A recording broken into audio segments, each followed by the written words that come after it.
This is Zixer here to play my special game. This game is called Amada. I made it in Godot. I've been working on it, this iteration of it, for about 2.5 years now, I would say. Can't remember when the oldest commit, but it might have been as long as 3 years. It's a side-scrolling RPG platformer, action platformer with lots of combat and jumping and maneuvering. Looks like my computer doesn't like all the stuff I have going on right now. Oh yeah, oh my goodness. I left open my audio engineering application. We'll save that before we close it. We're gonna shut down. We're gonna keep Discord open. Keep this over here.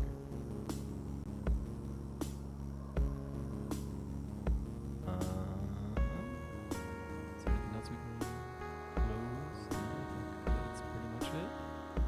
So we don't need Visual Studio Code open, probably not. If you're in chat and the audio sounds okay, let me know. We got a whole suite of new emojis on 7TV. Especially fond of the Dracula emoji. It's pretty sick. It's got good flow. It's got that stinkless jankum flow.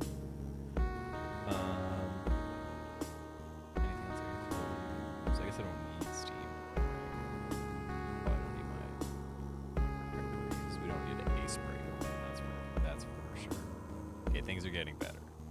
My preview on OBS is actually on time now. So look at that. All right, okay, yeah, we're out here. Check out what's crushing my CPU, and it's entirely OBS. I gotta keep this Logitech tech open. Let's see if we can get this sealed up over here. Oh goodness. 1 second.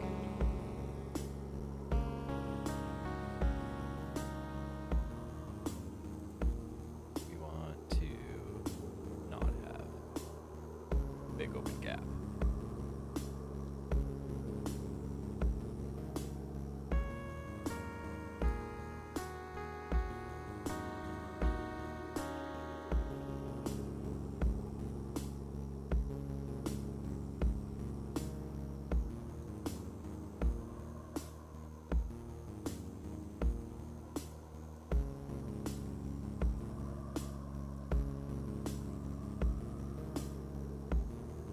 There, I think, yeah, we did it.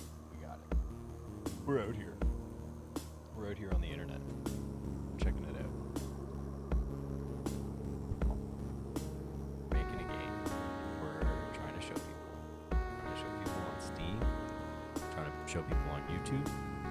Trying to show people on Twitch. You know? I gotta say, Twitch is my first love when it comes to streaming. The other programs have been pretty stellar. You know? There's a lot of followers out there on YouTube. If you're out there on YouTube, thanks for checking it out. Sorry if you thought I actually was Pirate Software.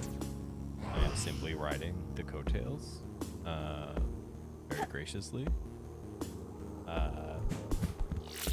But if you're out there on YouTube, thanks for showing up. I love you guys. Love y'all, you know. Inclusivity, for sure. Gamers is gamers. In the year 2024 especially, you know, gamers is whoever you want to be. So yeah, live that freedom, right? I'm just gonna rip through the game right now while people are showing up. I'm not gonna explain too much, but if you have any questions, if you're in chat and you got something to say, don't hesitate. Let it be let it be your truth. Let me hear it. We're out here making games. We're out here making the game we wanted. But we're not out here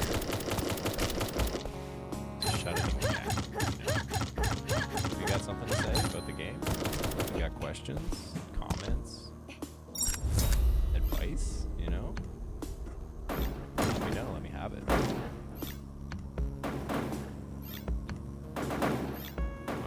actually hate how this part works. This is coming in a new patch where these guys are just gonna have less health in this spot. I just recently boosted their health a bunch. And it's made the tutorial kind of clunky.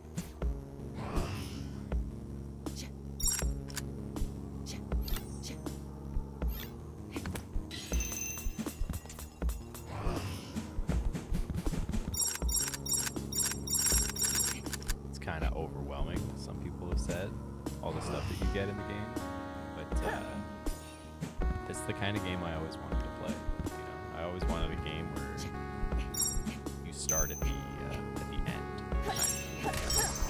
In every Metroidvania game, it took you out super hard for like, I don't know, an hour's worth of gameplay sometimes, maybe. And I'm like, I want to take this on a ride. I want to take this hit on an adventure. Now you gave me all this stuff. I'm this, you know, superpower freak. How do I keep playing this game? What about a Metroid where it's scaled against the spin jump, right? I think that'd be pretty fun. So I went with it. And this is a Metroidvania that starts after the Metroidvania component. It's a new game plus with an actual new game, if you will. We're out here checking it out. So, you know, thanks for hanging out if you're here. If you're just passing by and you're taking a look, like, stay a while, you know? Check out the game. Let me know what you think. Let me know if there's any audio issues. You know, I'm not the most experienced streamer on the planet. So there's some high chance of shenanigans as far as the experience goes. Yeah, I hope it's not like that, but stranger things have happened. One thing I'm noticing about streaming is the game isn't hitting its 140 frames. In playtesting and in general, it's pretty flawlessly at 140 frames on my computer. So I'd be interested to see how I can improve my own streaming experience aside from just getting a better computer. But you'd expect the game to, I mean, it works fine if I'm just streaming on Twitch. I don't know if it's making a difference or I just didn't notice. But I am streaming YouTube, Twitch, and Steam. It's happening through a third party using Restream. It's not a paid promotion. So let's equip this on a different spot. It's not funny. Right, yeah, that's what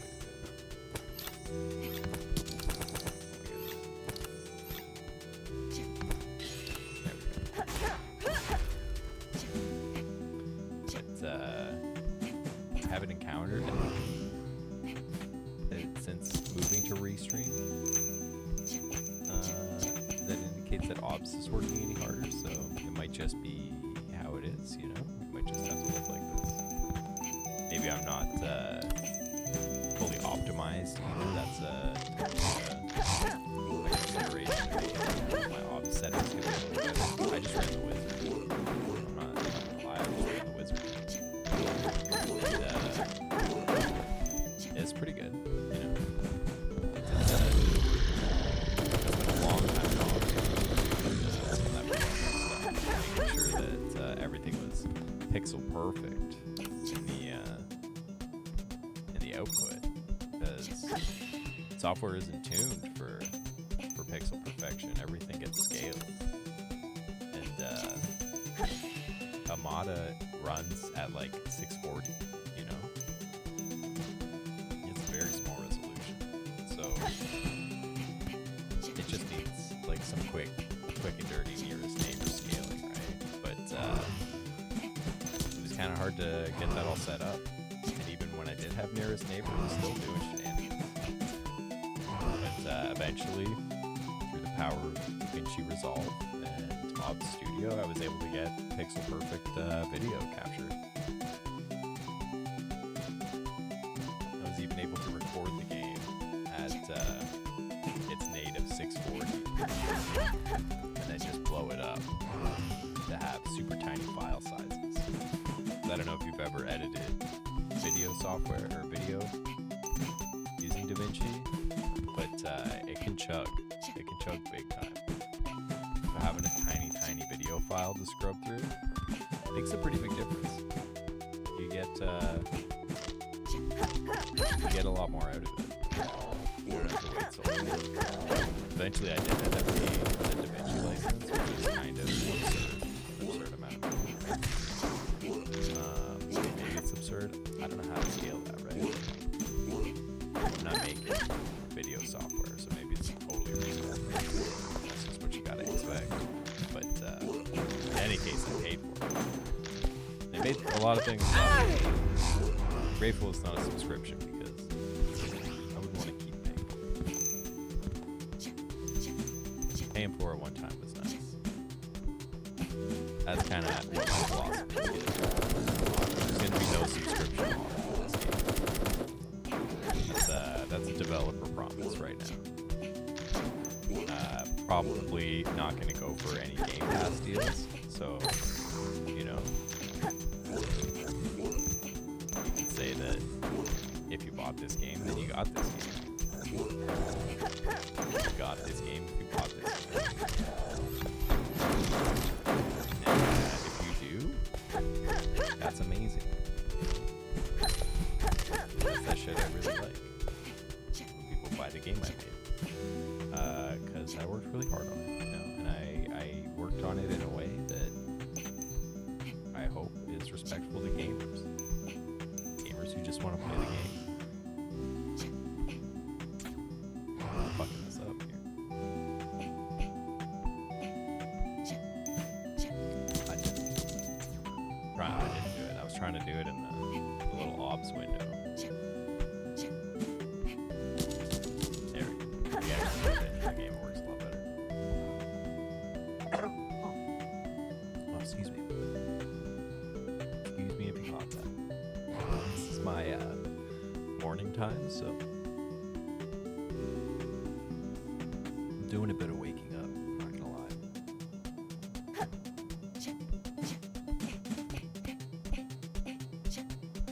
Let me see if I can get this open. That's a handy little dashboard. Got some new follow alerts up. But if anyone's out there, you know, then they got a follow in them. You can see a very special custom-made alert. How do I hide the preview? I don't want to see the preview. Wow, Restream itself has its own chat window. That's crazy. Alright, how's this affecting things? It looks like opening Restream is not okay. So we're not going to keep that. Today, I've been trying since I made this game. The first day I made it. On that guy to start this fight. Today might be the day.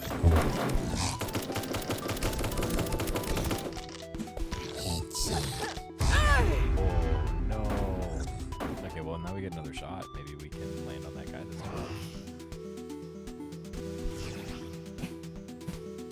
Do it. Oh, that was kind of close. We barely.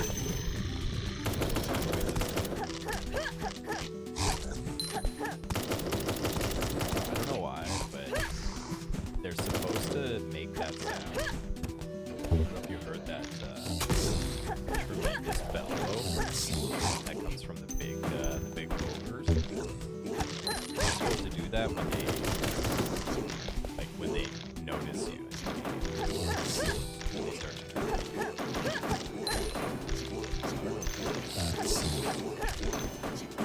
you guys are just whipping.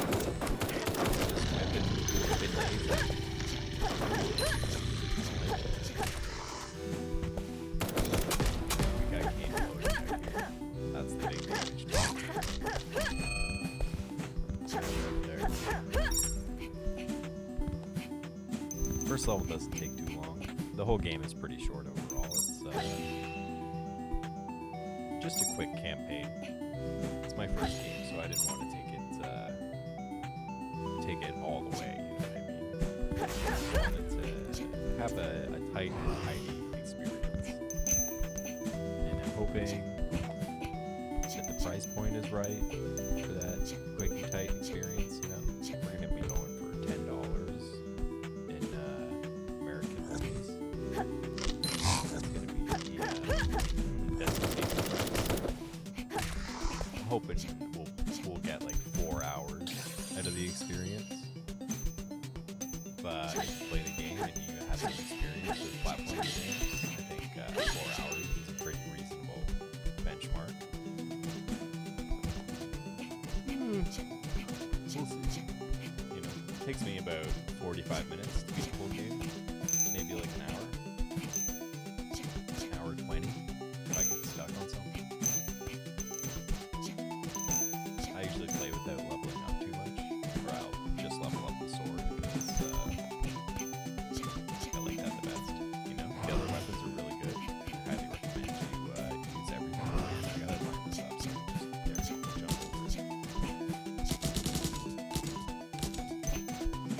So we're gonna have a short break today around 10 a.m. Eastern. We're gonna have to check out the VOD for Monday during that time. So that's just a quick heads up. I'm gonna put on that VOD to keep everyone entertained, and so you're still getting an eye of the game, right? But I just ran into some stuff in my professional life that needs a bit of TLC. So it's just gonna have to take a quick dip out. Just make sure this looks real good. You know, I'm a game maker at heart, but I'm not a game maker at wallet. Not yet. That's gonna happen. I hope if you're here and we get to that point that you enjoy the VOD. There's about 2 hours that I'm gonna start that VOD at. Last week 2.5 hours ago. I got a friendly raid from my friend Slothcore. And things got pretty interesting after that. Not gonna lie, it was tough leading up. You know, marketing's not my forte, so we weren't getting a lot of traffic at that time. But the traffic ended up showing up, and it was great. I had a great time. The wish lists were doing, you know, pretty spectacular. Gotta say, I'm really happy with the response overall. We got pretty decent average playtime for the demo. People usually stick around about as long as I expected. There's not a ton of content, so you can rip through it pretty quick. I think on average it's like 15 minutes. Things scale up quite a bit after the first level, so things will take a little bit longer. There's a lot more space to maneuver in the second level and the third level. This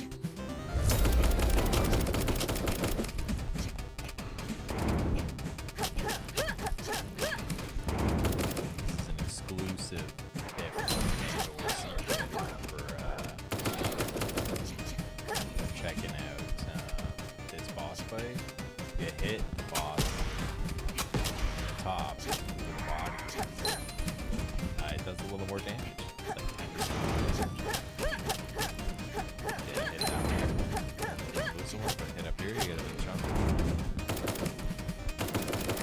Probably heal, right?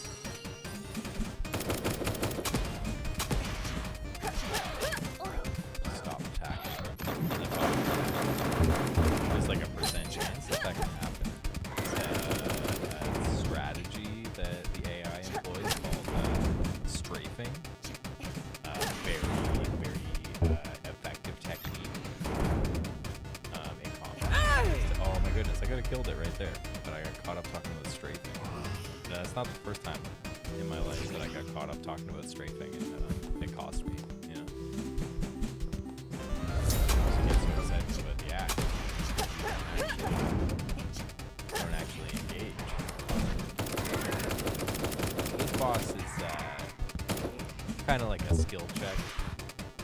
The rest of the level is super difficult, but you gotta kind of keep moving. You gotta kind of stay on your toes. You gotta watch out for projectiles. So I just let Ragged Meat do all of that. And I get them a little extra move speed, so they'll actually come at you.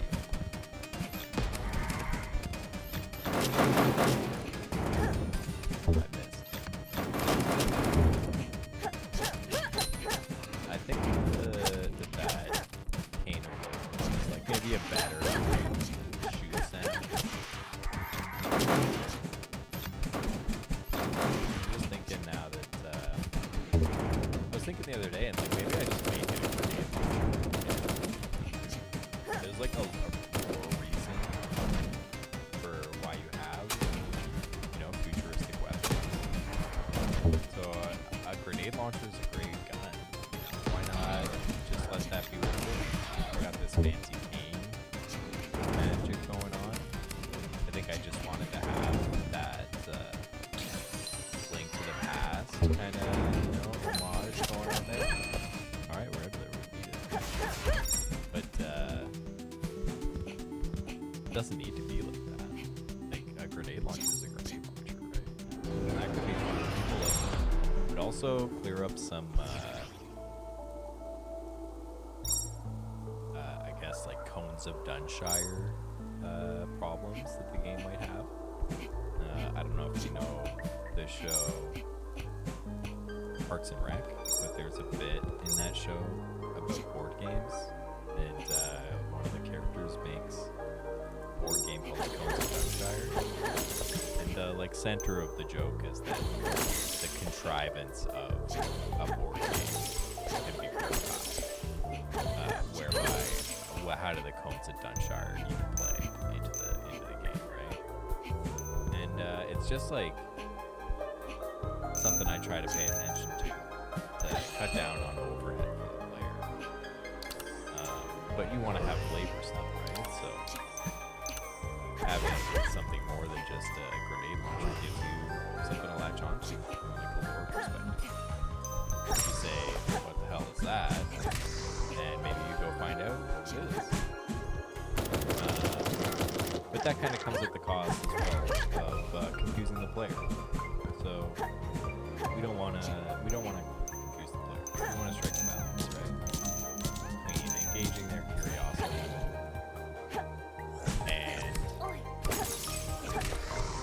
and keeping them well informed, feeling like they know what's going on, as far as at least what they're capable of. There's definitely some ambiguity in this guy is dodging. Some ambiguity in the storytelling. That's pretty intentional. Like, we wanted to make sure that players had a story. They could have something to, immerse themselves in while they're playing. But I also didn't want to interrupt the player basically ever. I didn't want to have a menu where you can't play the game, basically. To that effect, there's no point in the entire game where you're not in control. At the very end, the last thing you do is give up control. Not in like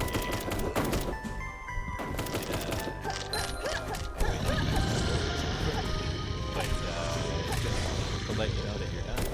You take control away from the player and play out the last.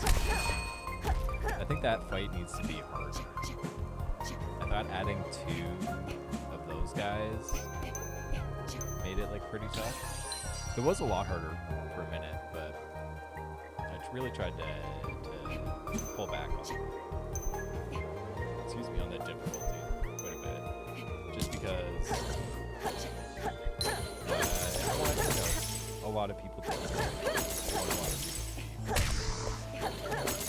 even like professional gamers, you know, I want them to have a good time. So there's this little path on the bottom here. It's completely pointless. I made it because I liked it. I fell off one time and I was like, it'd be cool if there was like a way back up. And if you're really into collecting the coins, then it's kind of like a little coin collecting challenge. This is a super secret that no one's supposed to know about. So if you're seeing this, you should feel pretty privileged because that's an exclusive.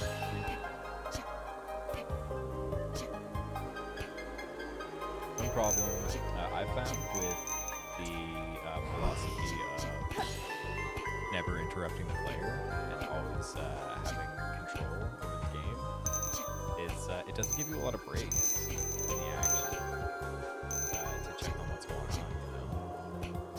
So I'm a bit worried that it might not be a great streaming game because there's no point in the game where you can put down the controller and say, hey chat, what's up? I think if you're a professional streamer, you're pretty good at juggling, playing the game, and paying attention to everything. I have noticed that in a lot of games, you know, when they get to a cutscene, the streamer gets to a cutscene, they'll put the controller down and stretch out a little bit, right? And there's not a lot of opportunity for that. I mean, at any point in time, but there's no spot that you can just naturally do that without making the audience feel like they're waiting for you to keep going. It's not something that I'm going to action on, you know. I'm going to stick to it because I don't think that the streamer experience is as important as the gamer experience. I think gamers want a game. So that's the whole thing, is that you can game. Feel free to game. And don't worry, I'm not going to stop you. I'm not going to stop you from playing the game. We're going to be running the whole thing all day. I'm just going to rip start to finish, and then I'm going to start over. I'm not going to speed run, nothing like that. I'm going to take it leisurely. Probably die quite a few times to madness, you know. But we'll see, you know. Could do a flawless run and fuck that one up already. There's like a little bit of consideration built in for speed runners, and just like the game kind of changes around you as you learn how to play it as well. You can have your first experience with the game be completely different because you just didn't understand the movement mechanics quite as well. I think they're pretty well. Pretty well explained. But they work together in some kind of different ways that might not be obvious. You know? So you might figure something out like halfway through the game and go, "Whoa, I can do that!" And then go back and explore some areas to see if that opens anything up. That's the kind of Metroidvania experience I wanted to have. Not that I find a place that I can't go and I stop because I know I need an item. I know I'm going to find something. But a place that I know I need to go, or I don't know I need to go, that I just want to go to. And I have to try to do it. That's a little mystery. And I did not last quite at all. But to be fair, I don't think I died once yet in this level, so I didn't have anything.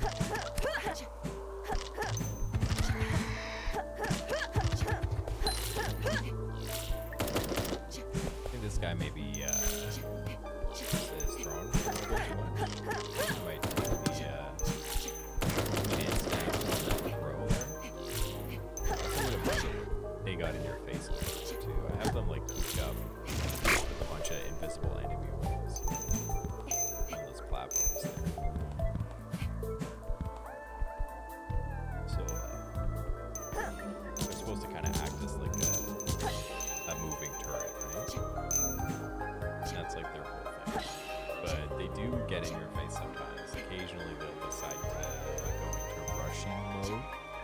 It's less likely. See this one rushing now. They can do that double bag for melee. These projectiles don't actually attract you. They do lead to magical content.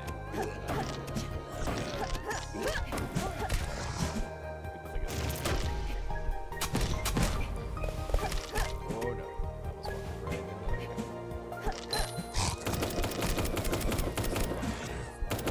got pushed into that fight.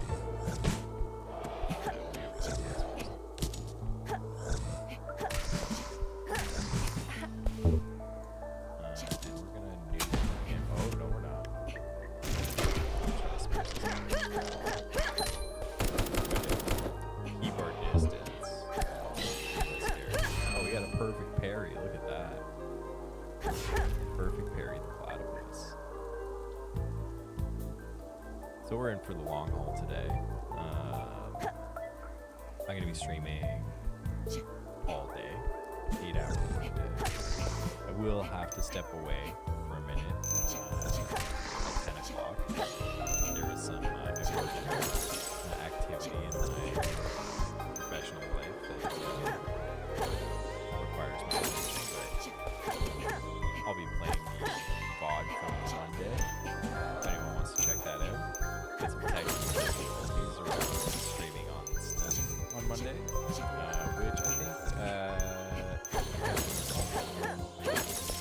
think those technical difficulties will resolve. But we'll see. This is my first time multi-streaming. We got streams on YouTube and Twitch and Steam. So we're out here on multiple fronts. And if you're out here, then thanks so much for coming hang out. I hope you have a good week. I think the punch should be really good against those guys. They feel like crunchy, you know? And I feel like being able to crunch them would be good. So we might lower their resistance to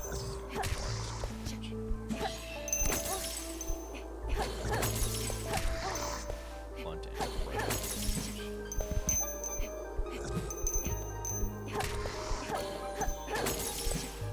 Yeah,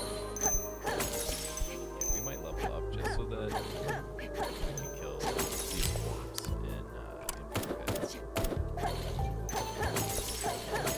Those guys are nasty. Oh, hey, I've been trying to get that bug. I've been trying to get that bug for a while. That means I have a log file.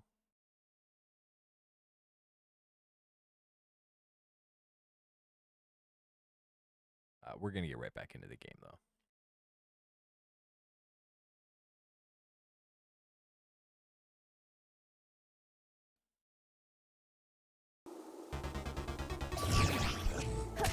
People have been reporting that when you open up the menu, it'll just die sometimes. I don't know what's happening. It'll happen all the time. Of course, the best kind of bug that you could possibly ever hope for in a game.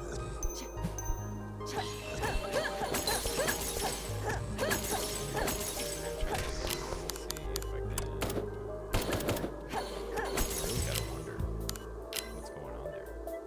There should be an entry in the log file. I don't know if there will be though, because I'm playing the full version, and that should be, you know, a production release. We can go ahead and dump everything into this. Because I can see one shot.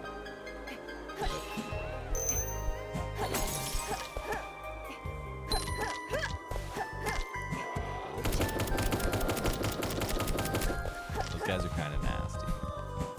Those tentacle guys.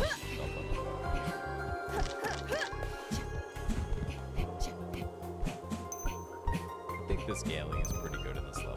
Basically, it gave you enough experience to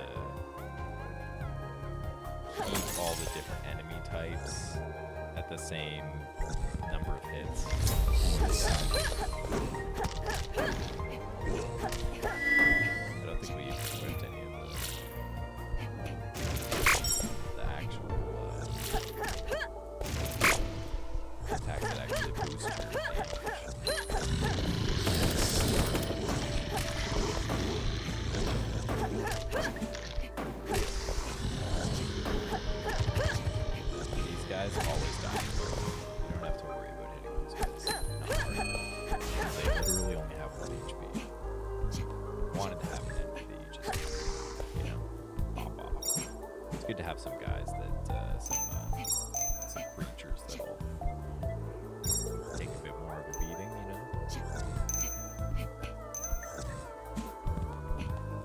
it's all about striking a balance. How threatening the player is, and how threatening the enemies are. I think I forgot the last switch. In the fight mode. I just didn't get it. Oh, I got the elevator. Got the elevator. I'm also thinking about making these so that they do the route, and then when they come back, they stop again, and you can restart them. It's just a thought I had,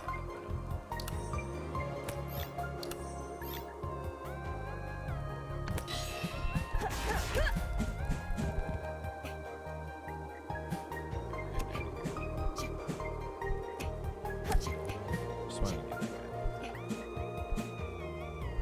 guy. Let's go check out some more secrets. Secrets.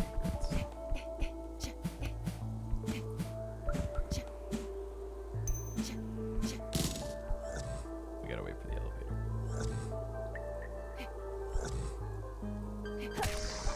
Just a little hydration while we wait for the elevator, right? You miss it? I think we're gonna be okay.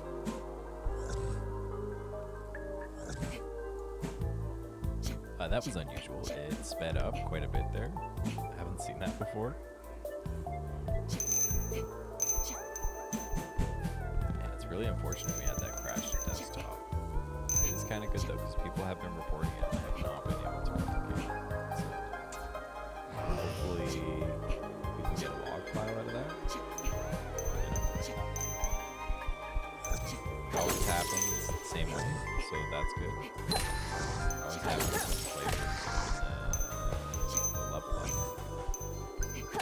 And I got a bot too to make sure that that's exactly what happened. It's really nice. There's a lot of benefits to streaming. It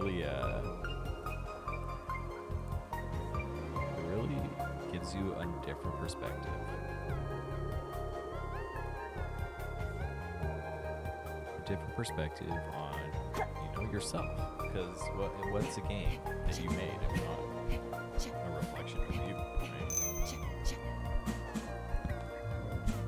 As a gamer,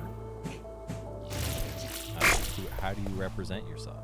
And can you represent yourself with any more depth than making a game, right? As a gamer? I don't know what the rules are. I also don't know if we're missing anything. I think before we go into the boss fight, which is right here, we want to make sure we didn't miss anything. Oh, we missed something here. Let's take care of this first. We're going for the 100% run. That's the plan today.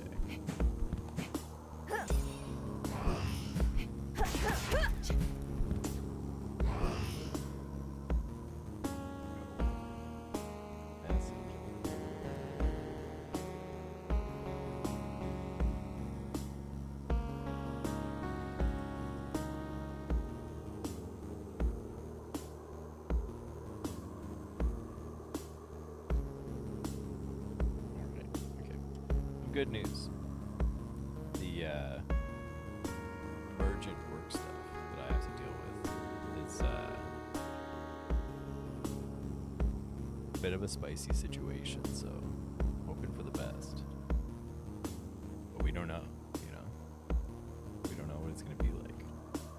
I'm just going to take a quick dip into Restream just to see what the numbers are like.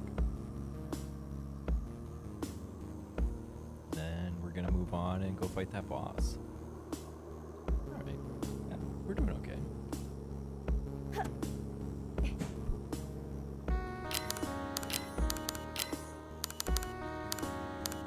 What are the numbers like here? Okay, so we're missing 2 side quests. So we're gonna have to find where those are. I don't know where they would be. I've hid some clever secrets from myself, Did I find all the... Yeah, I found all the side levels. I found all the checkpoints. So we're just missing one of the secret paths. Here. We found that one.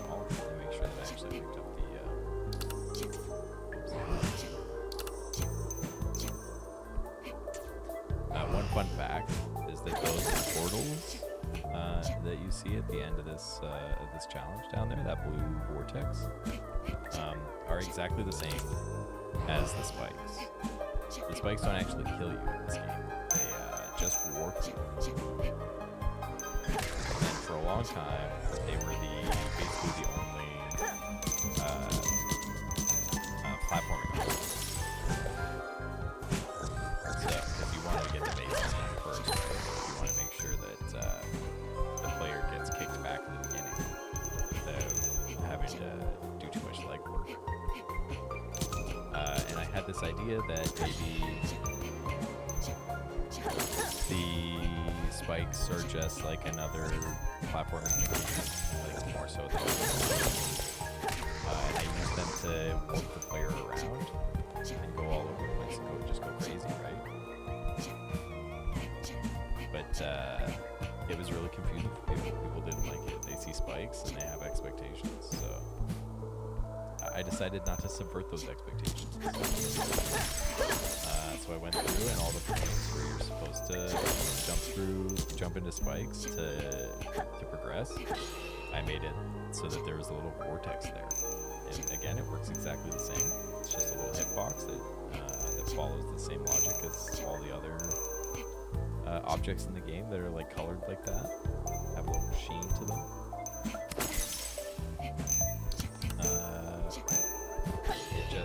It's more inviting. It makes sense to people.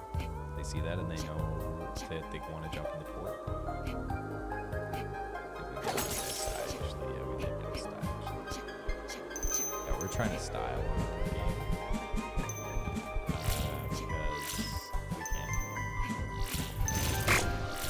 and because I think it's flashy. I think this is a great game to style it.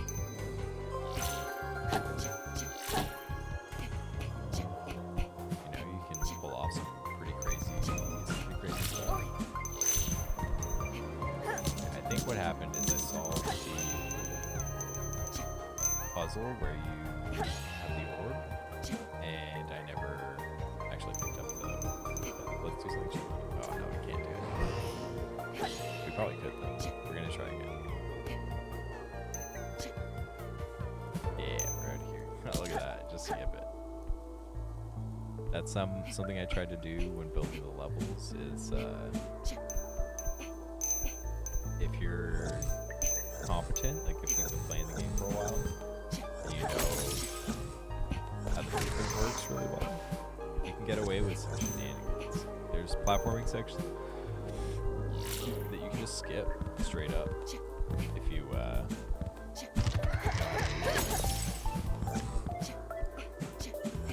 I've been doing it quite a bit. I pretty much will always just try to skip the platforming section. So it's nice for me, and it still takes a measure of skill to do it the wrong way. No, we did collect that. So what I'm thinking here is that I might just have the wrong count. Yeah, I think we might just have the wrong count. I don't know where any others would be. Maybe I didn't get the. Double check the super secret. Make sure I got that orb. Feel like I did. I just recently changed around some of the work, so.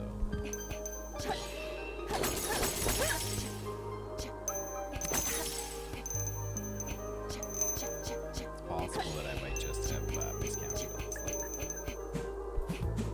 I'm starting to think that was the case. Got a suspicion. I think we're probably going to go ahead and just go back to this.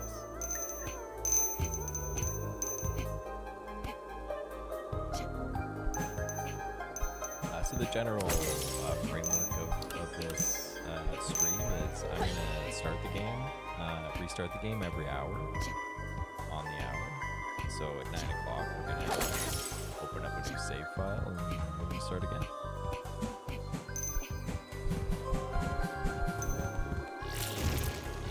And again, if you're tuned in, there's going to be a small break around 10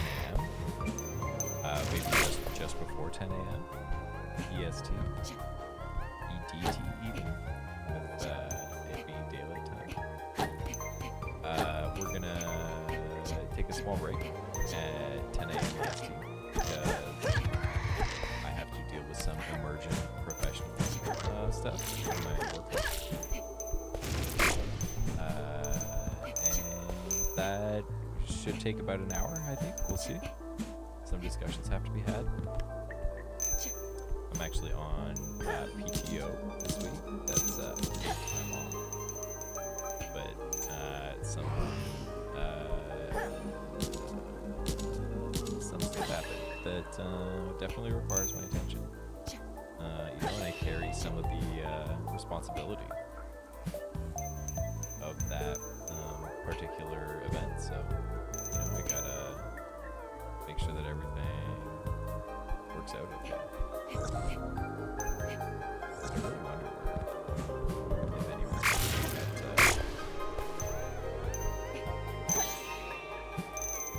that last collectible.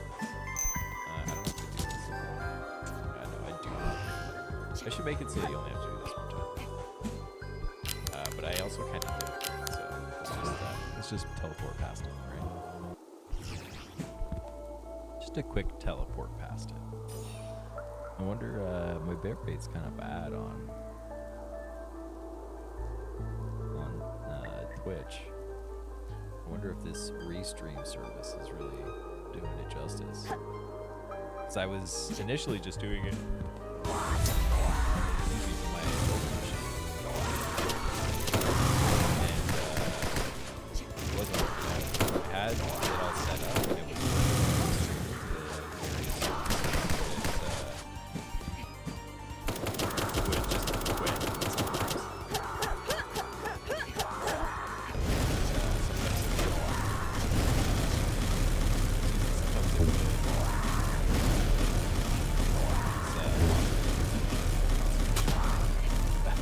sometimes it would just pause for like 15 seconds on Twitch, especially. We're whipping it out. We're whipping them up. We're whipping them up. That's what that was good. That was a good fight. I think that was one of the first times in recent memory that I've one-shot that boss point gun.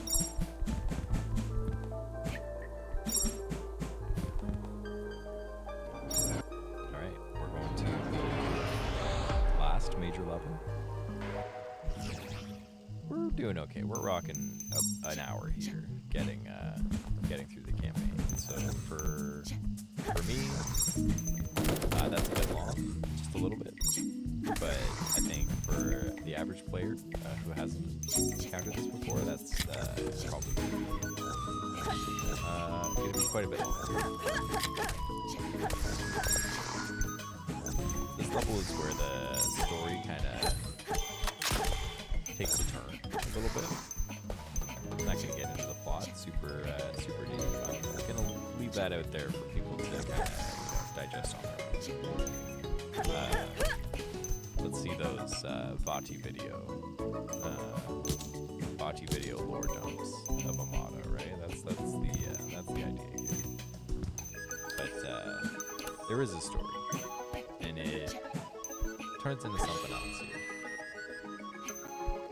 This is a section of the game that's kind of mired in consequences of your actions, And when I say this game starts at the end of a Metroidvania, I mean it. There's a whole game that happened before this. There's some information about that game kind of spread out through the campaign. Get as much story as I wanted.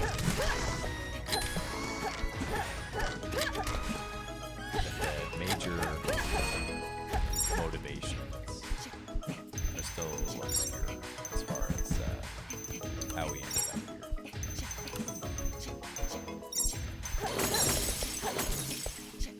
So you'll have to kind of figure it out.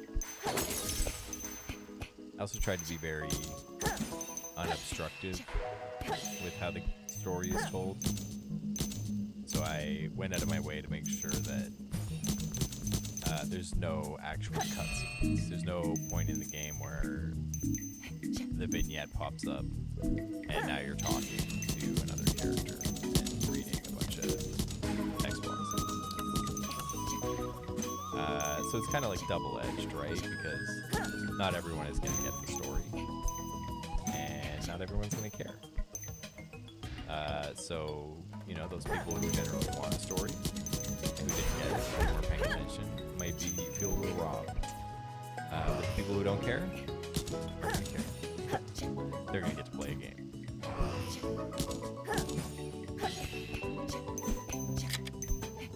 We're coming up on the hour here, so we're probably going to restart the game, I think.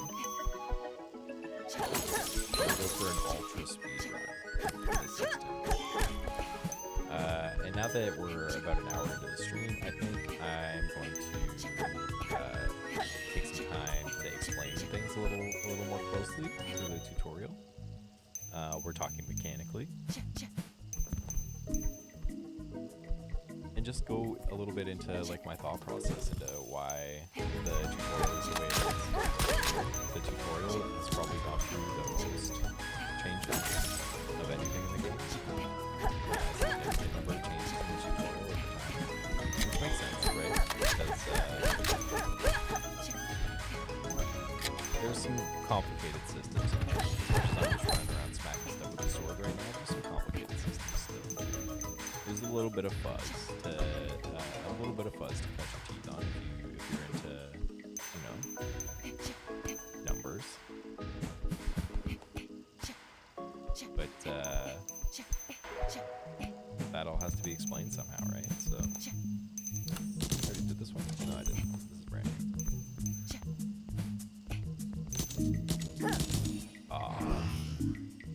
Frigged it.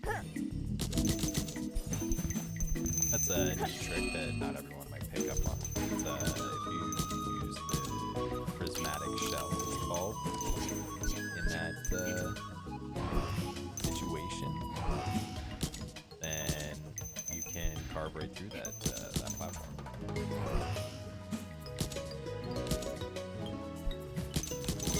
Alright. On to the next one.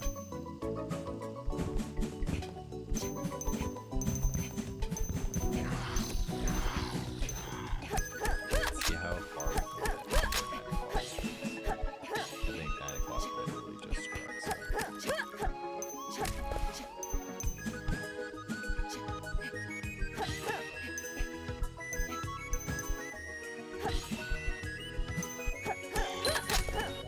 Just gonna get this last switch here.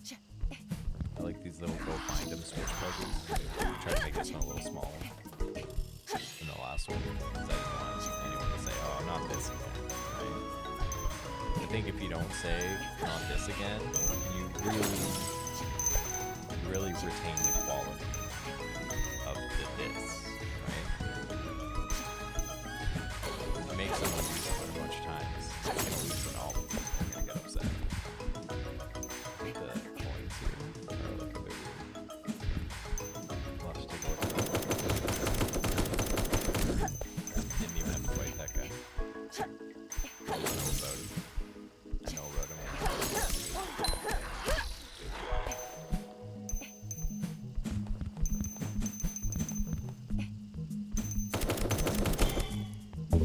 Alright, okay, we're gonna take this as like kind of a natural. Actually, we'll get to an actual check.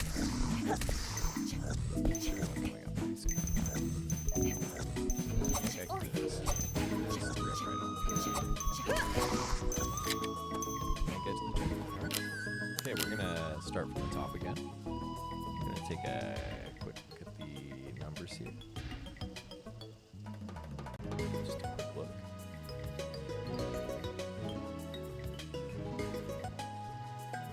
It's very cool to see the live stream actually pop up on the Steam page, because on Monday I botched it, kind of, you know, so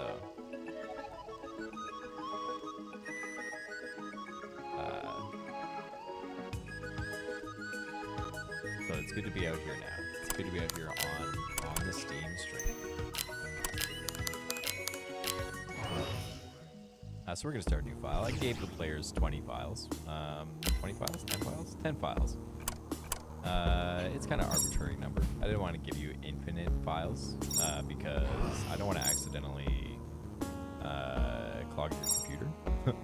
So, I mean, it's still possible, right? You know, a file is a file. It can get pretty big. But, you know, the save files aren't big, but you can go in there and do some nonsense. Okay, so we're gonna actually start again because I said I was gonna explain the systems, and I did this several times on Monday, where I just went into autopilot and started playing the game. I don't know if this is true for every developer, but I have played my game a lot, so a lot of this is very muscle memory. So anyways, to start the game, you come into this room and you can move left or right, and it gives you the button prompts. They change based on the device you're using automatically, so hopefully no one gets confused. You can also see this recurse. This just reloads the level and resets all of your items. So once you start into the level here, you can go left and you'll see a spot that you can skip the tutorial at if you want. And you can go right. And if you want to skip the tutorial, you need to know how to jump. I figure that's table stakes, right? If you can't jump, you got no chance in this game. You're not going to get anywhere. But if you go right, you don't have to jump. You just walk. You follow the instructions and you get to the next section. So this section teaches you to jump, and it teaches you to collect experience. These little coins are fun to pick up, but they also give you experience that you can level up with.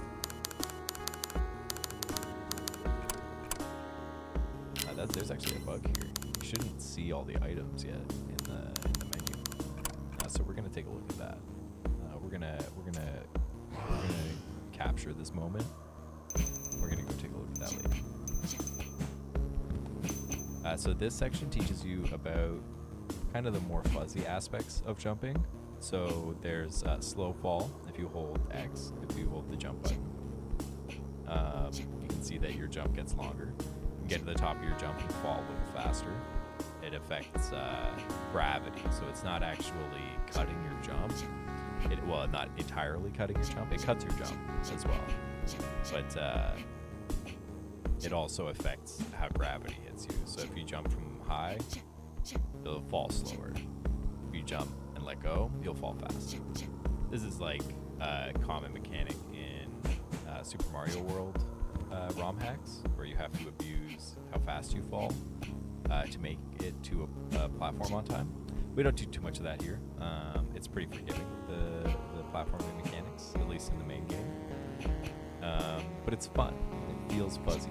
It gives you a feeling of control when you're interacting with the jump system. So we have wall jumps as well. The wall jumps are very forgiving. You can wall jump from pretty far away from the wall. I think like right here, yeah, like maybe like right here. Yeah, pretty far from the wall.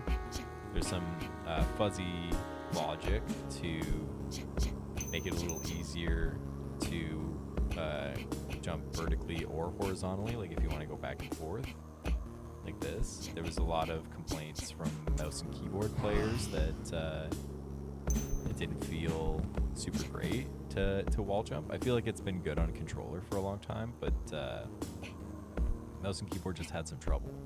So I added a little bit of magic to hopefully make it feel a little better. I think the major problem with the mouse and keyboard wall jumps was that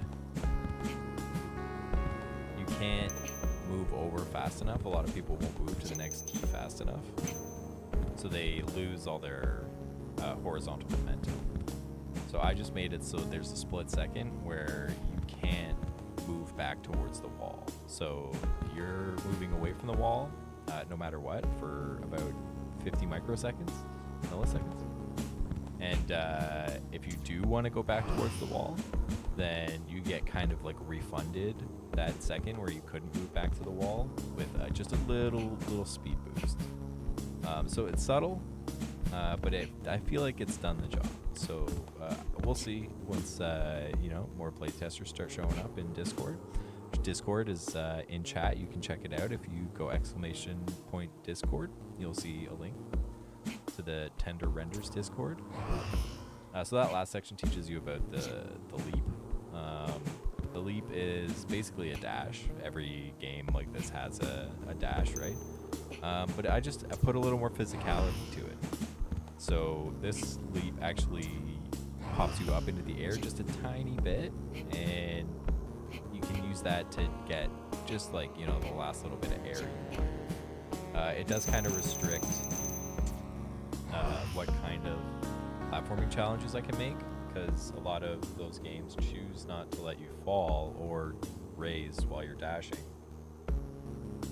so that you can swipe through like little choke points, right? But I feel like that's one game mechanic that I can still have, and I do have that. There's a lot of points where you'll have to leap through a choke point, right? But it wasn't so important to me that I wanted to eliminate, again, the feeling of physicality, right? It's very physics focused. You want to be engaging with gravity and with your velocity in like kind of a predictable way. So this is the area where I teach you that you reset when you use the recursion points, the checkpoints, that you can block and parry. You can see here, if I hold the button for a long time, the shield button, then you get just kind of a soft blue blocking animation. But if I block right before it happens, then you get the good stuff. Hey, thanks, Skua, for showing up. Welcome in. I did not make all the sprites. I have worked on them pretty extensively, but all of the art you're seeing here comes from Itch, as in the form of paid assets. I'm not an artist. I can do a little bit of dabbling. I've made animations for some of the attacks and adjusted a lot of animations to make things kind of feel a little better. But yeah, for the most part, this is all a variety of paid artists on Itch. Everyone is credited with a link if there's one available, but I've taken a lot from people on the internet, and it's helped me tremendously.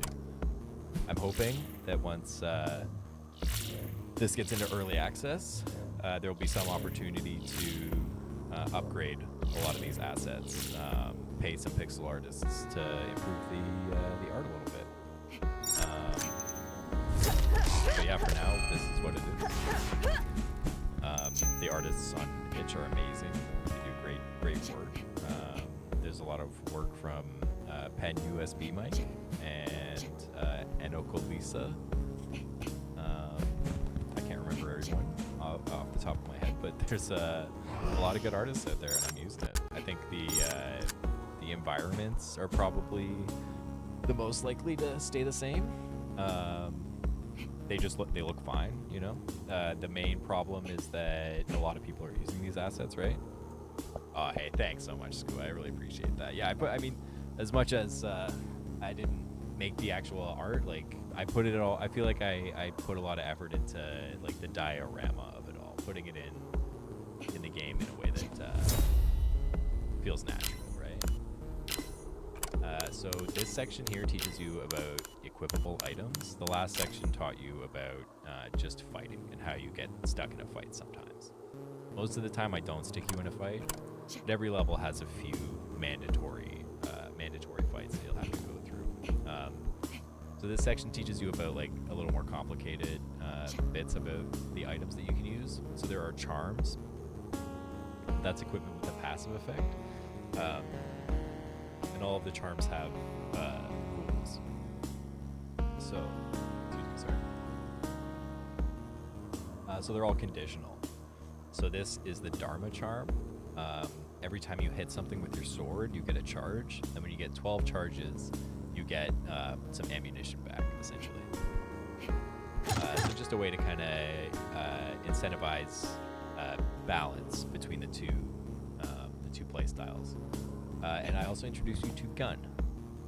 You can shoot with it. You can crouch and shoot. I think you start with 16 or 14 bullets.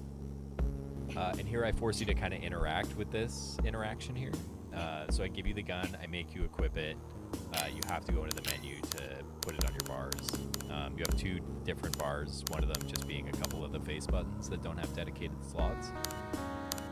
The other one being this like Monster Hunter style scrolling bar. You'll see more of that in a minute when I pick up the rest of the items. I also give you some skeletons that you have to fight, and I don't give you enough bullets to kill all the skeletons, so you have to come over here to this dummy and use the Jarvis Charm to get some bullets back. Just a little, kind of forced learning. I think there was a lot of people who came out of the original tutorial and they didn't understand that you had a lot of freedom. You didn't have to save all these items. You can just let it rip, right? So I wanted to make sure that people knew that they could just let it rip. I have to change this because it takes 2 hits with the grenade launcher to kill those skeletons now, which is recent. For a long time, it only took 1 hit. But I just changed the skeletons. I made them a little beefier. I gave them a new attack, and I gave them... I changed their original attack. I shouldn't say I gave them a new attack. But I gave them a little more move speed. Oh, can I get up here? Maybe? I don't know. We'll see. I don't think so. I think we're safe there. But it is kind of ugly, right? I think we might come back and take a look at that. It doesn't even have the actual top for the level. See how this, like the top of the tile set has a little lip. There's no lip up here.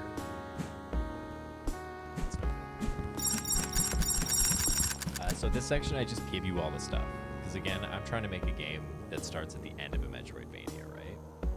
And to that effect, I want you to have a lot of weapons, a lot of things to do in the game. There are no additional pickups in the game. You start with what you get for the whole game, which was another kind of design decision. I wanted you to always have every option through the whole game so that I could make things a little more challenging. Because I've always wanted to play a game that starts at the end of a Metroidvania. I feel like you get like an hour, maybe, in any Metroidvania game where you're fully kitted, and you really don't get to flex that hard on anything, right? In games like Metroid, like, yeah, you get to run through all the levels and screw attack everything to death, but you don't get to really use that in a way that's like scaled against it, right? Not for any significant amount of time. So the philosophy here is that you start at the end with all the stuff, and I give you a whole campaign to flex against. And to that effect, you have a bunch of items. You have Punch. This weapon is called Omen. It's actually attacking when you push the button and when you release the button. You can push and then hold for a little bit to skip it, and it shoots little fists. And those little fists pull the enemy towards you. So it's actually really fun if you're fighting a bunch of trash mobs. You just punch them into you, and you can hit them with a sword or do whatever you want, right? This is Explode. That is this item here. This is called the Thorium Ornament.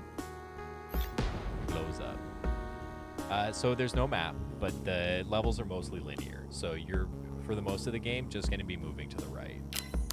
There are small like images showing you where the checkpoints are and what things look like where you were there. But for the most part, you really shouldn't need a map too much. But there are plans once everything is more finalized to actually integrate a map. Just because things can change a lot right now, I don't want to commit to having to update a map constantly. Not constantly, but at all. So I'm hoping to finalize all the levels, and then once those are put together, then some kind of map module will probably pop up. I'm thinking something like a little more like hand-drawn, basically. But yeah, the levels are pretty simple. You don't have a lot of a lot of branching paths, and if you do have branching paths, they're pretty short, and they'll put you right back on the trail. Another thing that kind of helps keep you oriented is there's lots of coins everywhere. So if you run into a spot where you're kind of confused about where to go next, you'll find some coins that you haven't picked up yet, and that'll indicate that you're in the right direction. As well as if you run into more enemies. So there's some consideration to making sure that no one gets lost. The main problem, I think, and the main reason that I would eventually integrate a map. So the game is done, actually. The whole campaign is done, and I'm hoping to go into early access maybe a month after Elden Ring comes out. The Elden Ring DLC. Shout out to one of the greatest games of all time. And in early access, I'm basically just going to be refining the existing content and upgrading the assets. But if anyone's interested in playtesting, you can jump in Discord. There should be a link on the YouTube description. There should be a link in the description on Twitch as well. On Twitch, you can go !Discord, and it'll pop off a link for you. You can come hang out there, and if you're interested in playtesting, then just give me a shout, and I'll hook you up with the key. All playtesters who provide feedback get a credit as a playtester in the game for their wonderful volunteer work. We've had a few people play through the whole campaign, but not a lot of people have, so it's very valuable. If anyone's interested, then let me know, and we'll take a look. So the next item is for smashing. It's a big hammer. Its name is Damnation, and it combos one time. That's pretty much it. It does a lot of poise damage, and there's some enemies that are weak to blunt attacks, which this one is the effect of this one. There's 3 different types of damage. There's blunt, there's sharp, and there is magic. And they all have different effects on enemies. Enemies have resistances. You have resistances as well, but yours is like the same across the board. Except for blunt. You get a little more blunt because I didn't want people getting stunned too much. So that's the hammer. And then my favorite weapon is for obliterating your enemies. It's called the Cane of Loden, and it explodes in a target-fired hit scan effect. So that's the end of the tutorial, basically. There's a couple of blurbs here letting you know that you can freely spend your experience points. You don't lose them, and you can refund them and level up in any way you want. You can rebuild your character at any time. As well as explaining that there's a memory or a realm menu where you can teleport around. But that's the end of the tutorial. There's a little trigger here that pops off a little more exposition. We learn a little more about the world, about what happened and where we are. I'm not going to get too into the story. I'll leave that for the gamers to figure out. I tried to be very low impact, a bit understated with the storytelling. So it never stops the game. It just happens below you. There's no voiceovers. That's another intentional feature. Because some people just don't care, and they don't want to get distracted, right? They just want to play the game. That kind of leads to an effect where you're like, I don't know where I am or who I am, but I know I must kill, which I think is fine. The story's all there for you if you do end up catching a line or something that draws your attention and you want to know more about what's actually going on here. You can go into this menu too, the IRC menu, and all of the commentary that's come up so far will be there. And that's the end of the tutorial level. That's the introduction. I give you just like a little puzzle to go find some switches. That's like basically all the basic mechanics of the game. And then the game is all about putting those mechanics together into a little story, a story told through gameplay. This is a cat. The cats for a long time were my litmus test for the AI while I was building the AI for the enemies. and I would have a cat around so that if I changed something with the AI, I would notice the cat would behave differently. And if the cat was behaving differently, I know I screwed something up in the positioning aspect. Otherwise, they don't do anything. They might not make it into the final game, but I thought they were kind of cool. This section here is actually the original tutorial. There was a much colder open than there was before. Charlotte was already on her journey through the multiverse, so Charlotte is not protected. And she just, lands in this realm and finds out she can't go home. And that was supposed to be like introducing the motivation. But I decided to pull it back a little bit and bring it to the moment that Charlotte got lost in the multiverse and let her let the audience know a little more what's actually going on, right? So this used to be where you learn to wall jump, and this is where you used to learn to leap. And I left a little bit of tutorial in here because there are some more mechanics. You can pick up these little platforming pickups that'll let you leap again. And there's another one that gives you another jump, an extra jump. Well, as many as you can pick up. There are some sections where you'll pick up multiple jump pickups, and you'll have to figure out how to distribute those jumps. And man, I upgraded those skeletons. They actually kill me sometimes now. For the entire history of this game, I think before I upgraded those skeletons a little bit, they maybe killed me 1 time, 2 times. They were basically complete wimps. But I think it kind of set people up poorly for fighting the boss. The boss is like significantly harder than any of the other enemies that you run into in the level. So I thought I'd put a little more resistance up for those kind of people who just need a little more in a fight. I'm just gonna give another PSA that in about half an hour I'm gonna be putting on a VOD from Monday because I have to take care of some emergent stuff in my professional life. I might be gone for an hour. Hey, thanks so much for joining the Discord. Really appreciate it. Yeah, I'll send you a for sure.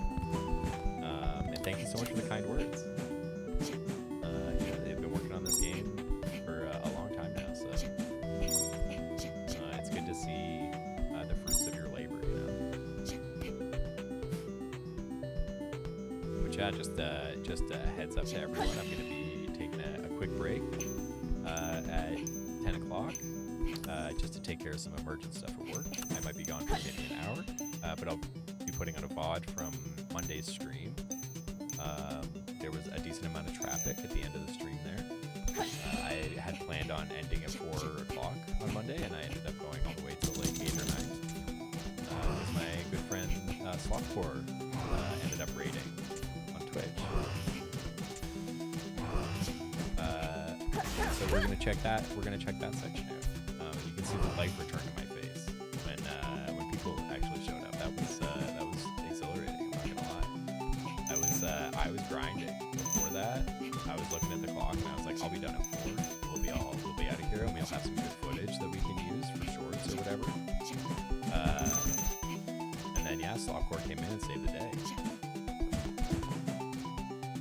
But yeah, just a quick break at 10 a.m. Eastern Standard or Eastern Daylight Time. Yeah, that guy kicks sometimes, and I think it's really funny when he kicks you. I might actually make it so that it gives you a good move. Because right now, if you're not holding a direction, it'll kick you pretty far. But you have a lot of influence when you're holding a direction, so it doesn't really kick you that far. But I do have some mechanics in the game that will negate that. So I might do that. It doesn't happen too often. It's really rare that you'll actually do it. It does, I think it should be kind of right now it's just like kind of fun.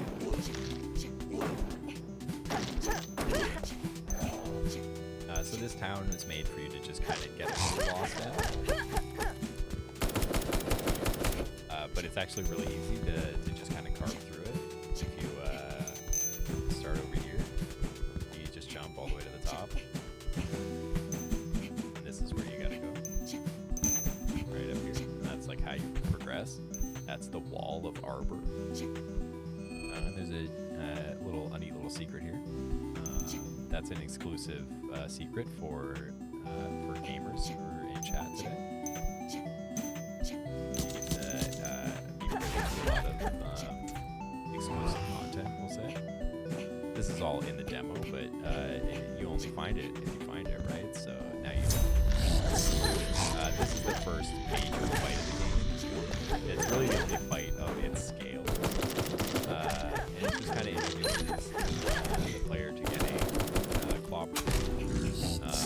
Not everyone will get clobber. Some people will I, for one, was clobbered just now, if you noticed. And I'm just going to take a quick look at the numbers here. Seems like things are going pretty well. We got that new hotness in chat. We're going to say hi in Discord. And we're going to get back to it. And this time I'm not going to die. It's really sneaky the way I upgraded the skeleton attacks. Is they before would just swipe at you. It'd be like 3 frames of danger. And they would kind of haunt you a little bit for a while before they actually proc your attack. Now they just go really fast. And in addition to the 2 frames of hitbox, they shoot a little puff of gas. A little puff of toxic gas. And that lives for a little bit longer, so creates a much more dangerous situation. I just wasted that. Totally wasted it.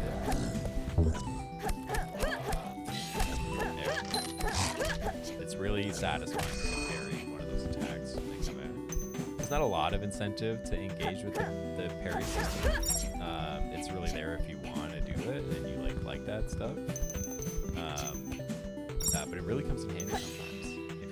If you're in there and you've got aggression on your mind and you're present and you don't want to back off in the fight, then you can parry that next attack that comes out. You have the option.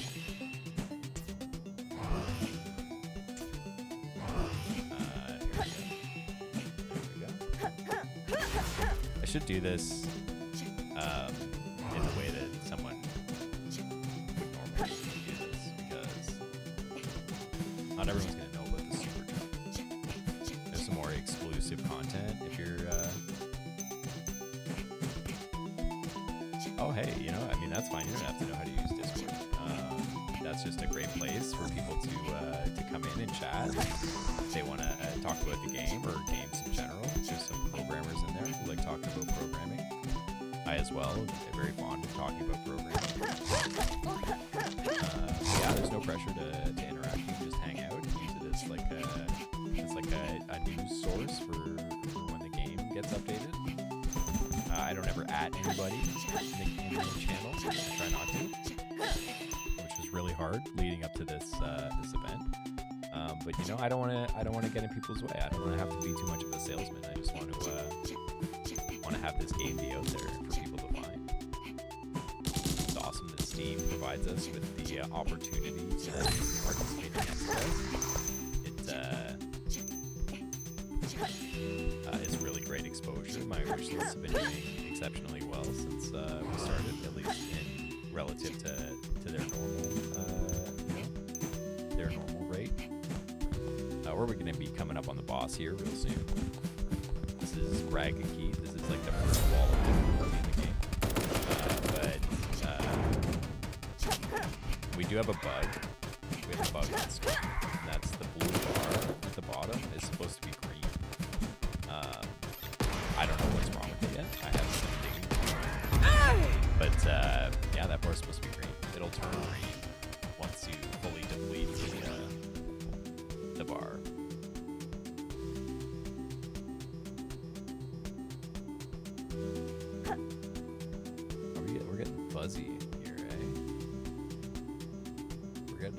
fuzzy. Got some fuzz to fix. It's weird how the green screen will behave so much. Sometimes it's like perfect, right? And then occasionally it'll just start going nuts. I'm just gonna take a quick minute to try to fix this up. Or just hide myself for a moment. I'm just gonna take a quick technical break here, just to clean this up a little bit.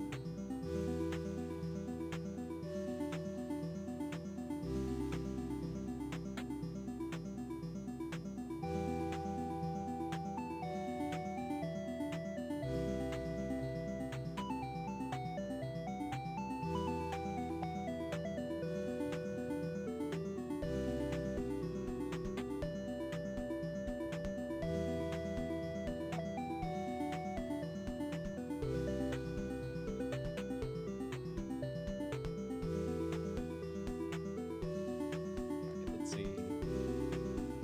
Can't clear up this fuzz. We're looking a little better. We got a bit of a peak. I hear that. Take care of that.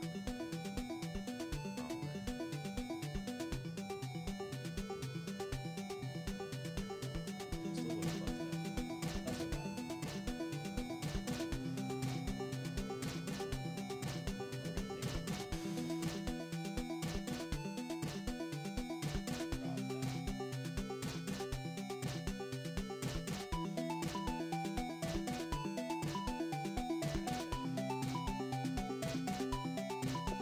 Yeah, oh yeah, okay, I'm happy with that, for sure. Let's get our scene back together here. And let's fight a boss, right?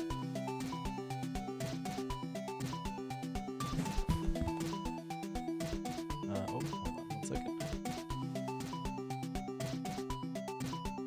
Oh, we're also just gonna take a quick look at Steam. What our viewership is like. Doing alright. Things are schmoovin'.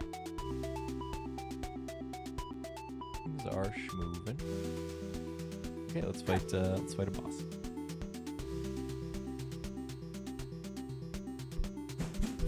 So this is Ragged. This is boss in the game.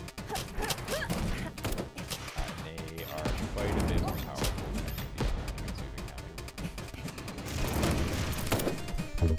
they're not impossible, you know. You can overcome it. I did not overcome it. This is really supposed to incentivize the player to use their experience if they haven't yet leveled up at all. Ragged should give them a good reason to. This enemy name comes from a Twitch stream that I watch sometimes. Orator, shout out to Orator. They play a lot of Super Mario Maker 2 comments. They're, I guess, regular athletics. And some variety. But they have a very prominent TPS community there. They love TPS on the channel. And one of the TPS quirks is Rage Quit will translate to Ragged.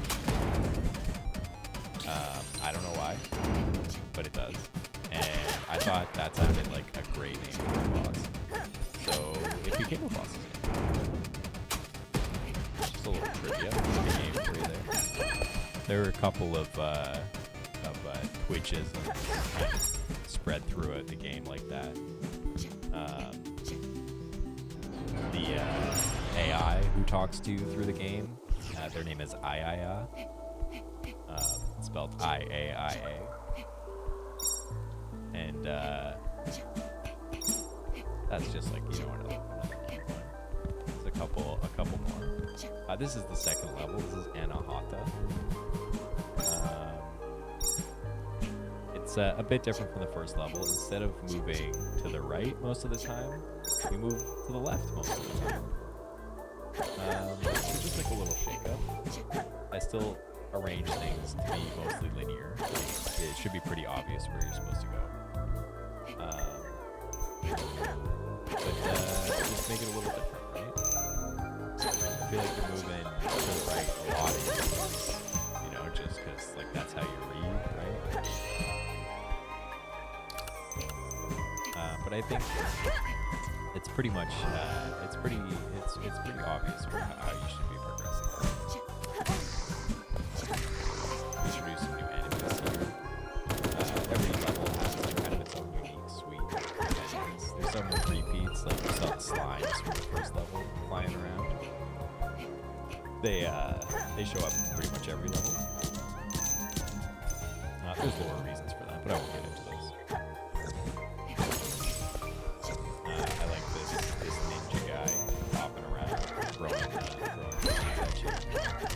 They kind of serve as like a keep away enemy, and the floor is lava. That's their other effect, where they're just bouncing stuff all over the ground, so it makes you kind of wary to stay on it.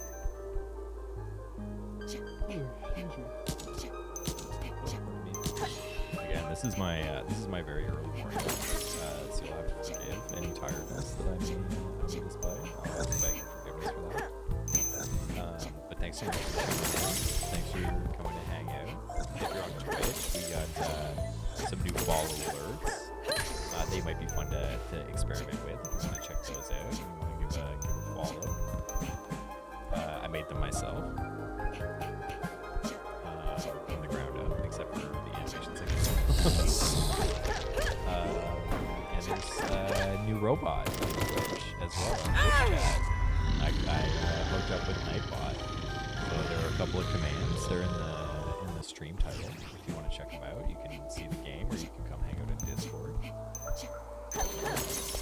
Yeah, and if you like what you see, you can head on over to Steam and give a wish list and a follow. Earn my eternal gratitude. I'm just getting hit by those guys. The checkpoint for this might be a little unfair. I don't know. It'd be a little unfair. You have to kind of recover and retread a lot of ground before you get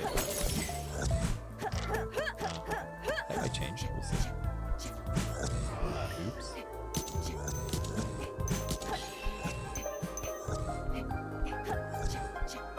I figure it's not too bad. That fight is pretty easy. I'm surprised I got wrecked with it actually at all. I was way too busy pitching the game, not playing the game.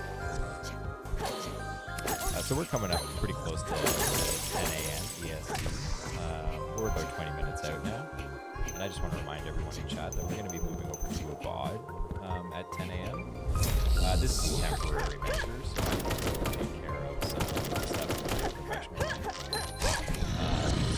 Some stuff that's come up. This was unexpected, so I do appreciate everyone's patience. If they want to stick around, I'll be putting a VOD on for Monday, so you won't be missing any reaction. You'll see some exclusive content, and you'll get to meet a few of my friends. You'll get to see some of their reactions to the game. So yeah, so if you're interested in the game, you can certainly stick around and see more. Unfortunately, I won't be able to answer questions during that time period. I'll still be watching passively, so I might pop into chat to let you know what's going on. If you have any questions. But I can't commit to any Q&A during that time. So please enjoy that video and just have a good time, hang out and talk.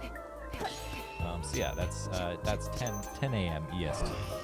We're gonna be taking a quick break, but we'll be staying. This is a very exclusive secret. I don't know who's gonna find this, or if they ever will. It's pretty neatly tucked away. You might find it. There are a few scenes from Die Hard in the game. There's no Christmas themes in the game, unfortunately, so it's not like a true Die Hard a true diehard experience, but you do have a machine gun, and it's very dangerous. Oh, we got our first bad bot in Twitch, trying to do some guerrilla marketing. Thank you to our good bot, Nightbot.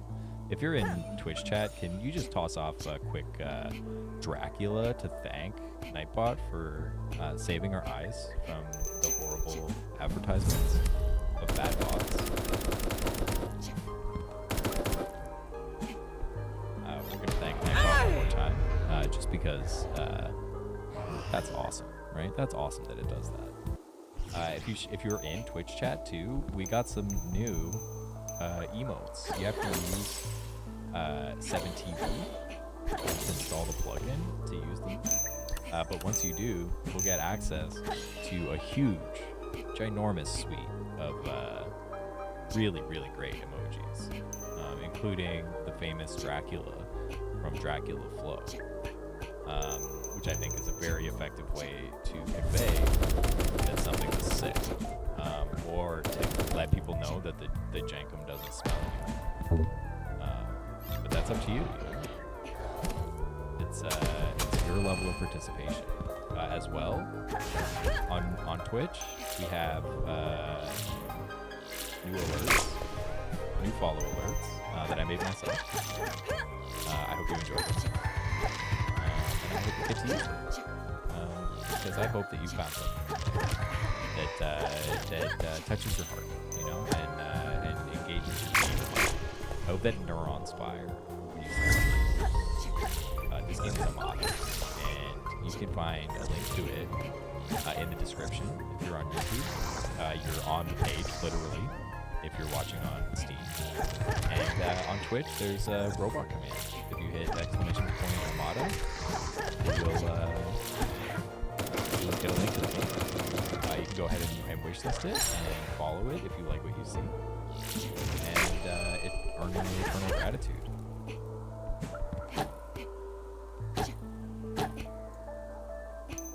I really like this part. I think this might be kind of confusing to people when they run into it, but this little elevator with the switches, I feel like maybe it's underused, and I should be, you know, have some more sections in there. It's pretty neat. We're just gonna reload this here so that I restore. Fully restore all of our resources. This guy. And another exclusive bit of content, another secret over here. People might not find this, but if you're in chat, you're lucky. You're gonna find it, because I just showed you. And that'll lead you to a secret side level. So a little bit more platforming here. I try not to make things too hard in the main game, but I did want to give you a little challenge. I do hope that a player will suffer the consequences of not doing exactly what I wanted them to. Including myself.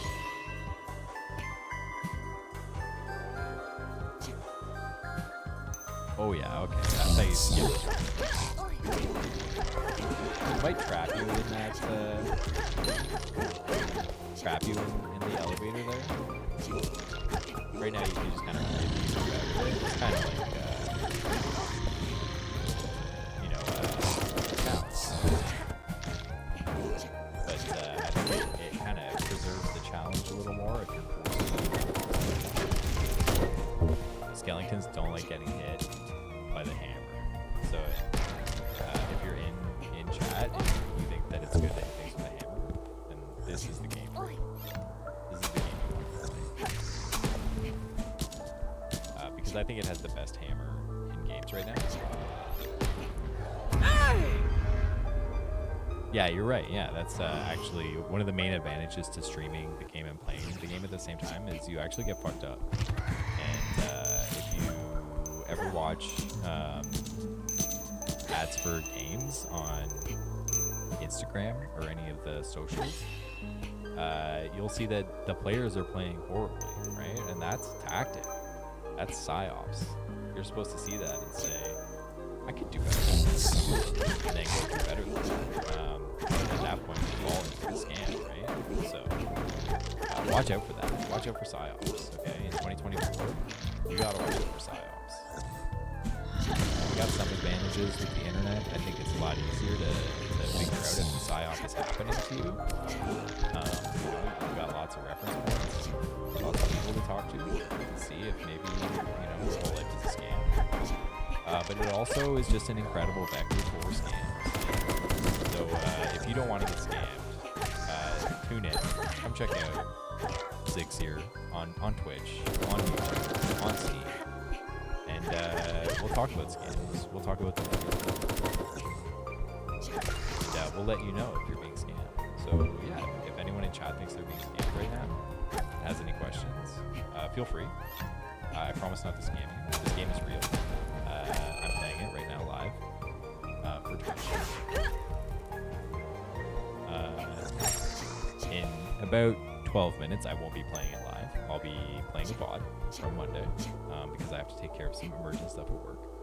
I've mentioned it a few times, but I really don't want anyone to get caught off guard when I don't answer any more questions and they see a big BRB on the screen.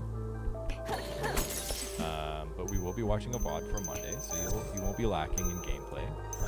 And I'll be trying to pay attention to jump in and have a thing or two to say if there's questions in chat. But yeah, in the meantime, we're going to be watching a VOD. That's going to be in about 10 minutes. Just some emergent stuff at work. I'm not happy about it, but it's kind of my fault, so I have to fix it. The fix is already in. I just have to tell people what I did. And then maybe action it, but we'll see about that. There's a small chance that after that I might have to dip out to take care of some stuff, but really should be here all the way up until 4 p.m. EST. So we're in it for the long haul today, even if we're gone. So thanks everyone so much for tuning in.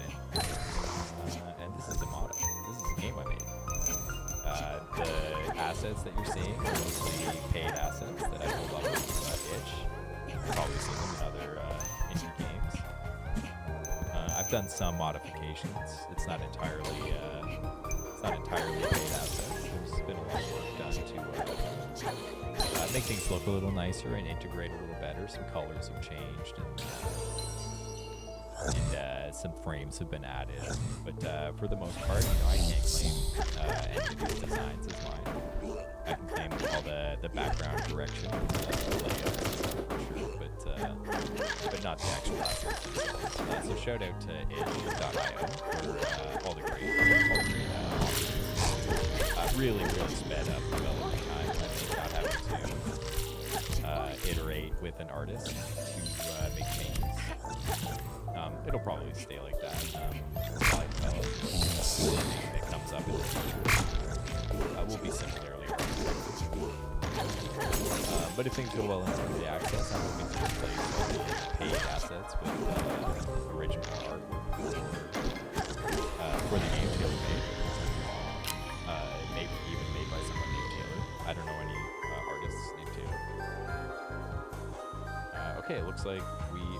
Oh, okay, so... I may not have to go. We'll see soon. I'm going to take a look at that message in 10 minutes. I'm going to, commit to my timeline. But that seems like some good news.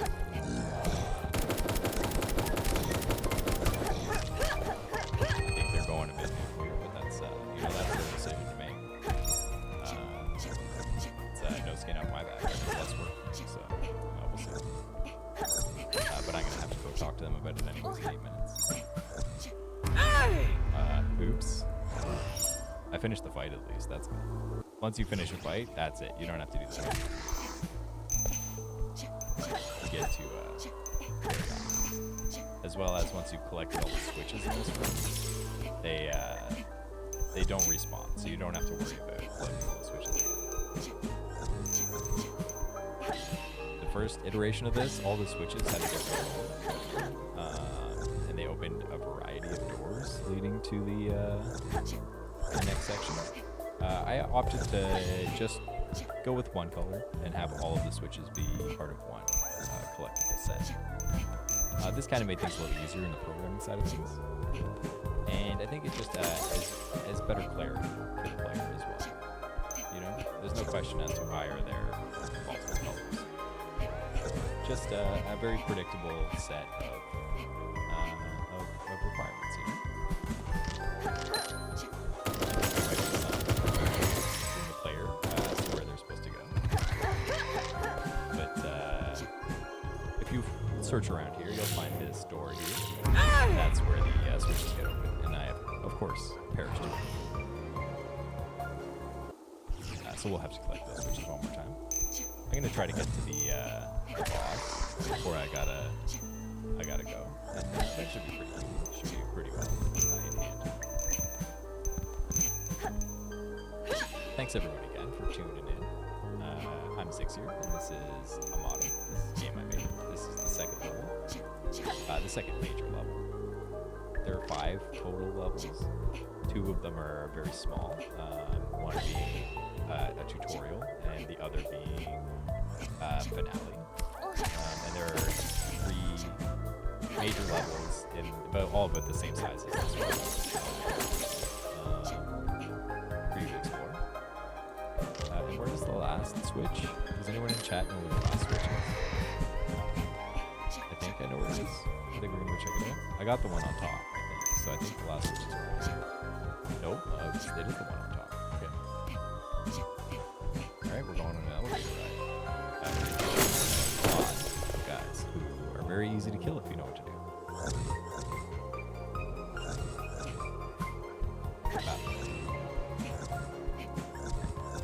Okay, we got all the switches, which means we never have to do that again. We're all done with collecting switches. And we're gonna go do one last platforming challenge, and we're gonna play boss.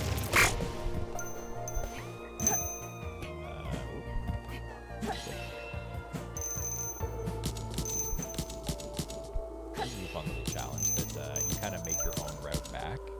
You clear some switches on your way to the left, and if you clear some bounce platforms on the way to the left, and if you don't leave yourself enough, then it's going to be tricky to go back right when you're watching.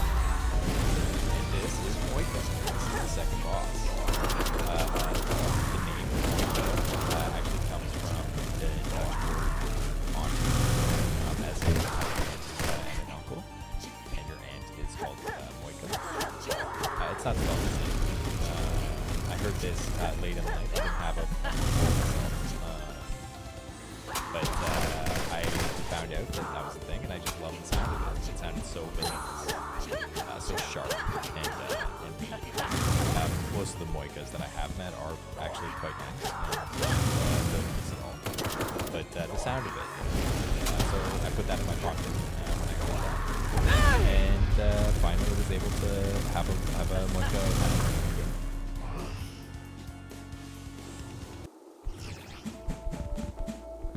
Take one more shot at this boss, and I'm gonna get us set up on the boss. I will see you guys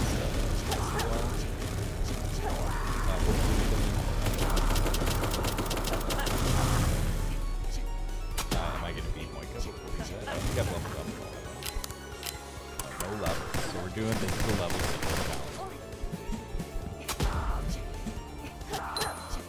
This is where things start to actually get pretty tough. Level 0 challenge run. You really gotta be careful in the boss fight. The will straight up kill you, I'm pretty sure. You get hit by it one time.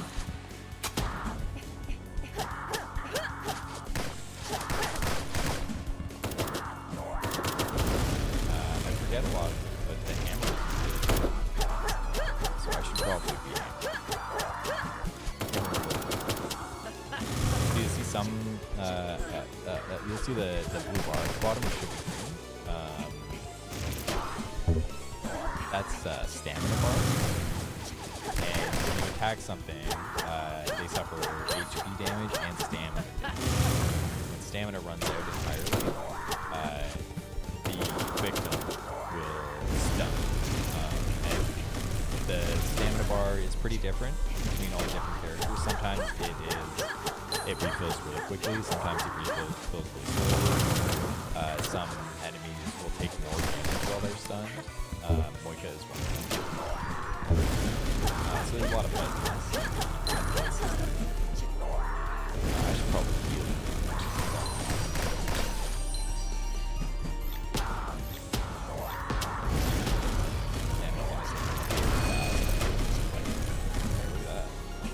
Alright, we got that in right before I gotta go. Okay, I'm gonna get us set up on that VOD now. Thanks everyone for tuning in. If you're on Twitch, we got some new robot powers. You can try it out. There's a couple of commands in chat that you can see. And we're going to pull up that VOD.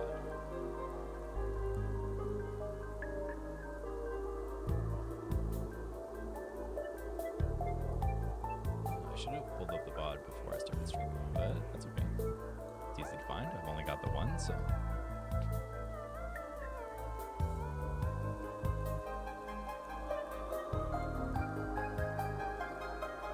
Pull this out, and then we'll make a new source for it.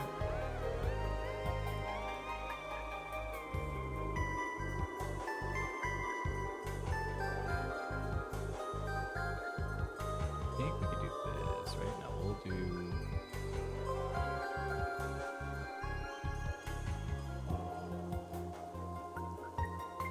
window capture. There we go. Okay. That's the one there. Pull that up. Make it big.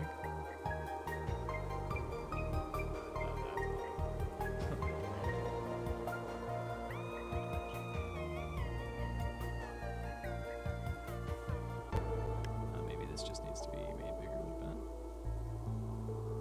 Okay, we're gonna go into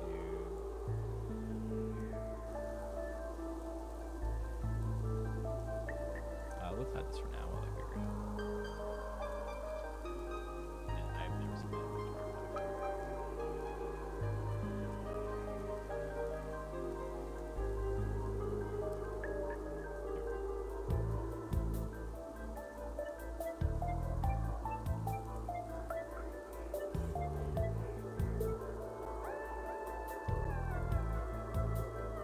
Maybe we close up like pull this back up.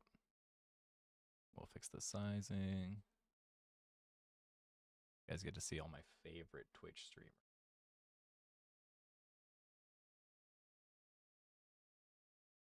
Gonna head over to my channel. We're getting some lag on my computer just because I got a lot of stuff running right now, and I don't have the best computer on the planet, so.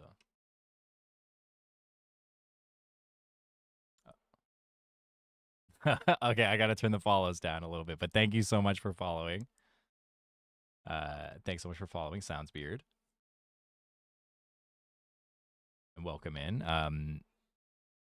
Yes, it does have a Linux build. Yes, thank you. Yeah, Godot makes all that really easy, so I can't claim too much of the clout from that. But yeah, I'm about to just put on a VOD because I have to go take care of some stuff in my professional life. That will just take me maybe about an hour. Hopefully, oh wait, hold on. Okay, they're moving the call, so I can stick around for a little bit longer. We're gonna use that time to make sure that this VOD is ready to go. But yeah, welcome in. I hope you enjoy the new follow alerts. I'm actually gonna go ahead and turn those down, the volume down on those right now. If the volume is okay though, let me know real quick, and I can just leave it as well.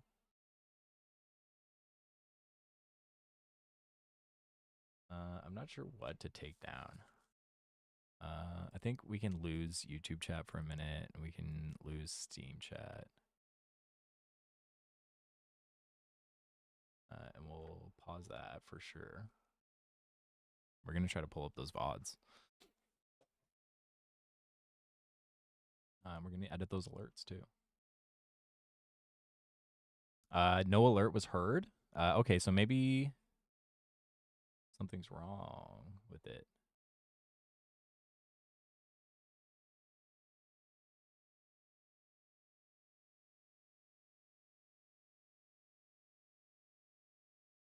And I'm also going to drop, on the advice of a wise man, I'm going to drop the game volume a little bit. Can I? There we go, videos. Okay, we got processor power. We got bandwidth now, so these are actually low. We're gonna pull this up. We're gonna come up here.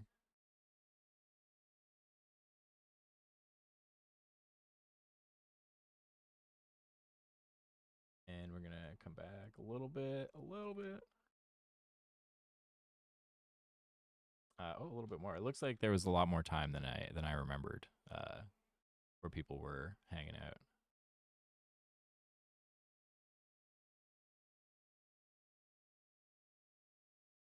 Are we getting volume from that window? I think I have to add the audio source too. Okay. And we'll pull up what I'm hearing.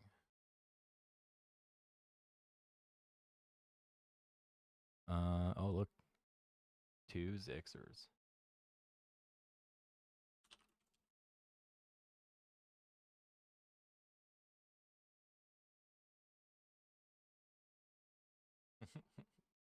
A delivery. That's a good one. Okay, so the video's all loaded up. We'll get back into the game because I've just been surprised with a bit more time. And we're gonna pull up. Yeah, the video needed its own separate audio capture. I don't know why the alerts didn't make any sound. Maybe it needs audio.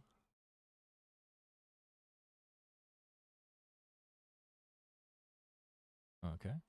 Oh, there we go. Yeah, okay. So I had to add the sound.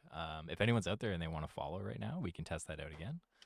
I'm gonna actually. It was pretty loud on my end, so I'm still gonna turn the volume down a little bit. I was in the middle of doing that. I did not. Visuals and sound. We're gonna put the volume down to 33%.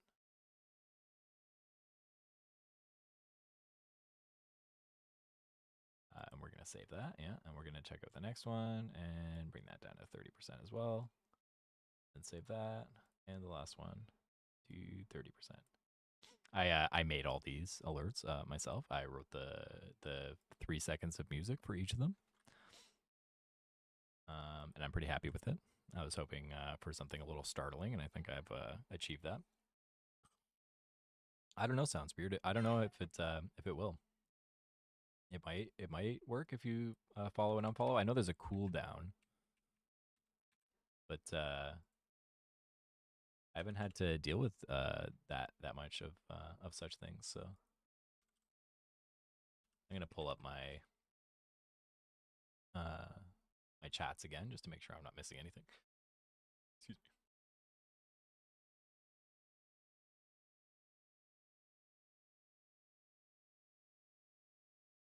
How's the balance on the audio now? I guess I don't have any gameplay. Might as well relaunch that.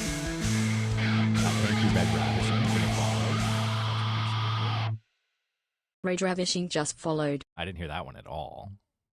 Did anyone else hear that?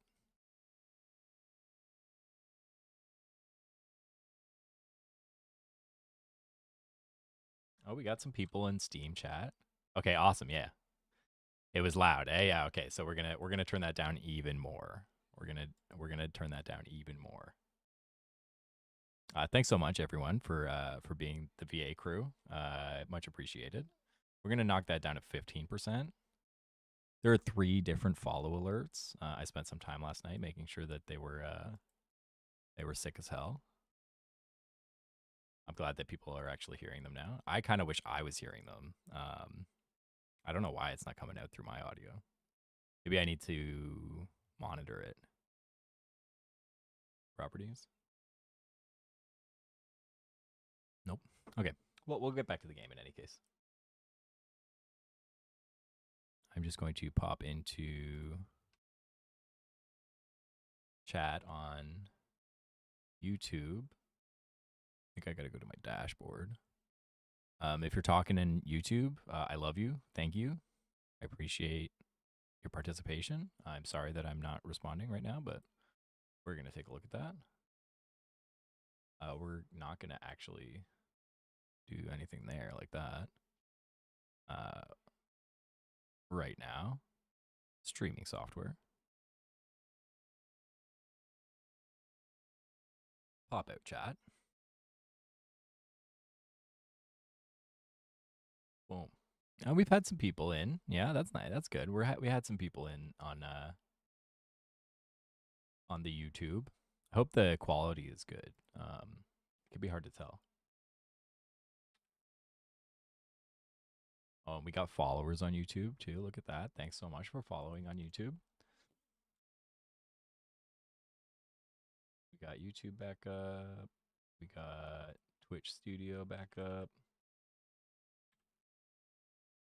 All of the audio has been dropped a little bit on the follow alerts, so hopefully they're not too loud now.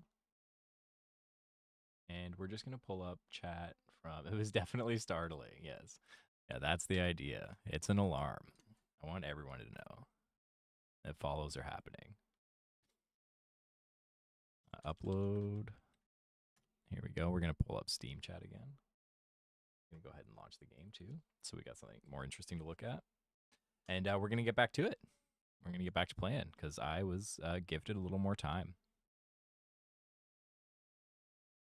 And we're going to go to broadcast chat. Okay, all right, we're back up. We're back up. The video's open, so I'm not going to have to reopen all of these windows to reclaim my CPU. I think it might be in the cards to be getting a new CPU if everything goes well in early access. That might be an option to keep things schmoving. And since we got some more people here, we're going to start over from the top. We're going to go right from the very first level. Take a sip. So this is the tutorial. This is how the game starts. It gives you a little exposition, and it teaches you how to play the game. So the first thing it teaches you how to do is to move. Very common in games that you're able to move. If you move to the right, you'll find a portal. You can just freely walk into it. If you move to the left, you'll see that you can skip the tutorial. But in order to do that, you have to pass a small test, and that is jumping. My philosophy is that if you can't jump and you don't know how to jump, you should probably do the tutorial. I would advise it anyways. Oh my gosh, we're not even looking at that. Oh my goodness. There we go. Okay, the game is done. And we'll back up and I'll show you guys what I was just talking about. I'll show you all what I was just talking about. So yeah, here's the left and right buttons. You can see that, and everything is fully responsive to your inputs. So if you change your inputs, then you'll see the effect in the input flags. That was actually pretty easy to do in Godot. This next section teaches you how to jump, and it teaches you that you are collecting experience. And that's what these coins are. They are 100% just like bananas in Donkey Kong Country. They just kind of tell you where to go and give you like indicators for some platforming challenges. But just as like an extra little treat, they give you some experience too. So enjoy that. You can use that to level up. Next up, we teach you about some of the fuzziness to the jumping mechanics. So you can hold X to fall slowly. Not only will your jump cut when you release the jump button, not only do the jumps queue input. There's an input queue so that you don't have to exactly be on the ground before you jump. So it makes hopping really satisfying, really nice and easy. So not only will it cut your jump, but also it affects gravity. So you'll straight up fall faster if you let go of the button. You can see here, I'm holding the button the whole time, and you fall pretty slow. If I let go, you drop. You drop like a rock. I think that just adds like a lot of texture and feeling to the and physicality to the movement system, right? So you can also wall jump. There have been a lot of updates to the wall jumping just recently. Mouse and keyboard players were having a hard time. We're having a hard time with the wall jumps They weren't very forgiving initially. It felt okay on the controller, but I went in myself with the mouse and keyboard, and I found that there's definitely I had to use my right hand instead of my left hand because I'm so good at this game that it's hard for me to tell where those kind of lapses are. So I made it so that if you're a little bit far from the wall, you'll still be able to wall jump. You don't have to be directly on the wall to wall jump. In addition to that, for a split second, it's very hard to notice, but for a split second when you kick off the wall, you can't influence movement towards the wall. So just for a split second there, when I'm holding right there, you can see on the D-pad, I'm not actually moving towards the wall. And then if I do actually want to go up, so what that does is when I go to wall jump this way, there's a second where I'm not losing any momentum. And that's what was happening, is that people were trying to jump this way, but they weren't able to switch from right to left fast enough, and they were losing all of their velocity. So now you have like a decent window where you have time to switch directions.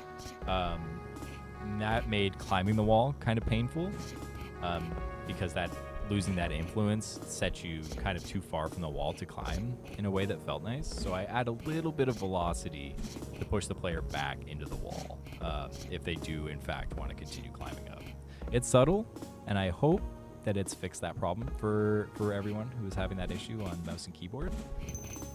It was very complicated. it amounted to quite a few lines of code, but that made the wall jumping system pretty nice, I think. You can wall jump 2 times against a wall, and your wall jumps are refunded if you touch an opposite wall.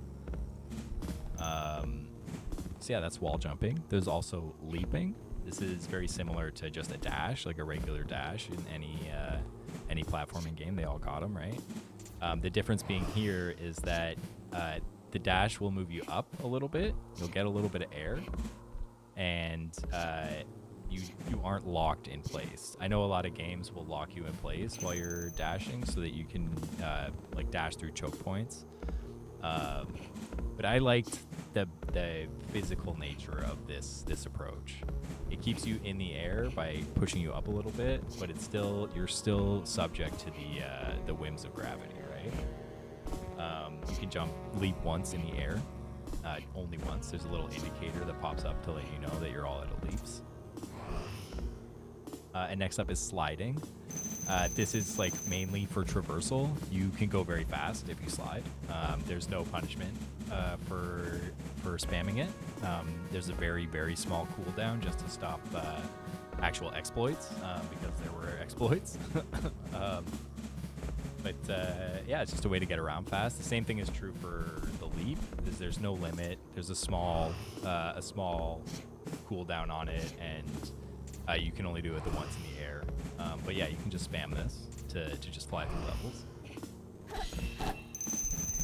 This part teaches you about switches and attacking. It's your first introduction to the attacking mechanics. Only your attack and one special item can flip switches. There are breakable switches. There was one here that I broke. They don't come back. And there are flippable switches which will go back and forth. This teaches you about a special type of jump called the prismatic shell. And this is kind of like a spin jump in Super Mario World. It's just a different kind of jump that has like slightly different mechanics. Very, very subtle, but will shake out for players who want to, play with a little extra in the jumping department. This is where I introduce the combat mechanics for real. These checkpoints, you can use them to teleport back into a level. That resets everything. I teach you about blocking and parrying. So if you block right before an attack hits you, then you'll get a parry, which is free. No damage to poise, no damage to health.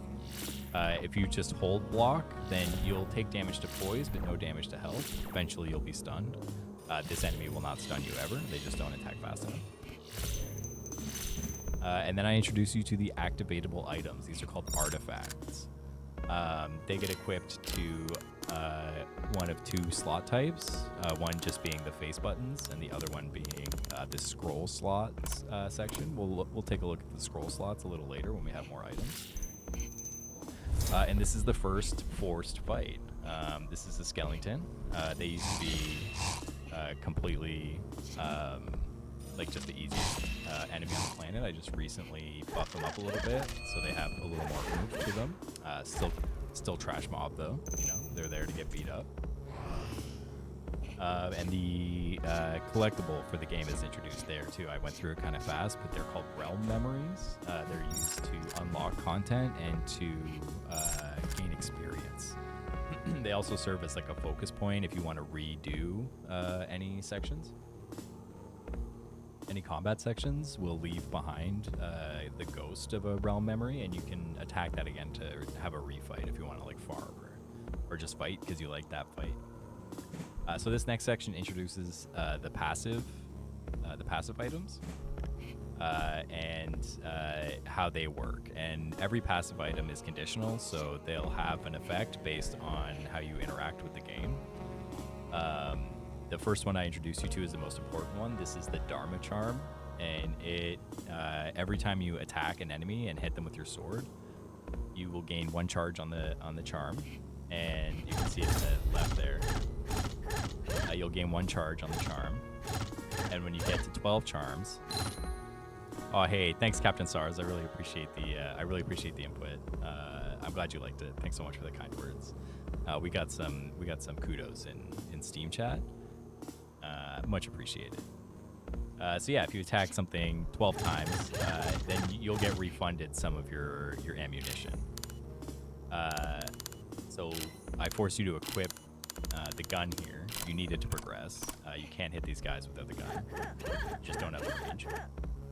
And I don't give you enough bullets to kill them. Almost. But I force you to come back over here and interact with the Dharma Charm to get your bullets back. Because I want you to know that you can use the weapons. And you should use the weapons. They are built to murder with, right? And play your way. Because we're all gamers here, and we all got games we want to play our way. And this is my little gift to you. This check section needs to change because those guys should die in 1 hit here because it's not really that fun to hit them a bunch of times. This also teaches you that some items have modifiers. So this artifact, the Cane of Lodin, or the Cane of Muna rather, this weapon can angle up or down. So it's less about aiming at something and more about how you cover the terrain. So this one will cover a wide range. The middle one will cover a shorter range. And the bottom one will just get in the face of whatever is in front of you. You can also hold it to increase the fuse timer. And now we're going to introduce a special item that might be maybe a little underused in the campaign, but is pretty fun in some of the side levels. It's an item that can grab these orbs and pick them up and throw them. And these end up being kind of like part of the platforming and puzzle sections. You can do a special maneuver if you're familiar with Super Mario World. You can do that. It's called a shell jump, but in this we're going to call it an orb bump. And they're the only other item in the game that can affect switches. So we use those to kind of add like a little bit of texture to some of the platforming challenges, just a little bit more that you can do. So now I introduce all of the rest of the items that you get in the game, and I give them to you right away. Part of the philosophy of Amada is empowerment for the player, and one of the inspirations for the game comes from the classic Metroidvania architecture, whereby you collect items to unlock the map, right? I think we all know about that. But I have always wanted to play a Metroidvania that starts at the end of the Metroidvania. I feel like in a lot of Metroidvania games, you get a huge kit of items, and you get like maybe an hour to actually use them. You're not really able to flex with your full kit ever. Like in Super Metroid, you can like walk around and kill everything with the screw attack for a while, which is very fun and cathartic, and you know, nothing against that. But I wish a lot of times that there was like extensive content built around how you operate at that level, right? So that's what I went with here. There's no unlockable sections. Every item you get right away. So you get to kind of build your character from the ground up right away. And it might be a little overwhelming for players. I've had reports that it's a little overwhelming. But I think that you pretty quickly get used to the fact that you have a lot of options. And it can be fun to experiment with them. That's one of the reasons the Dharma Charm went in the first place, is to let people feel like they can just use the items. They don't have to worry too much about running out of ammo or saving it. You do have to worry about saving your ammo for sure, but not to the extent where you're never going to use it. So the weapons that you get to start with, the first one is Punch. This weapon is called Omen, and it attacks when you push the button and when you release the button. And it shoots these little fists, and the little fists will pull enemies into you, and you get to clobber them like that. It's really good for trash mobs. The Punch does blunt damage. There's 3 types of damage in the game. There's blunt and magic and sharp damage. The next weapon, the Thorium Ornament, does magic damage. It's just an explosion that happens around you. Kind of a get-out-of-jail-free card to clear some enemies. Then you got a Hammer. This combos 2 times, and you can hold it. It has a long wind-up, but a quick release, so you can like prep that up and go smack some people. It does blunt damage, and it does a lot of damage to poise, so it's really good at stunning enemies. The last weapon you get is the Cane of Elding, which is like another get-out-of-jail-free card. This one just explodes. It's a hit scanning weapon, so as soon as an enemy's in sight, you'll be able to throw off one of those bolts. Okay, all right. Looks like we're ready to go. So I do have some obligations at work that I have to attend to very quickly, but I'm going to pop off the VOD from yesterday or from Monday. To keep y'all entertained. Thank you so much for showing up, for tuning in. I hope that you guys enjoy this VOD. I'll try to be back as quickly as I can, but we could be gone for up to about an hour. So yeah, I'll still be in chat a little bit. Hopefully I can interact, but no promises. Thanks again, everyone, and I'll talk to you soon.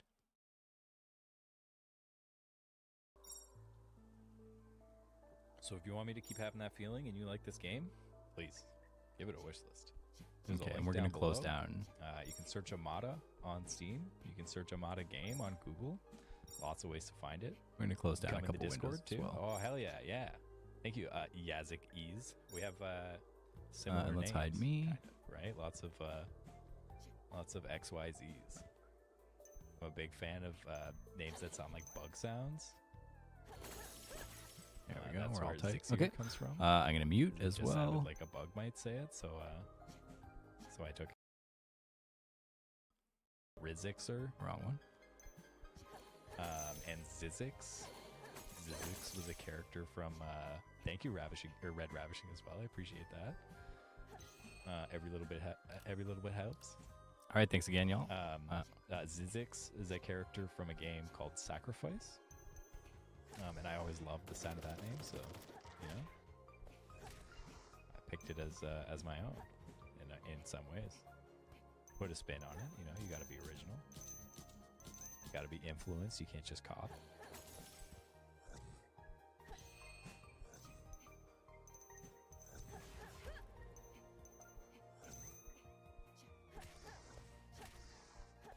Sometimes that enemy, the slime, the like blue guy who's floating there, will pick up one of the other enemies and fly away with him, and it's so funny. And I left it in the game, even though it kind of can fuck up some fights a little bit, because when it happens and someone just surfs off on one of these blue dudes, it just makes my day. It's a happy accident in programming.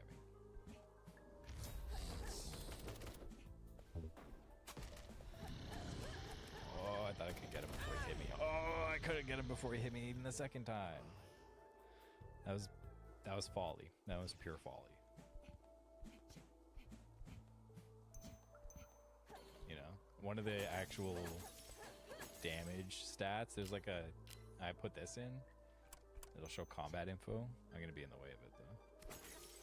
I'll move me over a little bit. I'll pop me up here, right? Hey, here I am. But it'll tell you like the breakdown for everything that happens in combat basically. And one of the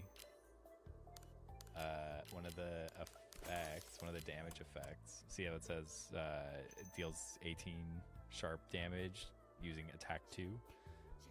One of them is, it just says folly, and it's part of this Raziel charm that you hurt yourself with if you attack too much.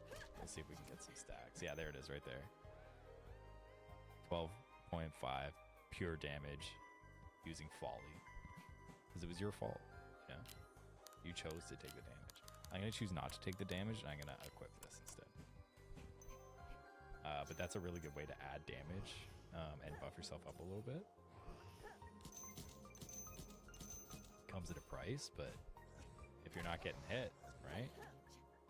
You're out here playing no hit runs, then you're gonna get quite a lot out of that item. I'm gonna turn that off because it kind of clutters the screen a little bit. These little jellyfish, you love these jelly jumps. They're pretty good. I just changed like the sound effect for all this too, and I think it's a lot better now. I think it's it has a little more punch. A little more punch. I have to do this whole fight over again, man. I gotta play proper. Do I have the Agni charm on? Okay, cool. I can't get hit by any of those guys. I would say in a single week, it used to be a lot more, but the game is mostly done now, so I'm not working on it as much.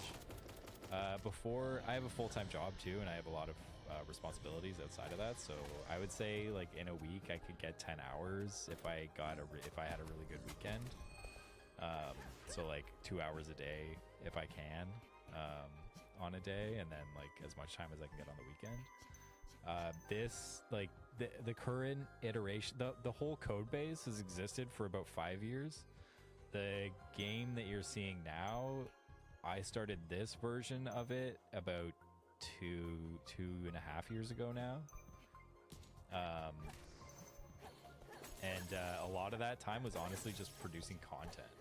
Coding the game was hard for sure, and it's an ongoing problem that like is never going to be trivial, but actually making the game, that's the real time sink. And bad bugs. If you find a really bad bug, you're going to be working on that. You're going to be working it for sure. Yeah. That's like a little hobby project. It's a really good way to soak some time. Yeah. I don't have so much, like the game hasn't been hard for me to work on. It's like I program professionally as well.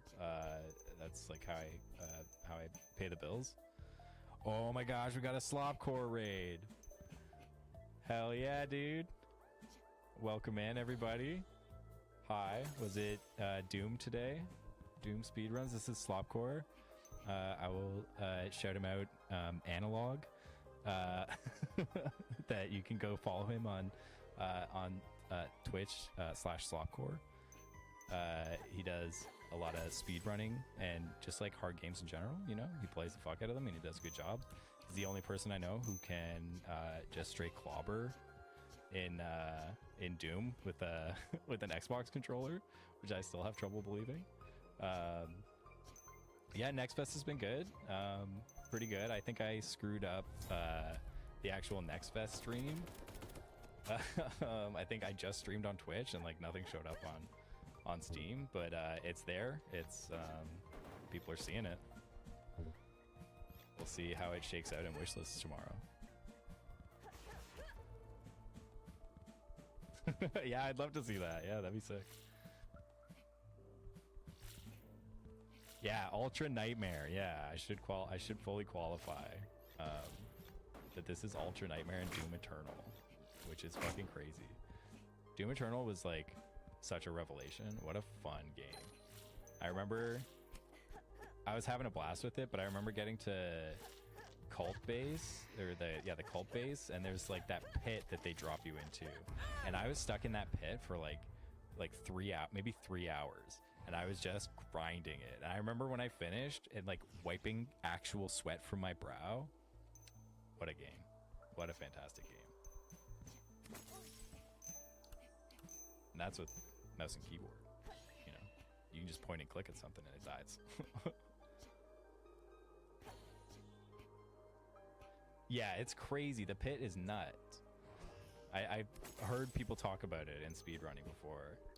And I saw it last time you went through there, like the setups that you have for the like exploding guys that you can like kick into things. Crazy. That's one thing I really like about Doom, is how the setups work. Like watching an arena get solved is really satisfying. But yeah, everyone, welcome in. This is Amada. This is a game I made in Godot. I've been working on it for like this version of it for about 2 years now, 2.5 years now. There's been many iterations of it, lots of paring down of requirements and trying to fight scope creep. But this is what I landed on. It's pretty simple and linear. Yes, I need a command. I gotta get the command in. The link is it is down below. You can see it in the in my About Me section. You can find it on Steam. I don't know why I keep turning this off and on. You can find it on Steam just by searching Amada, or through Google searching Amada game. Any wish lists go a really long way. They're much appreciated. If you like what you see, you can head on over there. There's also a Discord you can join. I stay pretty active in there. It's not the most active Discord on the planet, but if you want information about the game and stay on top of what's going on, then the Discord is a great place to be. But yeah, it's a side-scrolling action platformer. You have like a full set of a full suite of stats that all do various and important things to help you enact murder upon the crazed denizens of the multiverse. It's kind of a unique take on a Metroidvania, whereby we skip all of the Metroidvania-ing. Thanks for all the follows, by the way, says Ojo and Bootsy. Much appreciated. So a different take on a Metroidvania, where all the Metroidvania stuff is cut out. That all happens before. Yes, thank you so much for the link as well. That all happens before this game. So you start the game with like a full kit from a Metroidvania game. The idea being that like, I feel like in every Metroidvania, you like finish the game as this like superpower, and then there's like 10 minutes of gameplay where you get to be a truck. So I wanted to start a game where excuse me, where you just start at the end of that and you get all the stuff and you get to go into a new game plus that's actually like a new game, right? And this is the result of that labor, right? Oh.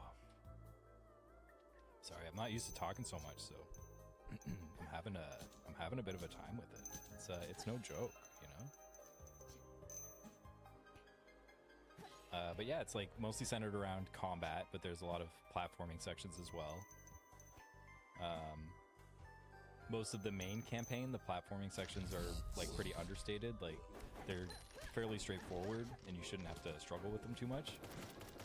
There are a couple of like tougher points, but overall, it should just be about like more fun movement than anything. And then there's side levels that have like more platforming focused content.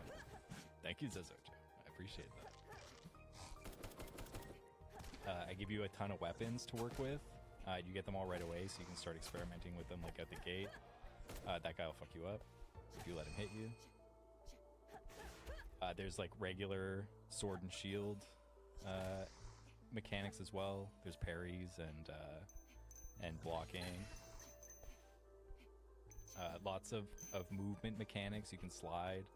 I put this thing in where if you hit the ground and you're moving a certain speed, you'll land into a roll. Just because it like was fun. So there's a lot of focus on traversal being like really free and uninhibited. Just like dash and slide around all you want until you run into an enemy and he gives you a little slap.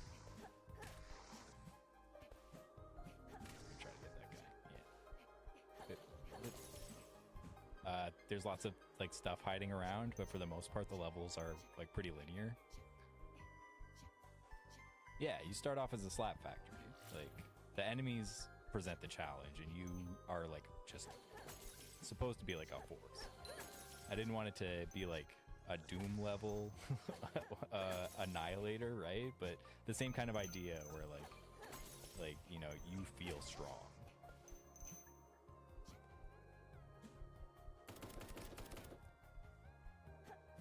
And these guys. Oh, I don't like it. Oh, I didn't like it. Not that strong. Not strong enough. I gotta buff you. I changed up a lot of this section actually on the advice of Slopcore. Who thank you again for the raid. That was wonderful. This was like the bottom section initially of this part was just a punishment. If you fell, you were stuck down there and you'd have to come back here or to find or go find another way up, back up to the top part. But that ended up just kind of giving people the runaround, and it's not especially clear that that's like what needs to be done. So I let the bottom section be just another place to explore. It's not a punishment anymore. It is punishing. There's definitely enemies that'll are waiting for you down here, but it's not like strictly a punishment. You actually have to come down here to finish the section. And I just hid switches, 6 switches all over here, so you have to go around and find them. It needed some refining, and I think it's a little more refined now.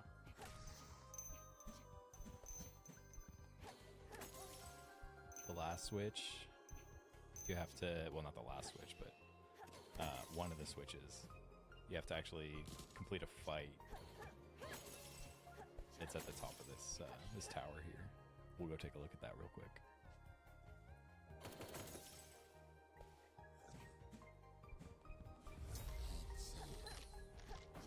I wanted this to be like, oh, that's the last switch. I'm gonna go get that switch, and then, oh shit, now I'm fighting people. I don't know if it's gonna have that effect, but that's what I was kind of going for here. Oh, nice. And the hitbox on these guys is kind of misleading. I also changed the way they look recently, and I think it was a downgrade overall.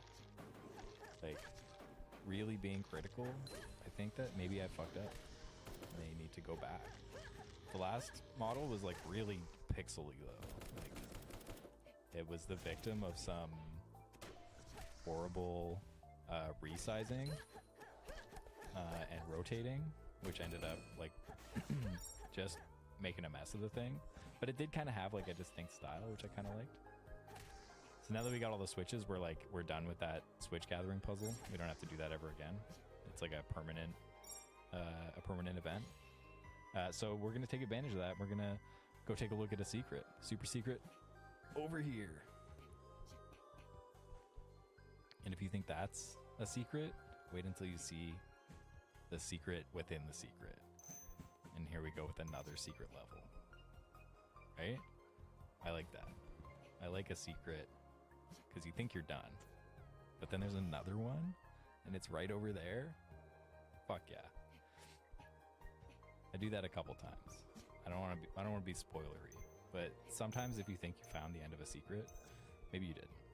And just try to think about that. Try to keep that in mind. Even in real life. Video games is video games, right? But in real life, sometimes there's a secret within a secret. You gotta find that. That's that life juice, right? I think we're gonna do this side level. I think I want to. I'm just picking it.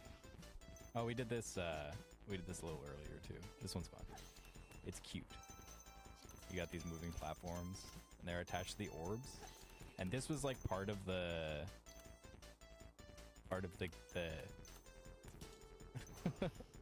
what about like those like origami hand things that like you could ask it a question, right? You could fold it up and ask it a question, and then you would unfold it and it would give you an answer. That thing was a secret within secrets all over, right? No, but those are in real life. And there's like, what about like a lie within a lie, right? Or like double crossers. That's a real life example of secrets within secrets. This section used to be kind of cruel and obtuse to get this secret over here. You can actually, I was explaining this earlier, but you can actually, oh, thank you for the follow, Samps. Much appreciated. Welcome in. You can actually grab these platforms with the Cane of Loden. I don't know if I'm gonna be able to do it. Yeah, and you can like throw them around. And initially, to solve this, to get through this part of the level, you'd have to hold on to the first platform from the first section, bring it all the way over here, and then like finish this section on top of it, and throw it and catch it in midair, and then do a super jump off of it. And I was like, maybe that's kind of a lot for people. It was really fun though. If you did it, it was awesome. It felt so good. But I think I'm the only person on the planet who's ever gonna have done it. Now it's just easy. I was also gonna make a required shell jump here, because you can shell jump with the orbs. Let's finish this though. Let's get out of here.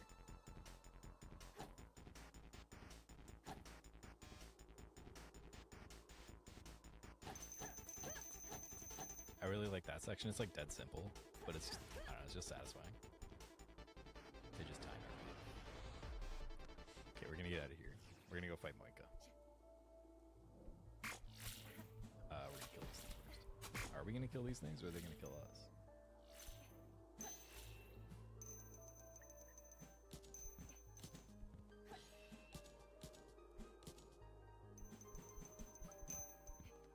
Okay, Moika is a good boss to show on stream, because she's very flashy. I've been wanting to name a boss Moika for a really long time.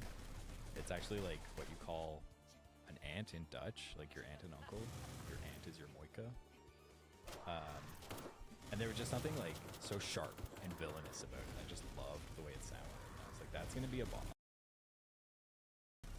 And this is it. I think parts of her need to be restored because there was some nerfing that's occurred to the character recently, but I think I have to actually undo some of it, because there was one part she does this, like, not this one, but there's another like Gatling style attack that she has that she used to chase you with, and it was kind of like Monka Steer, but it was like really really frantic, and I love the feeling of having to get away from it. I nerfed it so that it barely does anything now. Man, am I gonna have to level up? I'm out of fucking sword, I'm out of hammers. The hammers is the good one for her.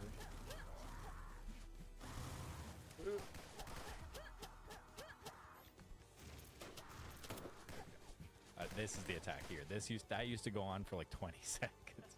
It went on for like way too long. And then I nerfed it so it only goes for like 2 seconds now, but I think it needs to go back up to like maybe 5 seconds. 5 or 8 seconds would be good. Yeah, I think might die. If I can get a hammer. That's it. All right. Wick it down. Okay. Well, we have a bunch of people here. I might as well start over. So let's go from the top again. And this time, I'm not gonna have to restart again, because I'll remember to explain everything and not just charge through the game, which I've been doing a lot of. And actually, right before I go, I'm just gonna go get a top up of water. So I'll be like 2 seconds.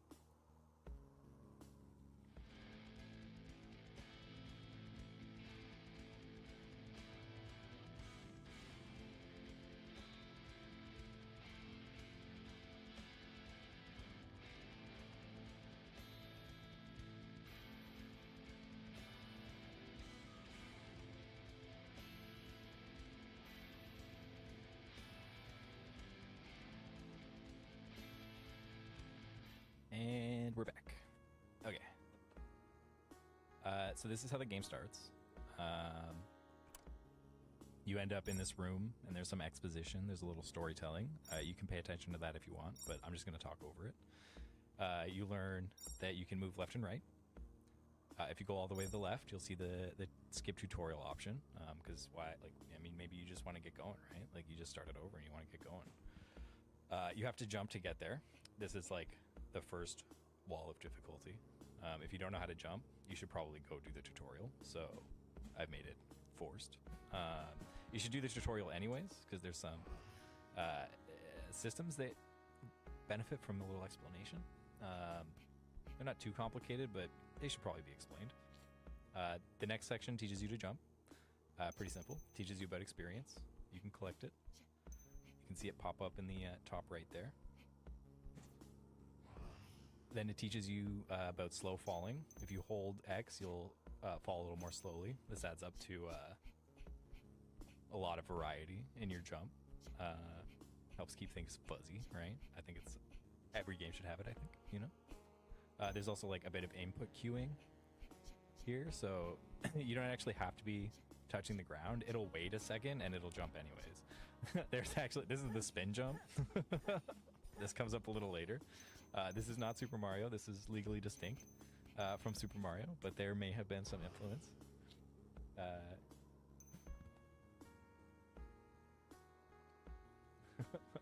We have some visitors over there. So you can also leap in this game. This is like a dash, basically. Okay, hold on a second. Sorry, guys.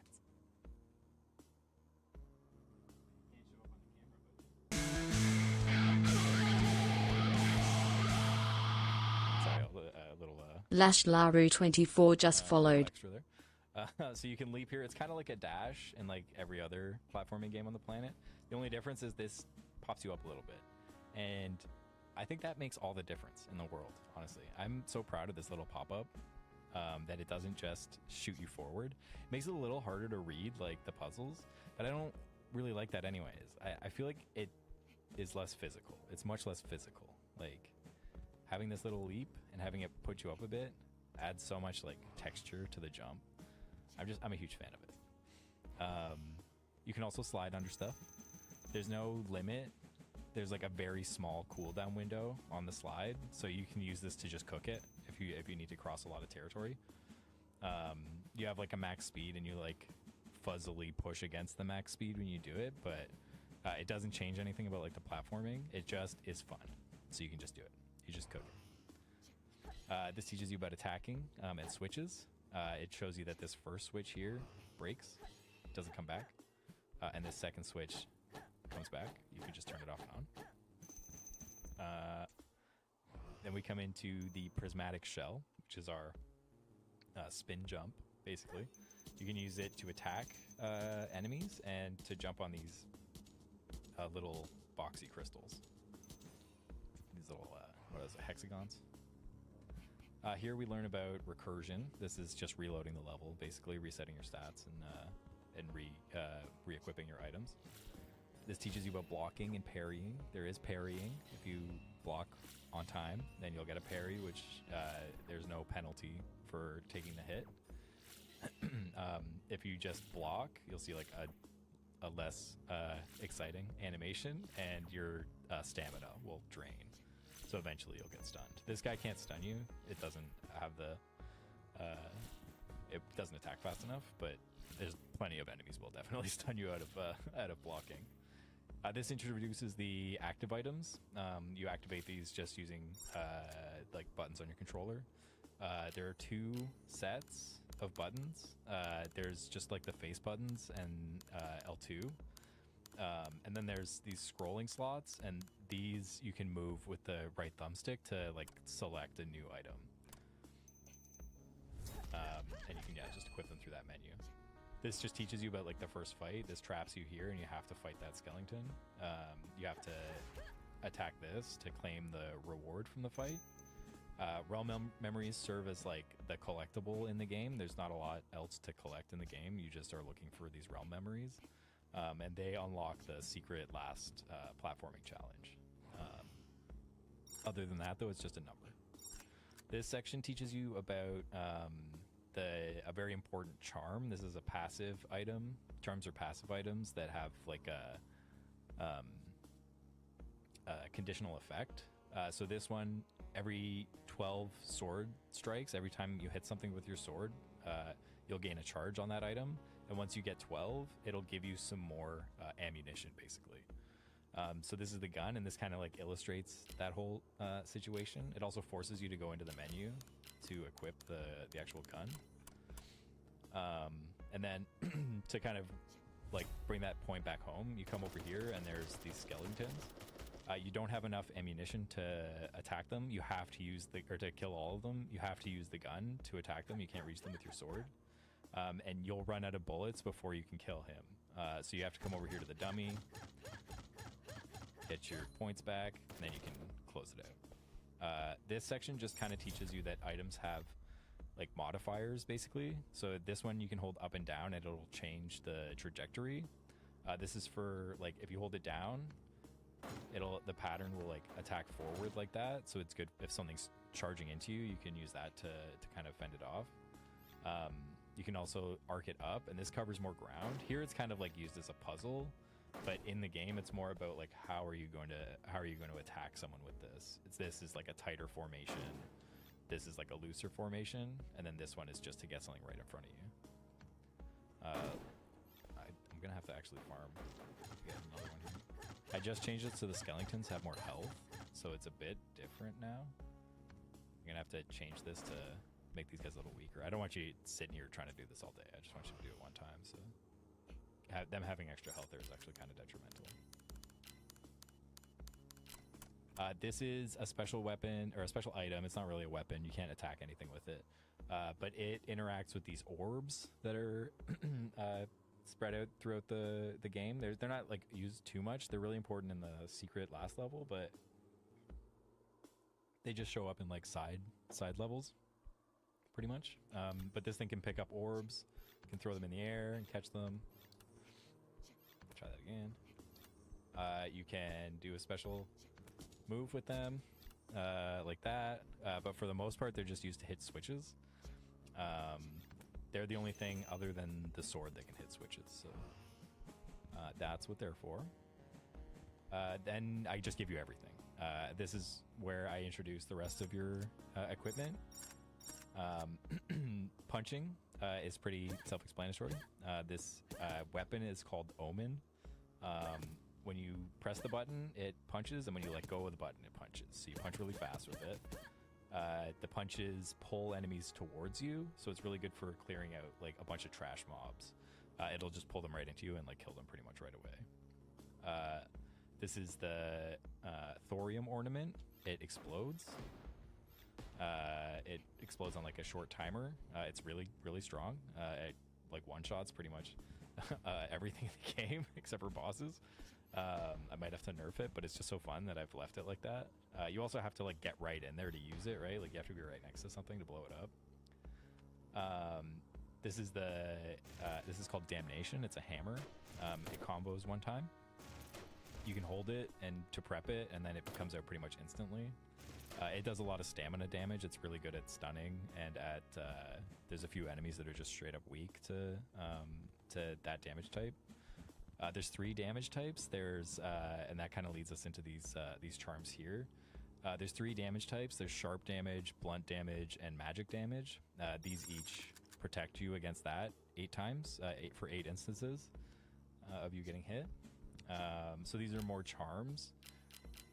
Their passive effect is pretty simple though. It's just plus 15% armor to the different damage types. It starts with 8 charges, and you lose a charge every time you get hit. Very simple. These are a little more complicated. The Agni charm can add damage, 5% damage per charge, and it gets a charge every time you kill something, and it loses a charge every time you get hit. So you get stronger as you kill, and if you get hit, you get punished a little more for it. You start with 10 charges. You used to have to collect those charges, but someone recently came into Discord, which you can join us on Discord. There's a link in the description here, and you can find it on the Steam page as well. I've tried to put it everywhere. but someone came into Discord and said that it would be better if you started with the charges, because then you can go fight boss. I know I need to set up some. I have a lot of stream setup to do. It turns out. But yeah, if you start with the charges, then you can just fight bosses right away. You don't have to go farm the charges up. And I liked that. I thought it was kind of conducive to what I was trying to get done with the game anyways. So you lose the charges still if you get hit by the boss, and in the boss fight you can't get them back, right? So you have to kill something to get the point back. So I like that. That was a recent change. This is the Raziel charm. This is kind of an homage to Soul Reaver. Soul Reaver 2 specifically. It works by adding 15% damage, or 10% damage for every charge. It gains a charge every time you hit something, and loses a charge every like 1.2 seconds. But if you get 7 charges, it starts to hurt you.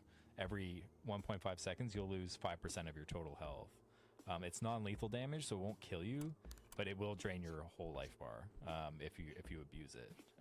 So that's like something that I kind of built for no-hit runs, because if you're not going to get hit anyways, right? Like, it's not even a penalty.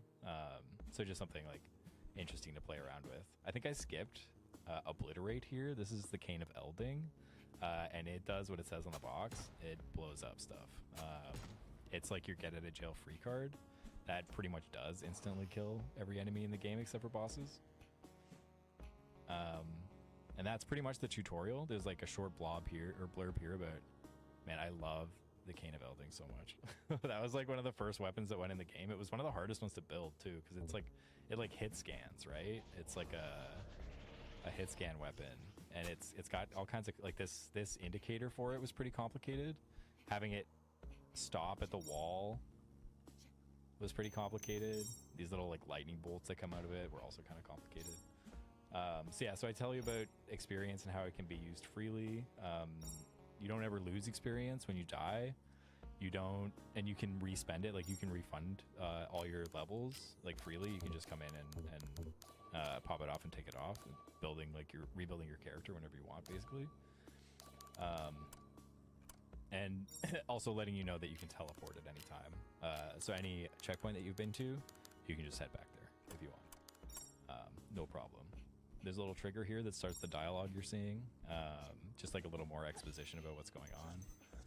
The story's supposed to be kind of understated, so you're not like expected to really pay strict attention. If you want the story, it's there for sure. But if you just want to run around and chop, then run around and chop by all means, right?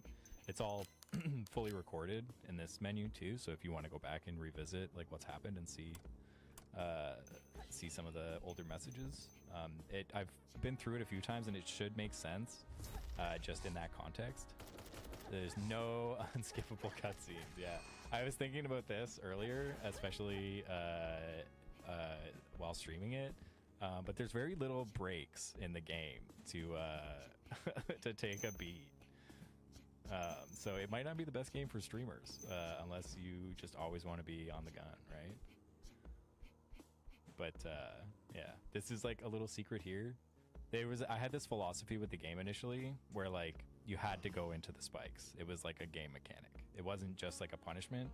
You had to go into the spikes to progress. So that's kind of like a leftover bit of that I left in. So if you go into those spikes, you come here and it's a secret. It's supposed to like abuse people's natural instinct to avoid the spikes. It's also kind of like a spiteful remnant of from that time when the spikes used to just be another platforming obstacle. They sent you back to the beginning a lot of times, but sometimes you had to use them to progress. I ended up taking that out and I replaced it with those vortexes you see. Every time I made you jump into the spikes, I just put a vortex there. It works identically. It's exactly the same. There's literally no difference between it and the spikes. It just looks very inviting and people will jump into it more willingly. So that's just a little funny trivia about the game. This section here is where I initially taught you about the spikes. You'd have to jump in them here to end up here. So you couldn't get up here without actually walking through the spikes. So I forced you to do it. But it was really confusing and people really didn't like it. So I took it out. But yeah, I left that one little secret in to kind of keep the flame alive, right? I also recently changed these skeletons. Before they were just mostly to beat on, but now they can actually kind of fuck you up a little bit. I changed their attack so it makes that little cloud come out, and that like extends the hitbox for like another second or two. And they also attack a little faster and have more health. Yeah, there's a couple of secrets in the game. There's one over here too. You always know there's a secret if there's a coin that's like hidden somewhere, like half hidden. Like over here, there's this sneaky one here. Lets you know that there's a little something down there. This section used to be so complicated. This was like, oh, I got every single person who play tested the game came back at me and was like, man, what the fuck is going on over here? So I made it a lot simpler. Before you used to have to hit like a bunch of these switches over there with the orb. Now you just have to hit one, but it moves. So you have to hit it on time. I like totally pared that one down. Before it was like a big spinning wheel that had like 15 of them and you had to hit them all in a row. But yeah, people just didn't get it. They didn't like it. Which is like, you know, just that's part of creator bias, right? You know, you can't always tell how someone else is going to perceive your game. This used to be where you learned how to play the game. This was like jumping and sliding and all that shit. It would teach you about that. Now it just teaches you about extra leaps. There's like 2 different kinds of platforming pickups.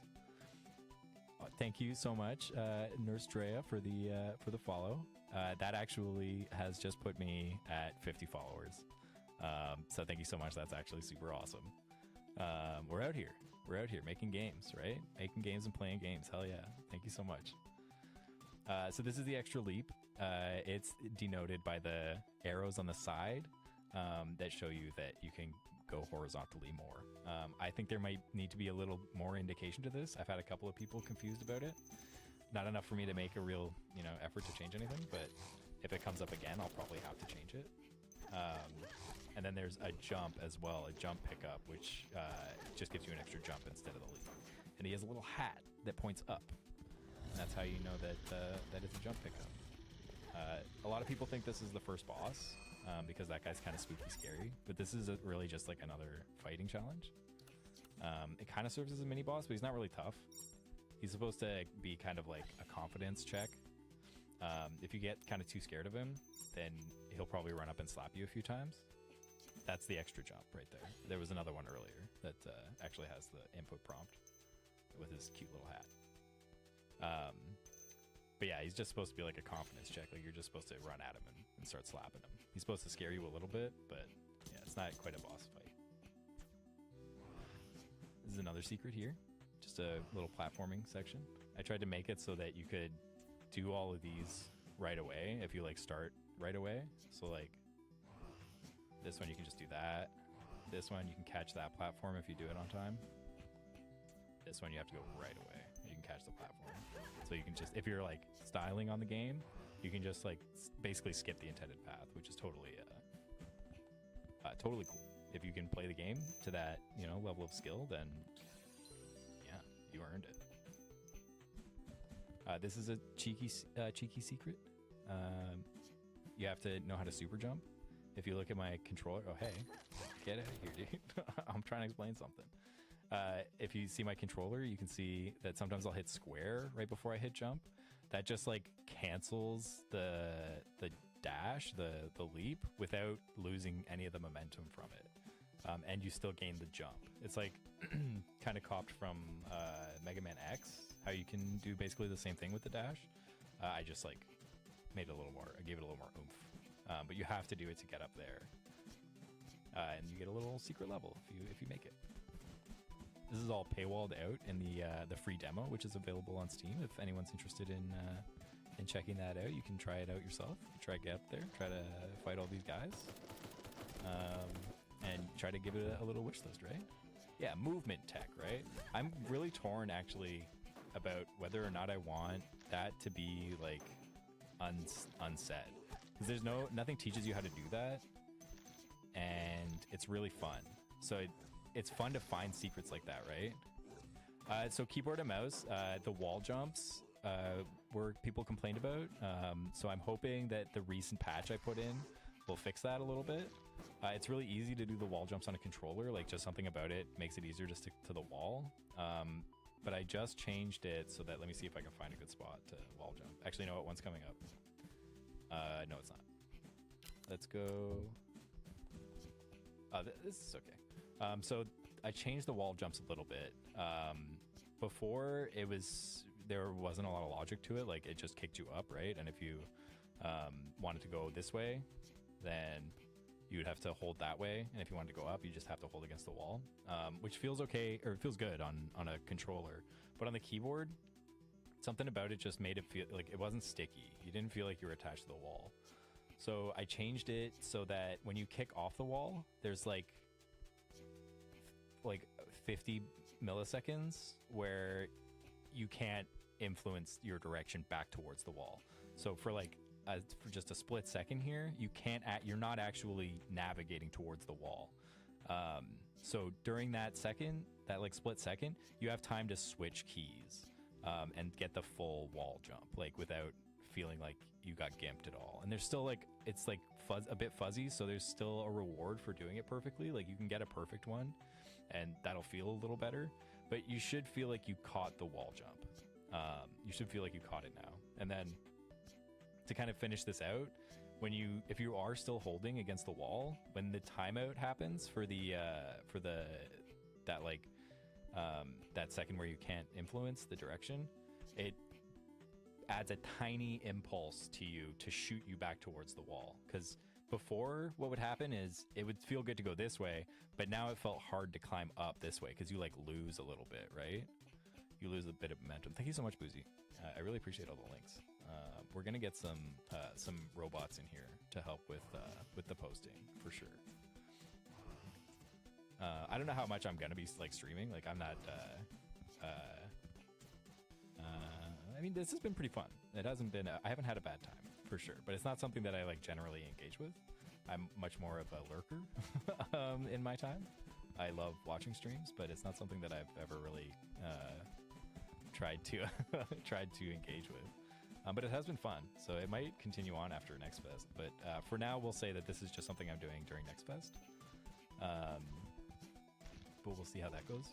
The one major thing I'm finding with streaming is that talking is really hard on you physically. Like I can feel it in my throat, you know?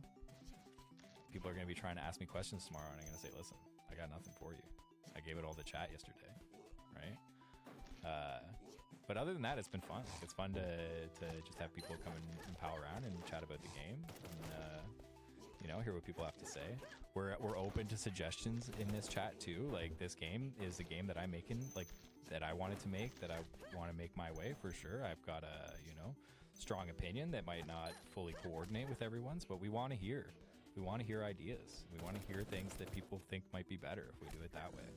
If you want to check out the demo on Steam, it's free, and it contains a lot of this first level. See, that's what I'm saying. Yeah, I think making it better is my utmost goal, right? That's the whole game. The game of making games. I had been a long time actually since I had updated it, but I just recently got a good batch of feedback from someone who popped into chat randomly. I made this so that Pirate Software stream, Thor, his stream recently, I guess not that recently anymore, but it blew up, right? Like, I was watching him for a while, just a good game dev stream, right? And then I guess he made that short about horse armor in World of Warcraft, and how a piece of horse armor made 10 times as much as StarCraft 2 did. And he just exploded overnight. He had so many shorts, he had all the fuel, right? And he just started a fucking fire. But anyways, he does TTS for $5, and he'll answer your question in a big queue. So I went in and I put in my $5 several times to actually make it into the queue before he finished for the day. Anything he doesn't get to in the queue, he donates that money to charity. So at least I know that my money was well spent still. But eventually I did make it in, and I asked him to check out the Steam page, right? And he did, and he was very complimentary. It was a huge boon. So I went back in with another $5 later, and I asked him if it was okay to. Yeah, it was awesome seeing everyone respond to it in chat. I asked him later on if it was okay if I made that into a short on YouTube, and I did, and it ended up it just hit like 350,000 views, which is like crazy for me. Like I never even tried to make anything like that, right? So very pleased with that. It's been really good for exposure, and a ton of people have just been jumping in chat lately, and yeah, it's been super awesome. There was a period of time where it was like 1,000 views in an hour. Absolutely insane. So yeah, that's just been crazy good for the gaming exposure. I went from like maybe getting 1 or 2 wish lists a day to now I regularly get like 50 to 100. So that's been fucking awesome. But yeah, a lot of people have been coming into chat with good feedback on the systems and having played the demo, and I just got a big block of text about it last week, and that amounted to like it's like 62 deltas in my commit, which means that there was a lot of changes. So pretty good, yeah. Most happy about the thing I like most though is these skeletons can actually fight you. No, the system specs are super light. They should run on a toaster. It's kind of CPU heavy in sections, but in the bottom right there is the FPS counter. It's locked to 140 right now, and it never stutters. It never sleeps. It fucking goes. That was one of the things I worked hardest on, is trying to make it like super low footprint on your computer. It's not free. Like a lot of it, like I said, it's really CPU heavy, so there's a lot of stuff going on in combat. There's room to improve it for sure. Like I could definitely cut that down a bit, but it's at a point now where I think that it's like totally fine. I don't think that anyone's gonna notice any performance issues. And it's cross-platform too. It works on Linux, and it works on Mac, but I'm not supporting Mac because I don't want to deal with the licensing. It just sounds like a lot of work. So I'm skipping it. But I mean, it's an option there. If the well, I don't hate. Okay, I'm actually pretty pleasantly surprised. I got a Mac for work like a couple years ago, and as a little IDE, like a little development machine, it's pretty fucking awesome. There's things I would complain about, but they're not like, it's mostly just like tribal Windows stuff that I'm just like used to. But I found apps to get around most of that anyways, and like I spend most of my time in the command line, right? So it's been okay. What I don't like is the proprietary bullshit, right? Like the Mac itself is kind of made of garbage. All the cables that come with it, complete shit, absolute garbage. That licensing system too that I would have to go through sucks. The software isn't generally as good. I mean, pretty much anything you can get on Linux will work there, but not everything, and it makes a difference. I've run into problems grepping things and using awk in console because you have to have like extra flags and stuff. And maybe I'm getting a bit too dorky for this, but there's definitely stuff I'm not crazy about. But like overall, as like a little machine just to code on, not too bad. Not too bad. I have taken it as well to game on it a little bit. I played Sins of the Solar Empire on it, and or not Sins of the Solar Empire, sorry, Endless Space. I try to get into Endless Space when I'm stuck with nothing but the laptop. I'm like, maybe now I'll actually get into a 4X game. You know, I've been trying for a long time to get into a 4X game because I hear people talk about it, you know, that one next turn thing. I've seen those slot videos as well. I love those slot videos of the AI players that, like the actual, like ChatGPT AI players. And I love those videos, and I like the idea. I just never, you know, I've never sat down and said I need one more turn. So I'm hoping that, the Civ 6 videos, those are so funny. With man, what's his name? I can't remember his name, but the like adventurer guy who does the AI. How many times have I died in this fight? Am I still fighting here? It's because I have the fucking Raziel charm on. You know, I'm not paying strict enough attention to play with that. Yeah, I like that shit a lot. His latest video is good too.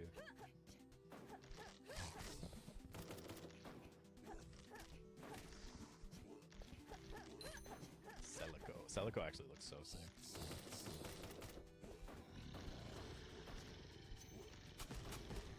Yeah, those guys are clustering too much. I need to fix that. I need to fix the cluster.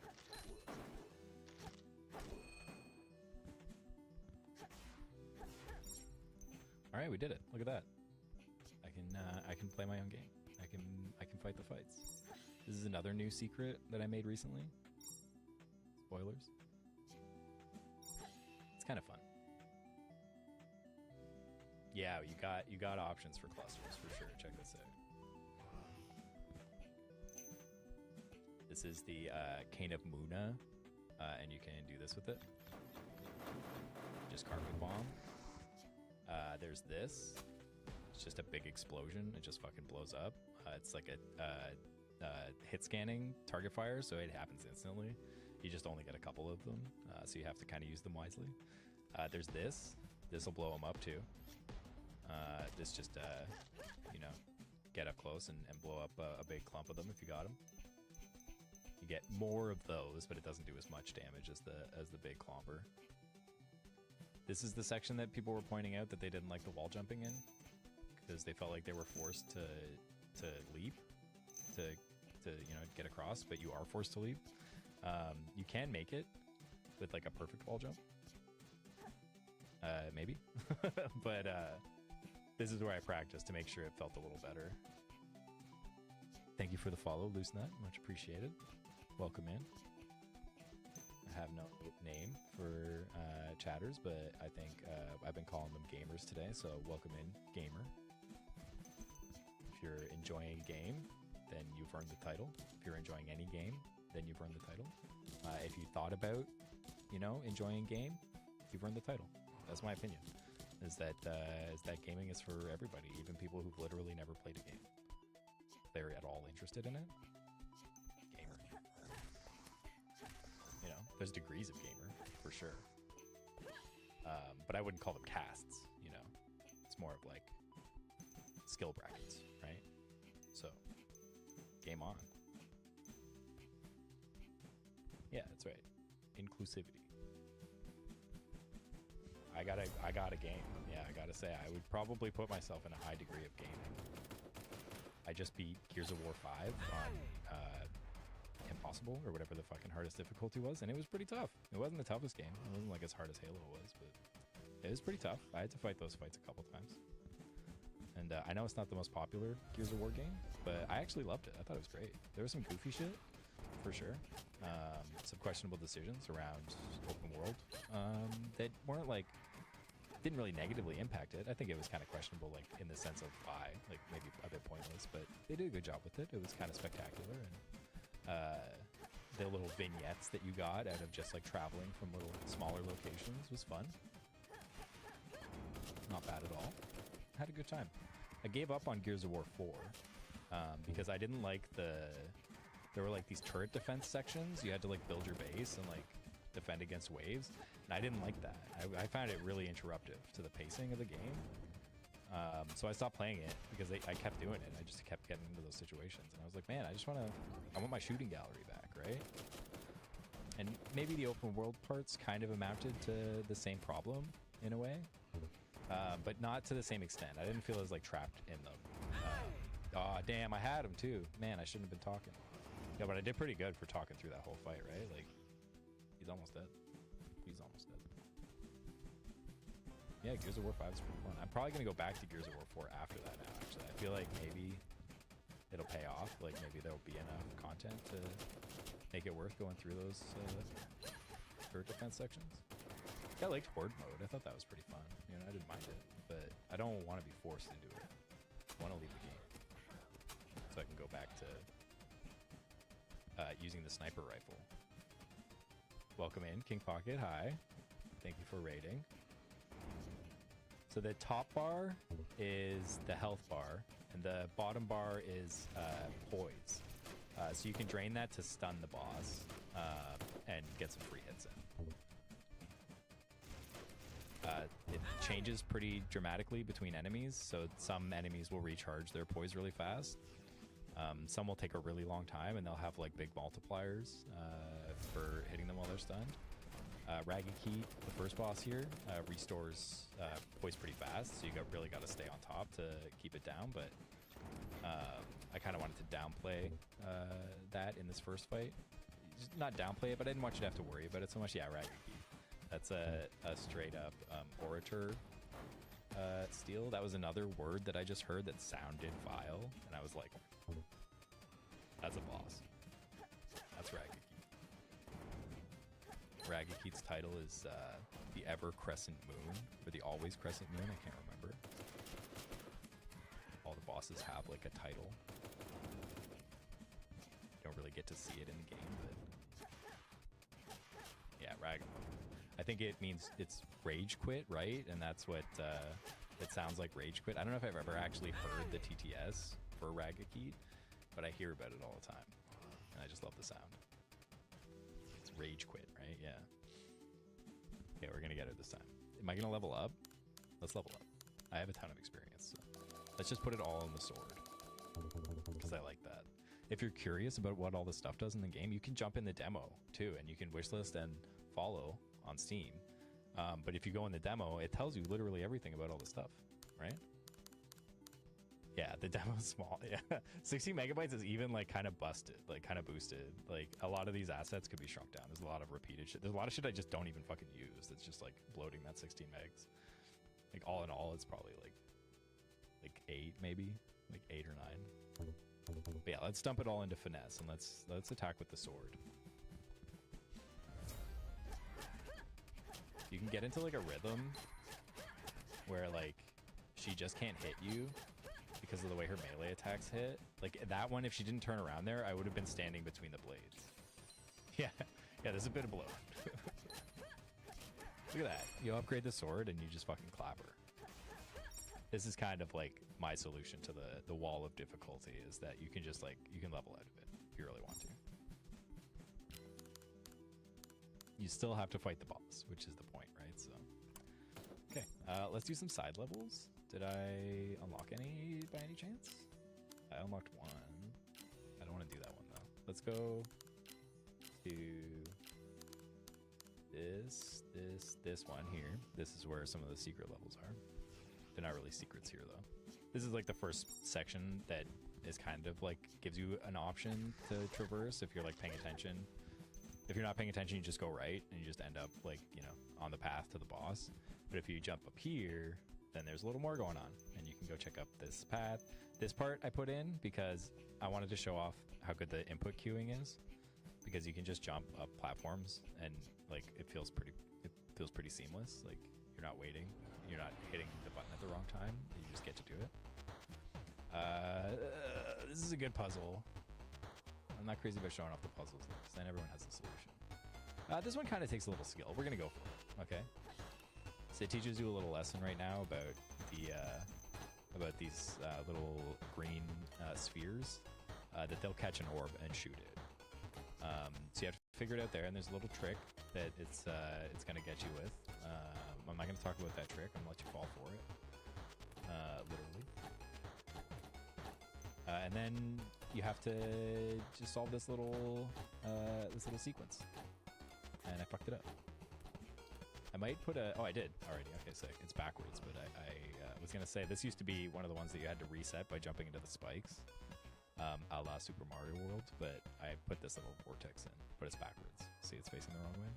I have to fix that.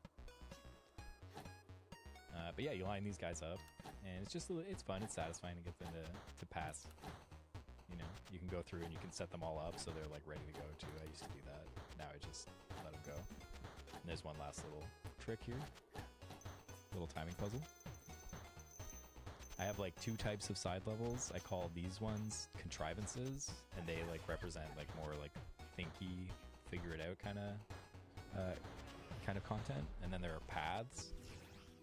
Paths are thank you, Dr. Creature.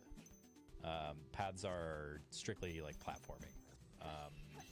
This is like one of the oldest platforming side levels in the game. This has been around forever, and it's one of my favorite ones. This is Path of Om.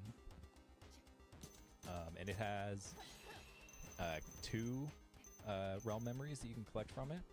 One of them you just need to get to the end, but the other one you have to hit these yellow switches all the way through the level. And when you get all of them, it'll unlock another realm memory. But if you get hit by anything and you have to restart any section, it resets that yellow switch too. So you have to go through the whole level without dying, which I'm about to. Shit. You have to go through the whole level without dying. I did it last time, first try. I'm not even joking. I fucking did it. But yeah, you have to go through the whole level without getting hit by anything, basically. Which is kind of tough, you know? These little mini sections that are kind of like denoted by the color. It's not like strictly important information. Like I don't think it's an accessibility concern, but the sections are like vaguely denoted by color to just show you that you're in a new platforming section. I do have like colorblind filters, which kind of like solve it, but I don't think it's like, it's not, you don't need to know, right, that this is a new platforming section. You'll find out if you fail it, right? So this part's also kind of whack. I like solving it, but every time I look at it, I'm like, this is gonna fuck people up. Maybe people don't want to see this. Yeah, we did it. Second try, not bad. Can't always get it first try. Let's go back here and let's go take a look at the second level. We're gonna fuck around there. I'm gonna stay on for a little longer because I didn't expect people. I was gonna sign off about an hour ago, but this is nice. So again, welcome in. Thank you for checking out the mod. I don't know why I'm fighting the boss again, but I'm gonna clap it real good.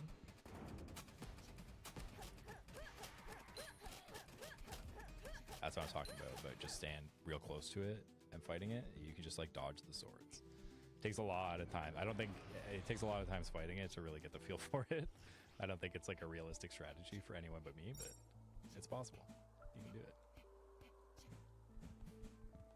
I tried to have some stuff like this section here. One thing I like about Dark Souls games is a lot of the pathways, and this might be really frustrating for some players, but a lot of the pathways are like not obvious. Like there'll be a really, exclusive club, of people who can fight Ragaki without getting hit by the swords. I like that a lot of the paths forward like aren't super obvious. Like they feel like just a piece of the environment that normally would have like an invisible wall around it, right? So I tried to incorporate kind of like a 2D version of that where like it doesn't look like you should be able to go there, but you can if you hit it right. And this is one of those. You can do it from either side, but I like that side. That's my side. This level I introduced these little red guys who will absolutely destroy you if you haven't leveled up Finesse. But if you level up Finesse enough, then they get one shot and they kind of fold. Sometimes there's a lot of them. They used to be an enemy that an enemy spawned a long time ago, like in the first iteration of this game. You would have one of these, like one of the tentacle looking guys. He would just fly around and summon them, and they would fly at you. Sometimes there would be like isolated ones like kicking around. I think about bringing that guy back all the time into the game, but I've never done it, and I don't know if I ever will. I have some spots that I think it would fit okay, but there's a problem of it summoning enemies and them giving you experience. A mini boss could be alright, yeah. We got boss slots still. Some of the fights could potentially be replaced by mini bosses in the future if early access goes well. If early access goes well, it's going to unlock a lot for me because being able to pay artists is going to mean that I don't have to do the art. Yeah, that's what I figured I would have to do, but I didn't want that to be like confusing. Like, why am I not getting experience for these guys? There's a lot of reasons that in my head sounded a lot louder than they do now that I'm saying them out loud. And then maybe it just goes in again as another enemy. Because it was cool. He would float around like just above your head and he would like swish back and forth, and he was kind of hard to hit. And then he would summon those guys and you'd have to like dodge them. It really filled the room up nicely. Yeah, he was good. So early access, I figure we're gonna see how things go after Next Fest. And if things go really well, then I'm gonna aim for like pretty much Elden Ring buzz dying down, Elden Ring DLC buzz dying down. So maybe like a month after Elden Ring, I'm thinking about going to EA. I was gonna go in right after Next Fest, but this is kind of a dense time for game releases. So, but yeah, all the content is done, right? So like all I have, it's all the content that I had planned for the game. I also do want to play Elden Ring. all the content I have planned for the game is in. It's all still totally up for,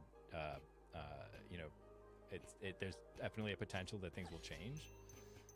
But that content is in there, right? So going into early access just means that people get to see what I built, right? I'm not like making any promises that I can't keep, because I'm not saying that I'm gonna add anything. Like the game that I plan to build is built, right? And any changes that happen now are gonna be pretty small generally.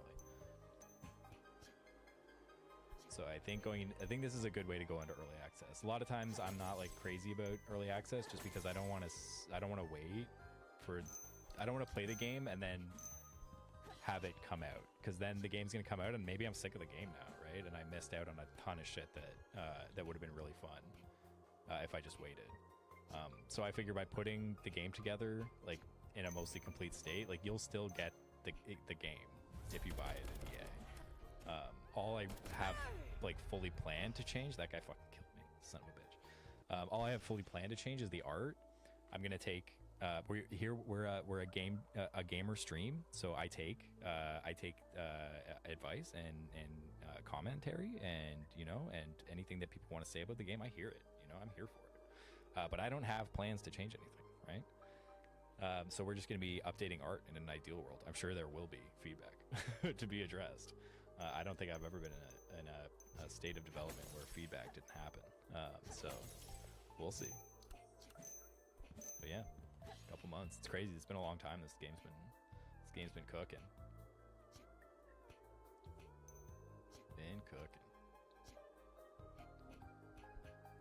Yeah, a lot of the time I've spent recently has just been on like marketing and stuff. After I made that video though, I just like stopped marketing it. I was like, okay, we're getting like, what is it? It's like 4,000 people in the last 48 hours. Like that's what I would have paid for in like AdSense, right? Like that would have been fucking, or not AdSense, but in Google Ads or whatever. That's like what I would have paid a fucking ton of money for that. So I was like, all right, I'm gonna take a break from marketing, and we're just gonna chill out and beat Gears of War 5. And I did, and I played a ton of Balatro too. I played so much Balatro. I was playing Balatro this morning. I'm gonna play Balatro after stream. That game Mike, shut up, Mike. Shut the hell up. I'm back. I'm back, everyone. I'm back 2 times. I'm back here. And I'm right here. Yeah, but I do want you guys to hear about this Red Steel King run, because I can fucking kill it with some Red Steel Kings.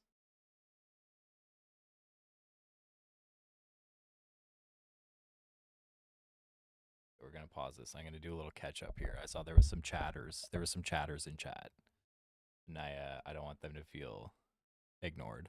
I realized that I didn't have any indication that I was not still online, so I added this special BRB.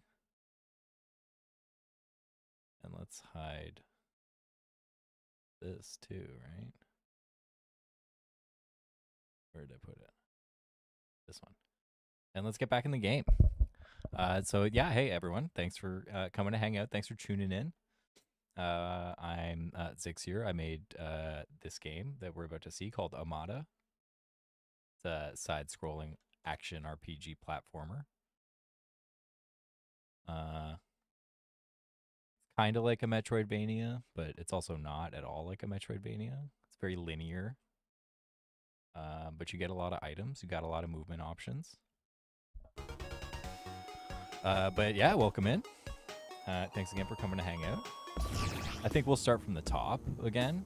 I think if no one has an objection, we could just start a brand new one. I'm not very far into the game anyways. I'm like in the 3rd part of the tutorial. How's my audio? Am I forgetting anything? Am I forgetting to turn anything back on? The gamepad viewer, that's necessary. got alerts going. You can see my keyboard. But why? All right, I think that's everything, right? Yeah, okay. All right. Yeah, we're gonna check game audio. Maybe we drop game audio a little bit, right? Some people were saying that's a bit too loud. I'm sorry for covering up the action with the BRB. I knew when I placed it there that was a bit obstructive, but I didn't want anyone to second guess that I was not there.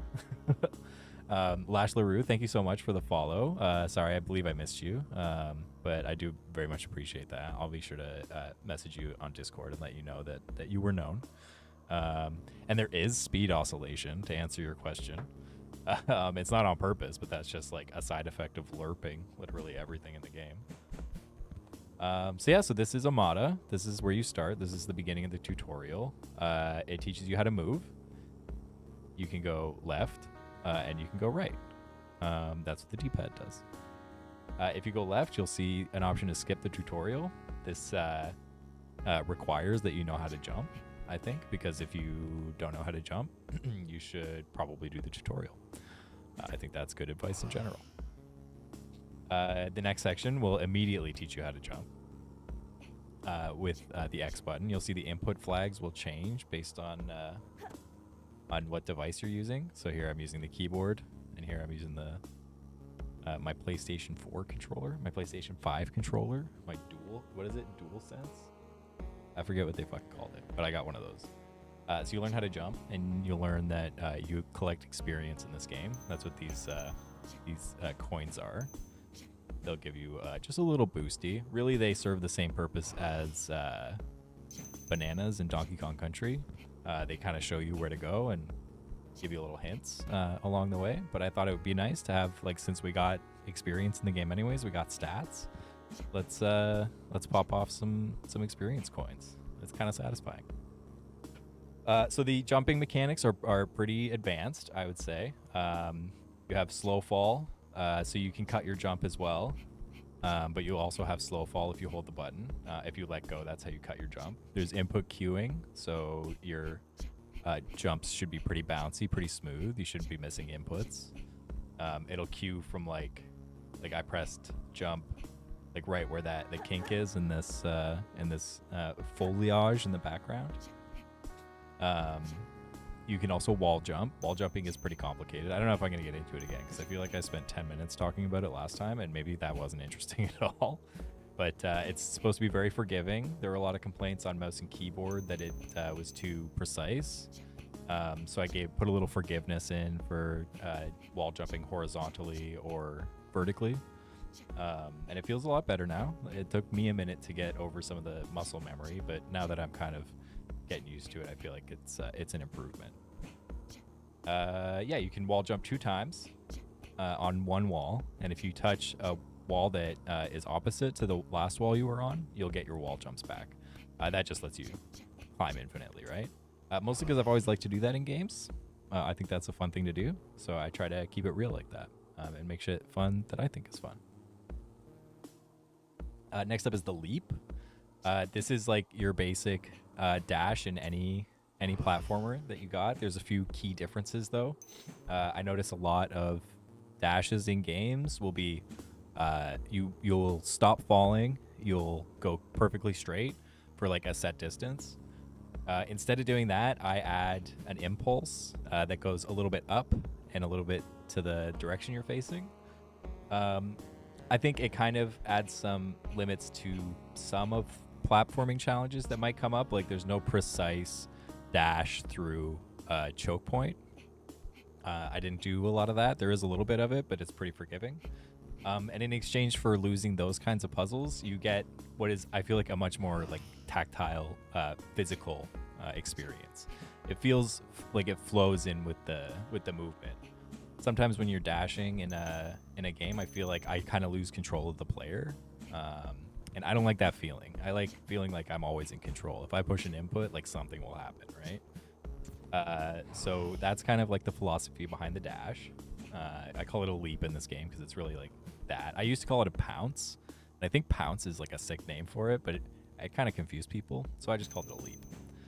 You can also crouch and crawl and slide by using the dash button.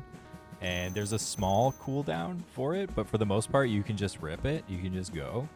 And this was a choice for fun because I think that it's awesome to do that. And if you have to boot around a level a little bit, like you're looking for some secrets or whatever, it's nice to have a fast option.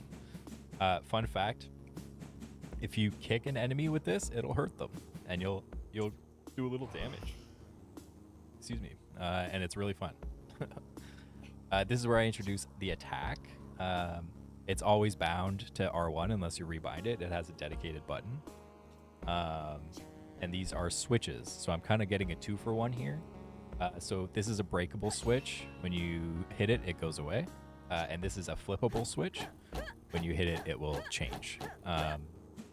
Yeah. Next up, we have the prismatic shell, which is a different way to jump. It's also like another attack. It's used to bounce off of these types of platforms that you see here. It's not used like super frequently, but it's fun to bounce like this. It's kind of inspired by, but legally distinct from the spin jump from Super Mario.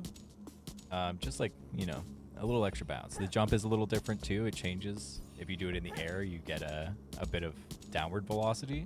That's more for combat because it's fun.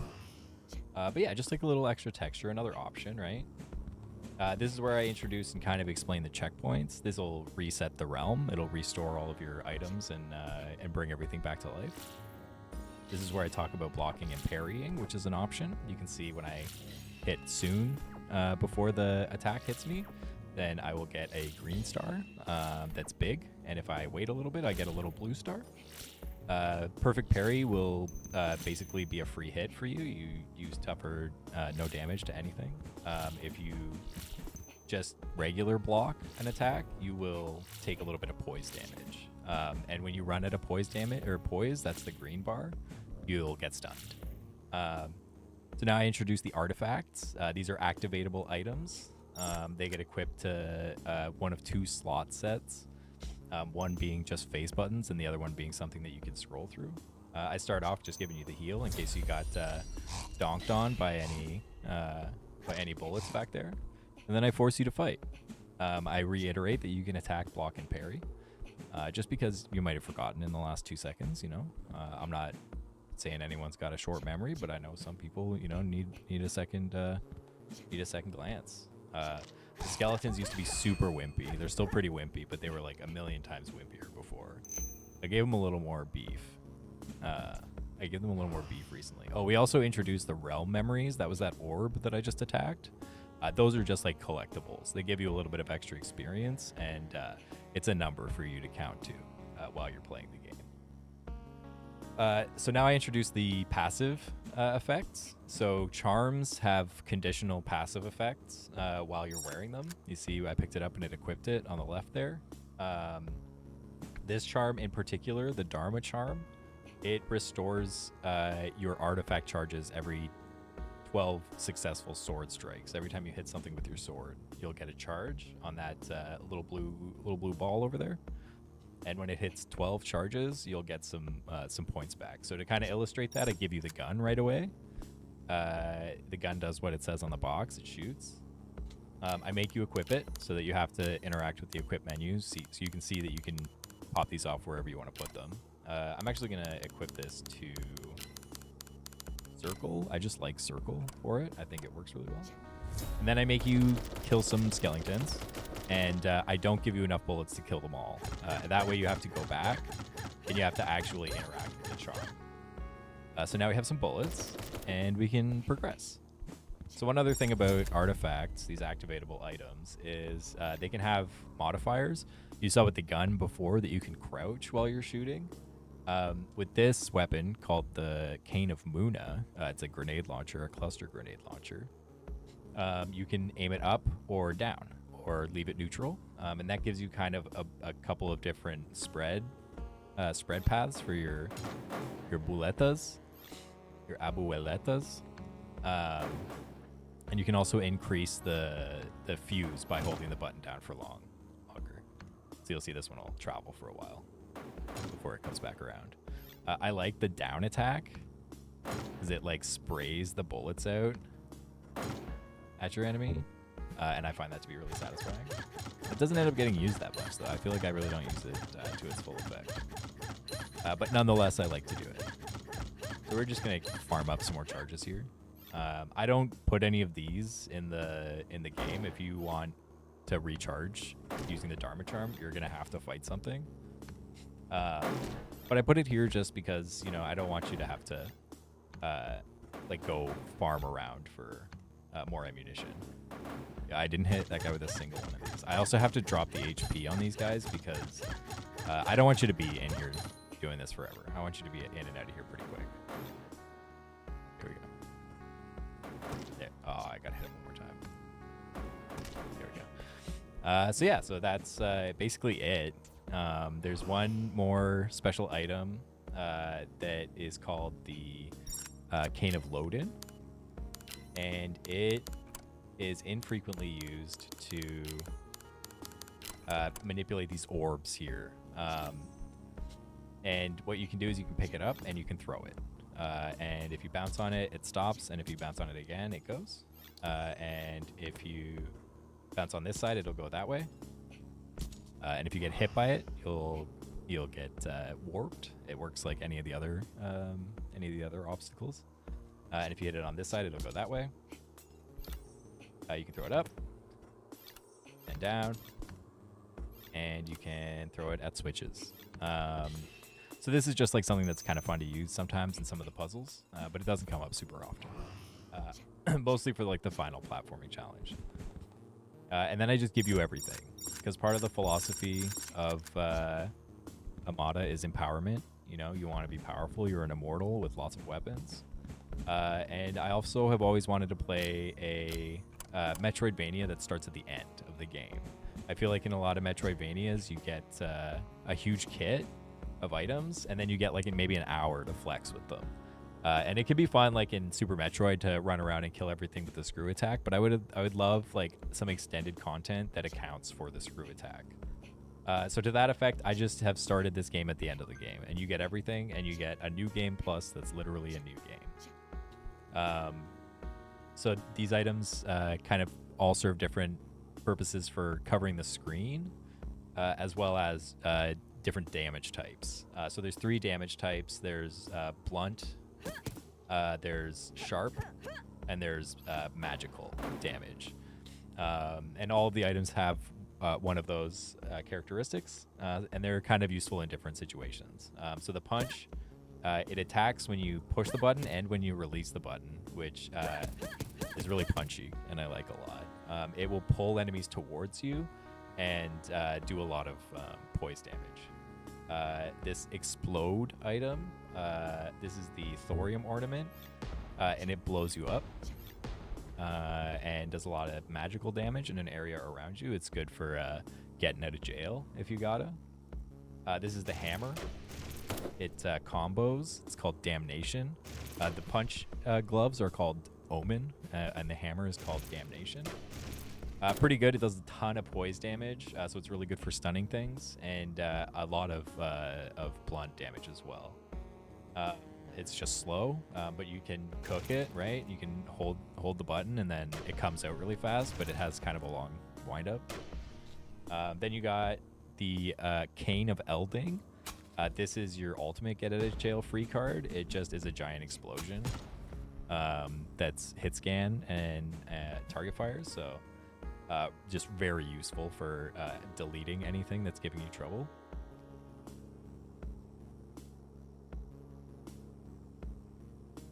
And there are some more passive effects that you can fuck around with.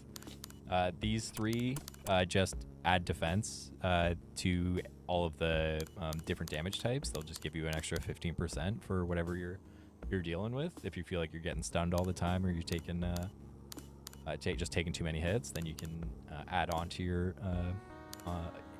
suite of charms with those. There's also 2 that are focused more on aggression. The Agni Charm just adds 5% damage per charge, and it gets a charge every kill. But it loses a charge every time you get a hit, so you have to play it kind of safe. The Raziel Charm, you get 10% damage from each charge, but you lose a charge every 1.2 seconds, and if you get over 7 charges, then it starts to hurt you. It's kind of like a shout out to the Legacy of Kain series, specifically Soul Reaver 2, where your main weapon has the same effect. And it kind of sucked in Soul Reaver 2, not gonna lie. But I think I put it into a place here where it's kind of spicy, and it would be good for no-hit runs, if that ever comes to be a thing. So now the game begins properly. There's a small blurb at the beginning about how you can spend your experience. And you can spend it freely. You can refund your points, so you can just make whatever build you want at any time.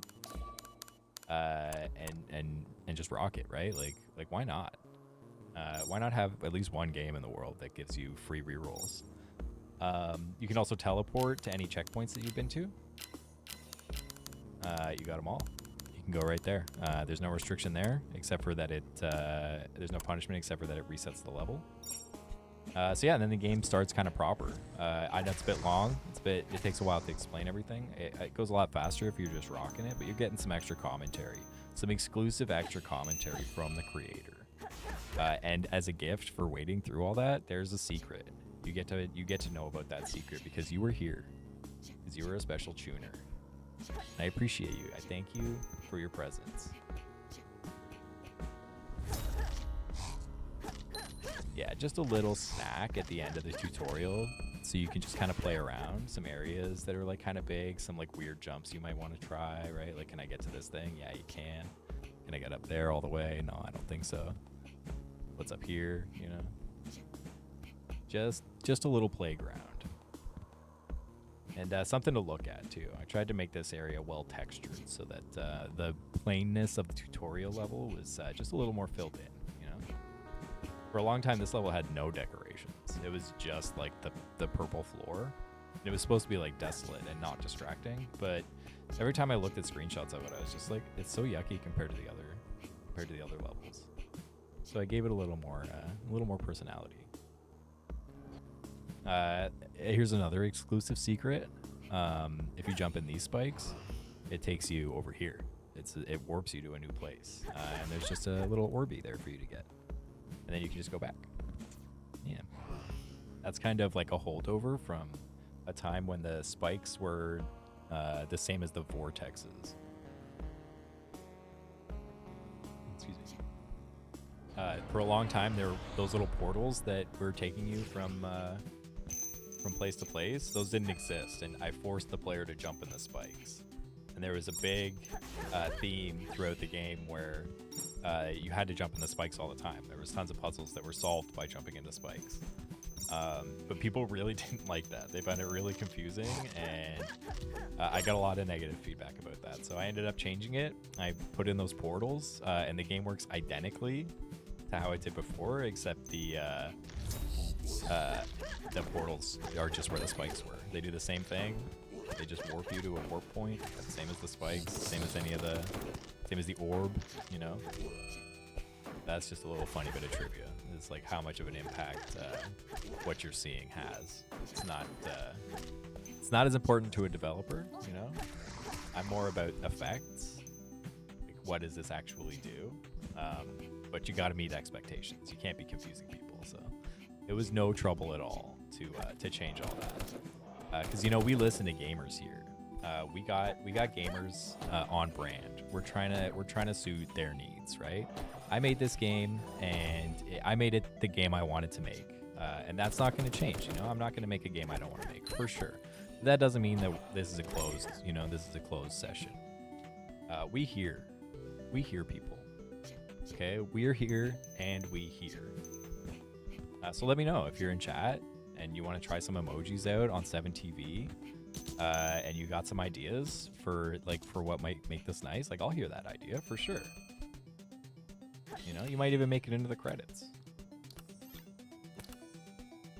We got people in the credits. And if anyone's looking to playtest, you can come hang out on Discord. If you're on Twitch, there's a link. Oh, hey, Slop. Hey, howdy. If you're on Twitch, you can type !Discord. It'll give you a link. And if you want to playtest, just let me know. I'm never going to canvas anyone. I'm never going to DM you and say, here's, do you want to playtest my game. You'll never see me do that. If someone does do that, it's bad news and don't do it. But if you come into Discord and you ask me, I will absolutely give you a playtester key. It's a whole separate application. It's not part of the real game. But if you take a playtest key and you give feedback, you get to be in the credits. I just fucking died. Shit. You get to be in the credits. I'll put you in there. You know, you don't even have to have any critical feedback. You can say, I fucking loved this game. I'll be like, fuck yeah, dude. And you'll get to go in. Yeah, anytime, man. Anytime you want to play. It's changing a little more rapidly lately. I've been making small adjustments that kind of have a large effect. The biggest one was to wall jumping. Wall jumping is feels the same. It should feel the same. That was my objective. But I made it a little more forgiving for mouse and keyboard players. You can start the wall jump from a little further from the wall as well now. Just like a pinch, like 4 or 5 pixels. You don't want to go too far because it gets kind of goofy, but you can go pretty far still without getting goofy. This whole section here used to be the original tutorial. This was like where you learn to leap and jump and wall jump. And the game had originally like a super cold open. Like there was no exposition at all. You just arrive in this place. Your robot tells you can't go home and you should try to find a way home, and you just fucking go. And I liked that a lot. I like the cold open. I'm a big fan of like, I don't really care what's going to happen in this game. If it has a story to tell me, then like that's great. I'm happy to have that. But generally, if I'm playing a game, I have very low expectations, and I just want to go play the game. Right? I want to push buttons and extract dopamine from my body. But when the tutorial got kind of confusing, I was like, you know what? Maybe we just back this out a bit, and we'll make a dedicated tutorial level. So I did that to explain everything. And as a result, I just gave myself kind of the context to give a little more backstory. So it's not a completely cold open anymore. I'm going to try to stay, if people have questions about the story, like absolutely have at it. But I'm going to try to stay away from explaining that too much because I'll get carried away for sure. And I don't want to get carried away. I'll get too hyper. So and I also feel like it would be nice for people to just find out, right? Like there's a story here. There is absolutely a story to this game. And it's in there. And if you miss any of the text, you can come in here and all the text is fully laid out. You can go to each level and see everything that was said, and there's a funny little animation when the messages load. I'm probably going to get rid of. It's literally the same object as what you see in the corner there. And those like look kind of nice when they pop in like that, but it looks really funny on the IRC screen. Did I literally just plow right through the secret and not even tell everyone that it's an exclusive chatters only secret? That if you're here, then you're privileged and you get to see that shit. So I didn't because I don't have the orb yet. But that's like one of the first big secret jumping challenges. It's not too bad, and I built it in such a way that if you're like styling, you can just like rip right through it. But each little level has its own little gimmick that you have to get through. The theme being moving platforms. It's one of the first instances of moving platforms, of which there are many. And here's another exclusive secret for chatters only. If you're not chatting, you still count. You can be a lurker and still be a chatter in this chat. You don't even have to say anything to earn the role. But yeah, if you're in here, then you get to see this. This is hard to get to if you don't know what you're doing, because there's a secret movement technique. This is chatters in chat movement technique number 2. If you played Mega Man X at all, you know that you can do a super jump, right? If you do your dash and then you jump, then you get a little extra distance. Like, that's how you get the Hadouken or the Shoryuken. I think it's just Hadouken, right? In Mega Man X? Yeah. So if you look at my input reader, you can see I'll hit square really quickly. I'll roll from square into a jump, into X there. And that will give you all of the forward velocity that you get from your leap. And cancel that leap into a jump, because there's like a split second while you're in the air that you can still jump. And that lets you do this big jump. See, if you do a regular jump, you're not getting anywhere near there. If you do a regular jump and a leap, you know, actually you could probably do it like this, right? Yeah, if you do it right on time, you can like catch the edge. But you're supposed to only be able to super jump here. So now I'm realizing that there's a bit of folly in my little speech there. But the super jump is fun. You'll see me do it pretty much the entire game. And once you figure it out, it's like a revelation kind of. I've thought a lot about giving that as part of the tutorial, but I also think it's kind of fun to just get it like as a surprise, because then it like kind of changes the texture of the game. Kind of changes the texture of the game a little bit, right? So you can almost like re-experience things. You don't need the super jump for anything except for the like most completionist score. If you're going to try to get everything, then you'll need the super jump for sure. But in general, I tried to avoid making it necessary. I might have missed some spots because again, I just do it. It's just second nature to me. Yo, did you see that clump? That clump that I just clomped? That's pretty good. It's fun to clump them together and then clomp them if you ever play this game. And if you do play this game, and you want to play this game and you don't know how, if you're on Twitch, you can type !Amada or what's Amada, and it'll give you a link right to the game. And there's a demo. You can just download that and play it right away on Linux and PC. We don't cover Mac.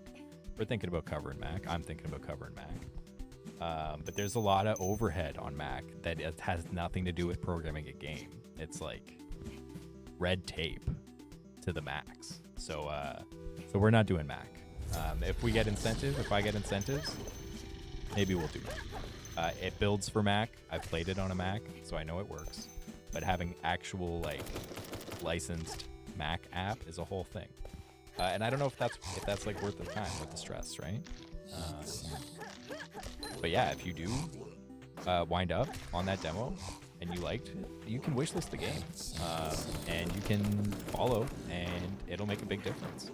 People will see that the gamers want real games, that this is a real game. You know, the number will go up. That helps everybody. Everybody who's playing games, everybody who's making games, everybody who's doing anything that matters. That's gonna go up. But you gotta wishlist. But only if you like it. I don't want any fake wish lists. I don't want fake wish listers in chat. You know, if you're a fake wish lister, I don't have a problem with you. By the way, I just want to qualify that. You can be a fake wish lister. There's nothing wrong with that. But I don't want to encourage fake wish listers. You know, I want you to be the real you. I want you to live the life that you set out to live. And if that involves fake wish listing, like so be it.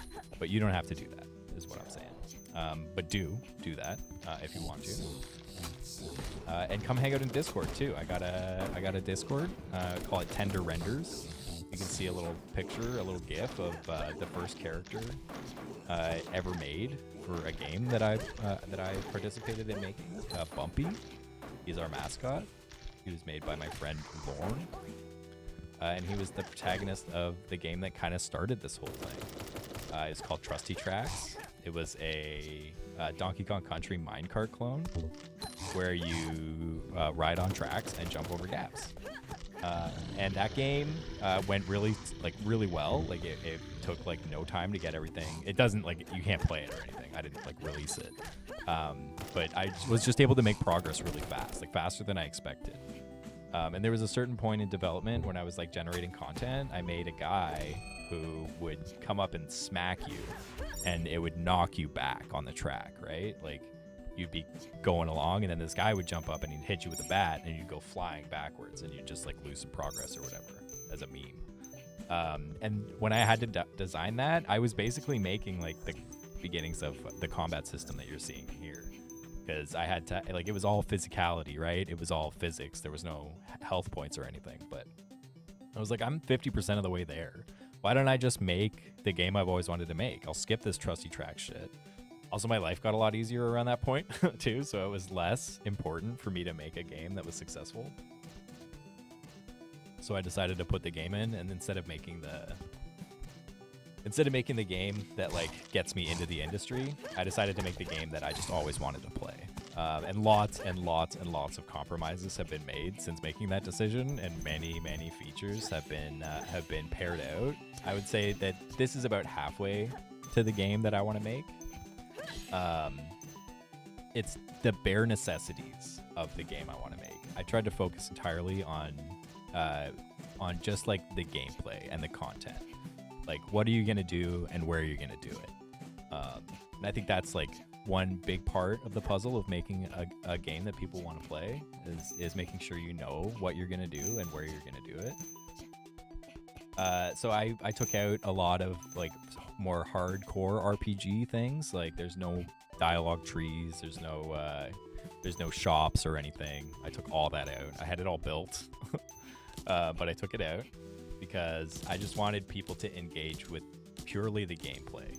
All the GUI based like management stuff is totally gameplay, like 100% it's gameplay.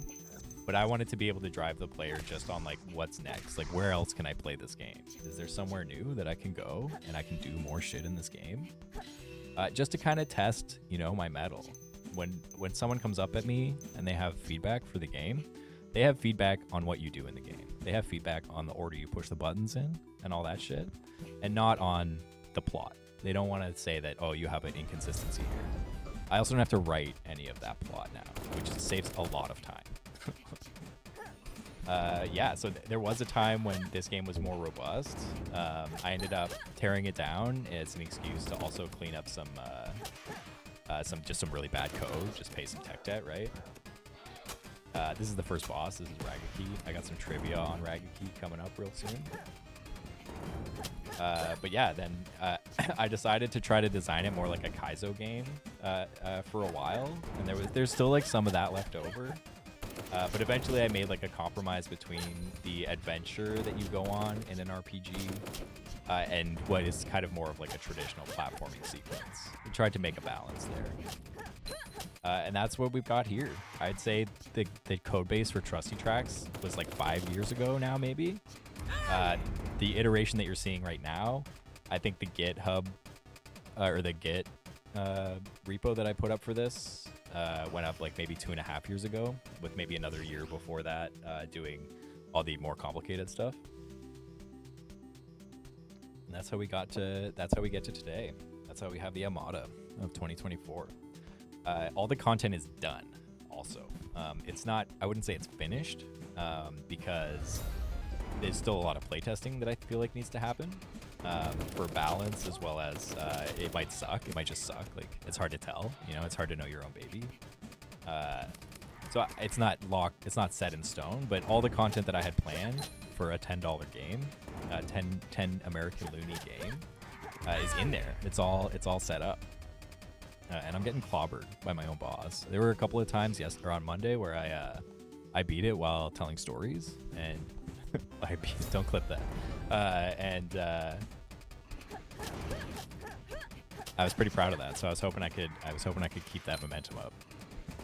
Sometimes you can do that against the boss. You'll like run into it several times with the leap attack. Oh, by the way, the leap is also an attack. I don't know if I mentioned that before, but it stuns as well. It does stun damage.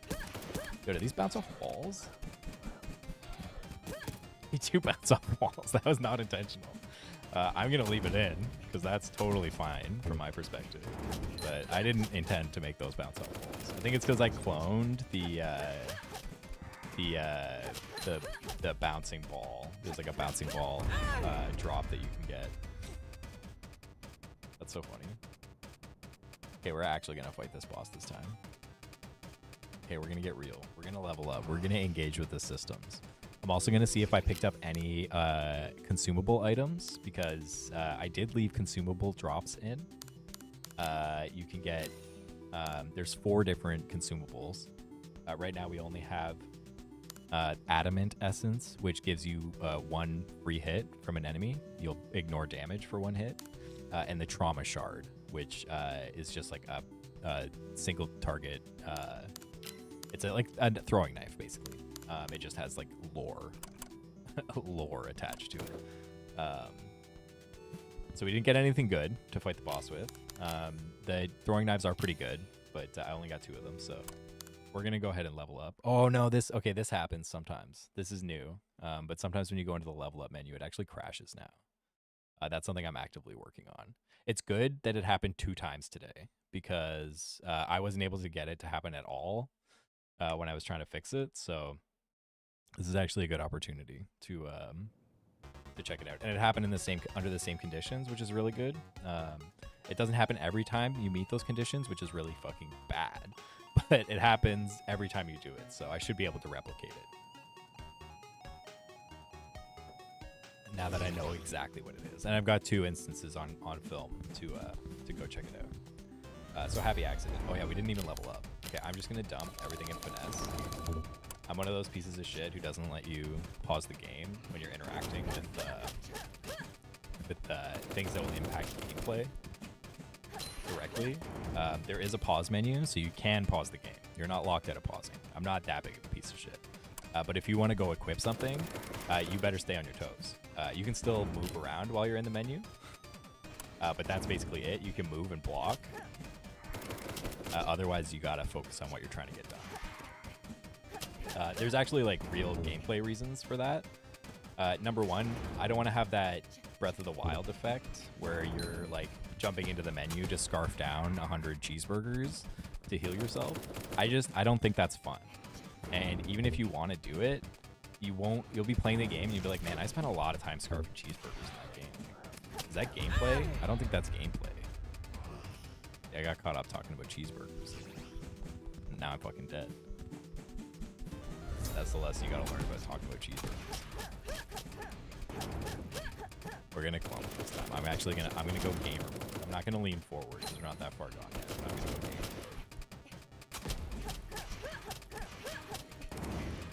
Ooh, oh, I got double shot.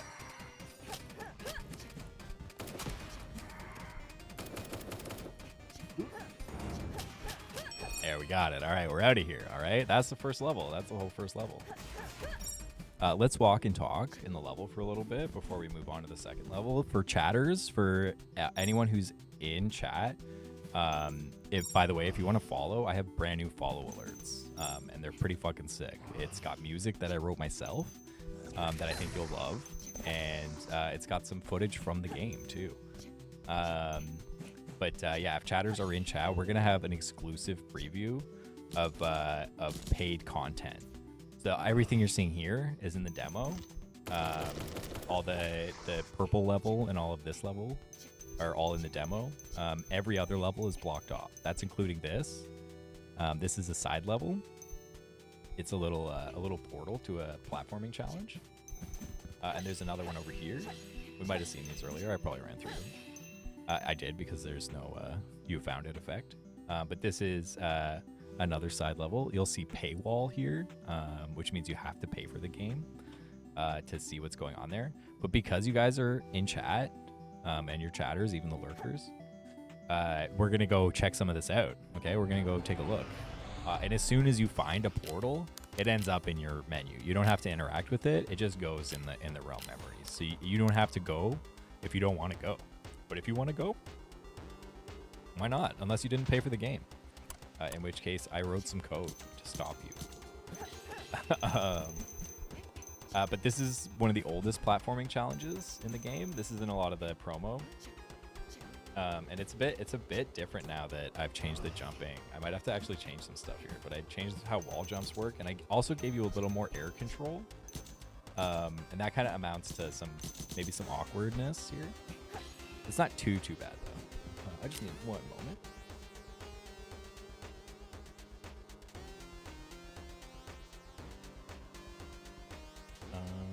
That's all fine. I don't have to get engaged with that. There's a small chance that I might have to fuck off again today.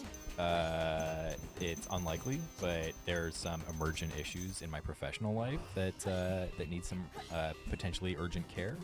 Things are mostly handled now. I had to disappear earlier. That's where the BRB screen came from, the VOD from Monday.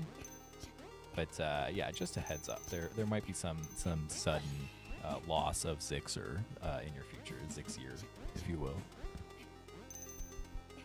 But yeah, this is one of the oldest platforming challenges. It hasn't changed a lot, and I still really like it. I think it's pretty good. it's fun to do. It looks kind of fucked up, but like while you're flowing through the level, it really takes advantage of all the different systems. I don't expect a new player to come in here and just murk it, you know? I expect a new player to come in here and get kind of frustrated. But by the time they get to the end, they'll be like, yo, I kind of did murk that, right? I don't know if you guys know what murk means, but it means that you were successful. It means that you did a very good job. And then you'll notice down here, there's a second orb to collect. And you have this switch counter next to you as well. And you get that orb if you do the whole level without running into any orbs. So if you don't touch anything here, then you'll get that second orb. And we're going to go ahead and do that. Some people in chat who've tried this will probably say you actually can't do that. It's really actually impossible because they've tried and failed. But it is actually very possible. But you probably will have to have made the game. We'll see. We'll see if other people report that they've completed this. I didn't put any metrics in the game to check that, but I might. There's like achievements and stuff, but that's not comprehensive. But I'm about to just kind of blow some people who played the game. I'm about to blow their minds because this isn't going to be a problem for me. Okay, that might be a bit of a problem. Nope, we're all good. Okay, we're out of here. This last section is mostly just for show. It's just kind of fun to collect coins, right? So I gave you a chance to collect some coins. Yeah, I will. Honestly, yeah, Dr. Creature. I don't know if it'll be any good. I don't have a lot of practice. But if you play the game, I could be convinced, you know? So that's one side level. We can check out some more side levels. Thank you. I appreciate that. I think it's all about enthusiasm at the end of the day, right? Like, if you're having a good time. There you go. Yeah. Radiohead knew about blowjobs.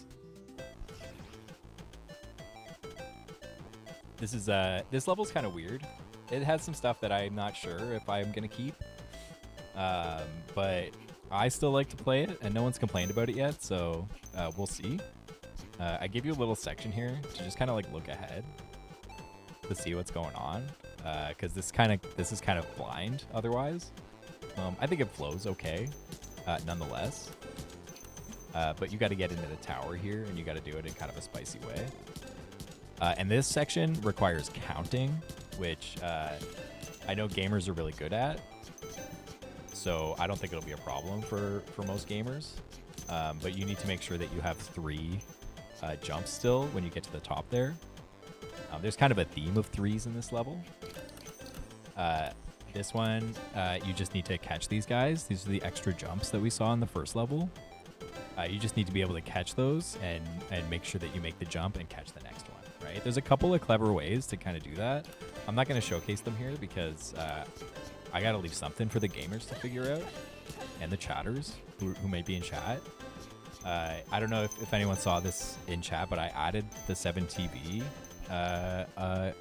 extension to my channel. And we have a bunch of emotes now. We have my favorite emote, and that is Dracula. And it has Dracula from the now famous Dracula Flow videos. So you can Dracula in chat if you want. It's up to you. I'm not, if you just want to lurk, then lurk. But Dracula's there for you. There's also some new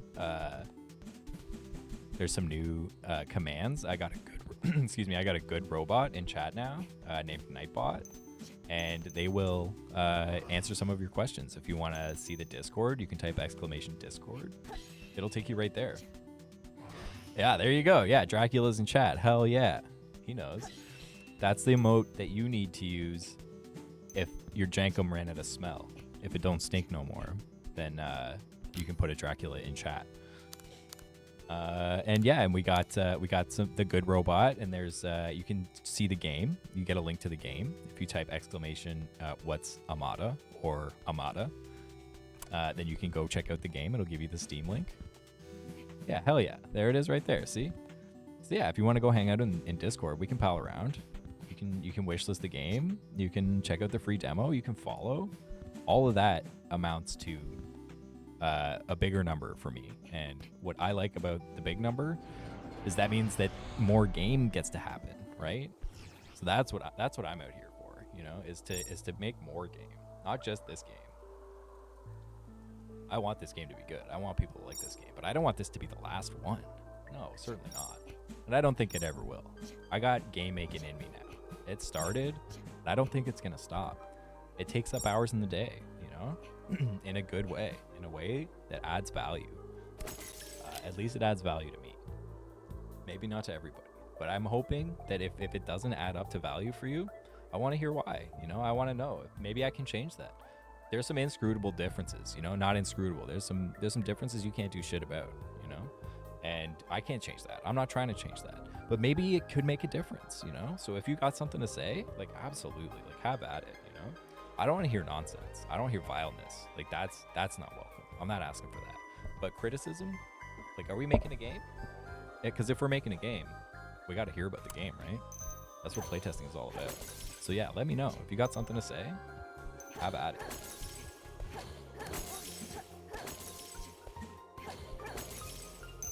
Because we're making games. There's a little secret here. This is also exclusive content for chatters. If you're in chat right now and you're trying to get exclusive content, you're in the right place, because this is all paid. You have to pay to see this. But if you're in chat right now, yeah, I know you got something to say. I know Danzig has something to say. I know he has something to say about hot dogs and bricks on his lawn. He doesn't want to hear about the bricks on his lawn, though, so maybe he doesn't have much to say about that. That's some good shit. Danzig memes. That's another exclusive content within the exclusive content. It's super special to be in chat today. Not only because I'm very happy to see you, and maybe you get to find a game that you like to play, but because you get a double exclusive secret. You get a secret within a secret, basically. And later on, I don't want to hype things up too much. I don't want to set expectations too high. But later on, there's going to be exclusive content within exclusive content within exclusive content. You're going to get a triple secret. Okay, people who buy the game, you might even pay for the game and never even know that it existed. But if you're in chat today, you're blessed because you get to see it. We're gonna be coming up on that in maybe like another 20 minutes. I'm not following a super strict schedule or nothing, but generally every hour I'll restart the game and give the explanation again from the top. I don't know if that's good practice, but if there's chatters in there who are confused, chatters who want to know more about the base systems, you can ask at any time and I'll tell you. But just in case you're shy and you're lurking, I'm just going to restart anyways. Also, because there's only so much content in the game, and I can't do too many exclusives, even for chatters, right? Even for chatters, even for lurkers. I just, you know, something's got to give. Yeah, so, you know, if you have shit to say, I appreciate that, Dr. Creature. You know, I'm glad you're here. Thank you, all gamers. And if you feel like following, I put up some brand new follow alerts. I wrote the music for them myself, and I stole assets from my own game, also to illustrate. So yeah, if you want to pop off a follow, you get to see that shit. And here.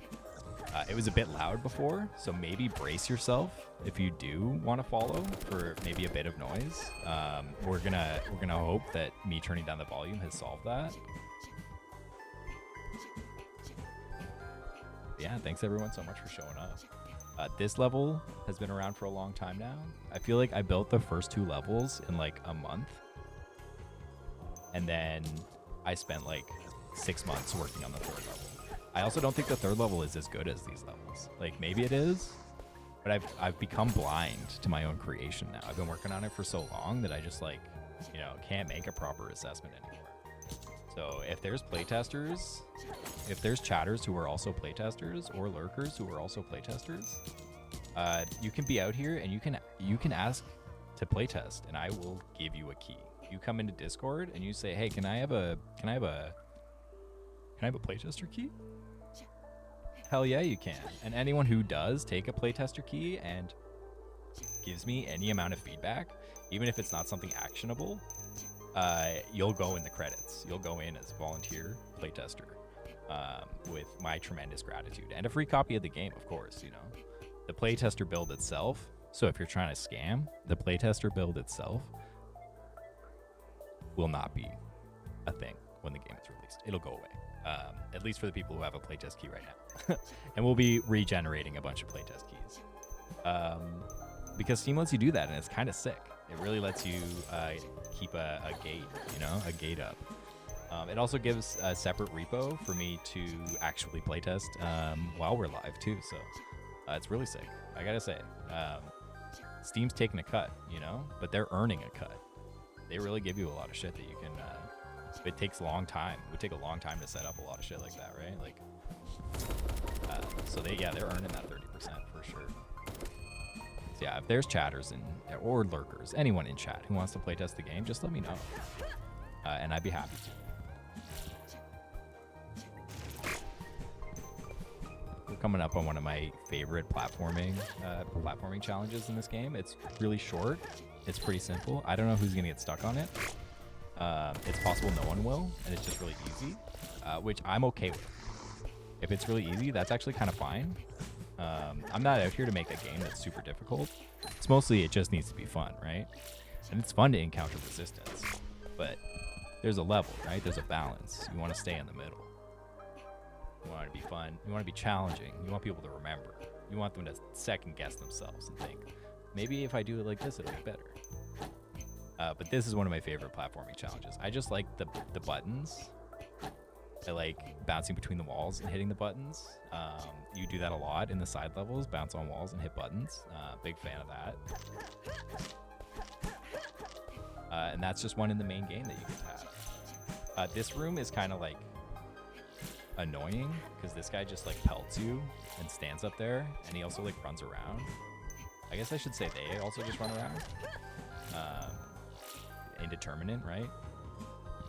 They never told me, so I have no perspective on it.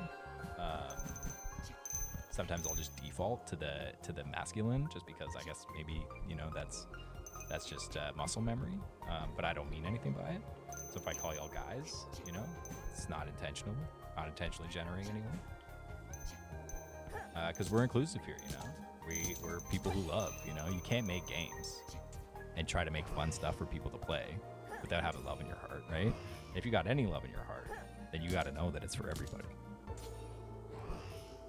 And that's what we do here as chatters and lurkers and gamers, you know, and subscribers and followers, and all the other shit that you can do to help me promote my game. Wishlisters, yeah, wishlisters, demo players. Those are all the kinds of people I want in chat, you know. I don't want haters in chat though, you know, just abstract haters, just people who pick something to hate. You know, the way that people are hating things on the internet all the time. I don't like that shit, so I don't want to hear about it. You know, try to keep the hate out of it. But I will hate some things. Okay, so it's not a hard and fast rule, but you all know there's a certain type of hate, that's out there and all over, and I'm not about that. Okay, we're about games. This fight might need a little bit of a nerf. I don't know. I like this fight still. But the zings, that's what they're called, the ninja guys, they can get kind of fucked up and in your face. Especially when this guy's running around trying to hentai you to death. That's okay, we got a special weapon just for him. Called the Cane of Elding, and it explodes and deletes enemies. You only get 2 shots with it though, so you gotta make them count. Boom, boom. There's a whole suite of stats in the game as well that you can level up. I showed a little bit earlier. I'm not going to get too into detail with it. It's your basic RPG fare. You know, you've got health, and you've got poise. You know, you got to stay alive, and you got to stay active. That's what that's all about. You got finesse, which will help your sharp attacks. I like finesse a lot. It's my favorite. All my favorite weapons are sharp in this game. But the other weapons are very useful, so it can be good to upgrade their stats. There's certain conditions, you know, where it might be nice to have a little more blunt damage. The sharp damage isn't really doing it. Not a lot of spots, but it happens. You know, it's there for you if you want to do it. But you can totally dead space this game and play through the whole thing with the starting weapon. There's nothing wrong with that. If you want to do that, have at it. You know, it's the options are there for fun, not because you have to. They're there because you get options. And if you do, you're rewarded. You know, it's a lot easier to get through some of these fights if you use all the stuff. But maybe you're just like a badass and you just want to chop stuff and you want to hit and not get hit. You know, that's up to you, and it's an option. You can just never level up. Or if you leveled up and you're like, this is a bit too hard, you can level down. You know, I don't think anyone's going to do that, but you can if you want. Maybe you have a Steam challenge where maybe there's like an integration in the future where your chat can set your stats, right? And they can put your stats into the negative. So you'll lose health. They'll put you down to 1 HP, you know? I think that's just like a fun thing to have. I always wanted to have more pure stats in a game like this. There used to be stats for defense as well. There used to be, what was it called? Spirit would protect you against magic damage. But it all kind of ended up paling in comparison to just upgrading your health. So I moved the defensive stuff off of that, and now it's just on charms. So if you really want a little bit of extra defense, you still have the option. You don't have to spend your points on it. You can spend your points on the fun stuff, on the interactive stuff. Spend your points on the sword. Spend your points on the hammer, right? That'll make you feel nicer. We're coming up pretty close on that exclusive secret within a secret content. We're almost there. In fact, what we're going to do is we're going to go and collect the rest of the switches in this section. I don't know where they all are right now. I don't know which ones I missed. So we're going to get to see some of this level. This is one of the first actually like explorable sections. A lot of the game is like kind of explorable, but the path forward is always really clear. The town at the beginning is an exception, maybe. You have to kind of find your way out of the town to progress, but even that's not really too hard. You just got to go up. This one, I actually hid the path forward right beside the beginning. So it's easy to find if you find it right away, but you might be looking and cooking for a while to find this. But this is it over here. This is the way forward. So maybe you start the level and you go left like you've been doing, and you see this wall, and you're like, oh, okay, I gotta figure some shit out. And then you got a whole level to explore, a whole big open area, and you're like, what's going on in here? Actually, our boy in chat, Slopcore, was pretty integral to getting this this part of the level into maybe a more serious shape. Initially, the way it worked is you had to stay on the top, and if you went down to the bottom, that was like a punishment. You're up here and you're having a good time. You're fighting flying guys, and if you fall down, then you're fighting enemies who are a bit more aggressive. So that changed a bit. I didn't make any changes to the enemy distribution. It's still like flying softies on top and like more difficult enemies on bottom. But now you actually have to go to the bottom. And there's more ways to get back to the top. So this architecture didn't exist. These one-way platforms didn't exist. They help you get back up, right? You can just do your jumpies and get back up from any point. So it's easier to interweave between the top and the bottom now, which I think is an improvement overall, because it's just fun to jump around, and having opportunities to do that is important in a game like this. Yeah, there he is in chat, Slopcore. Everybody can follow Slopcore. I even put this in. Look at this shit.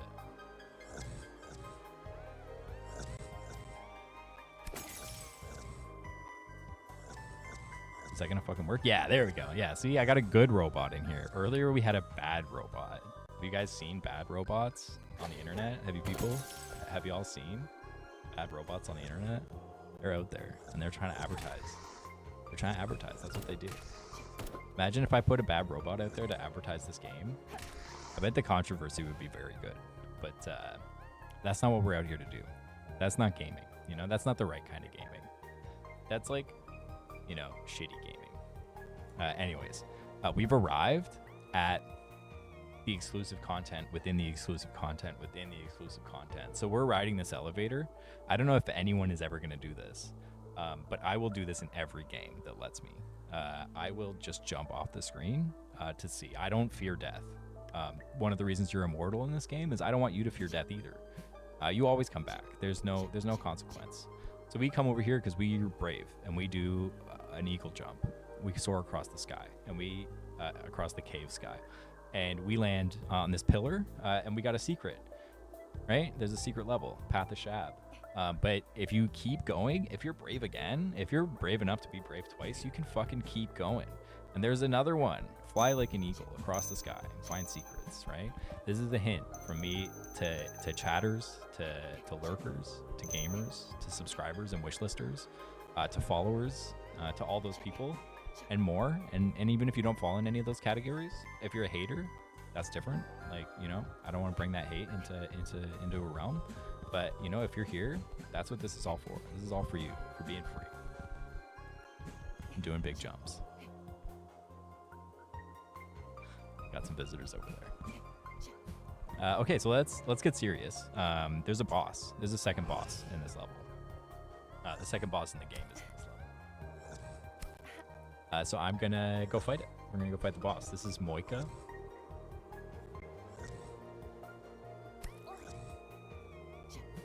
We're gonna fight Moika, the second boss of this level.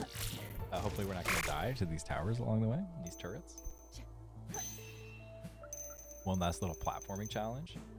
I like this one because you have to like build your path on the way back. You like suffer if you're too eager with these bouncy pads, because there's a secret, not really a secret, but there's a problem you're about to encounter when you get to the end. So if I can actually play my own game, we're gonna see that in action. Right? Okay, now I hit the switch and oh, we're going down. So I just, you know, I left myself enough jump pads, so it wasn't a problem for me. But some people might get there and they'll jump on all the pads because it's fun, and they'll be like, oh shit, what am I gonna do now? You know? And maybe they'll make it. They might make it. We're gonna go ahead and we're gonna remove all our levels in finesse, and we're gonna put them all over into strength. I'm not even actually clicked into the game. That explains some of the lag that I've been experiencing. If you're not actually focused on the game, the inputs don't register as well. I feel like that's like maybe a Windows thing. But if you're having trouble on the computer, maybe make sure you're clicked into the game. That might solve the problem right away. There's nothing I can do about that. That's like a Godot level thing. Or maybe a Windows level thing. We don't know. And it's not a big enough problem for me to really worry about it. But this is Moika. Oh yeah, I was gonna swap over my stats. Oh, okay, we got a third instance of this. So it's definitely when you open the level menu. When you open the level menu, you're risking it. Okay, so if you're out there and you're playing this demo, just be careful when you open the level menu. It might break.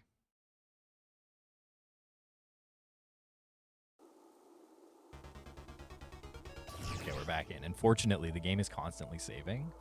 So if it does crash or if anything unexpected happens, as things are known to do in indie gaming, you know, we only have so much time. I've only got so much time.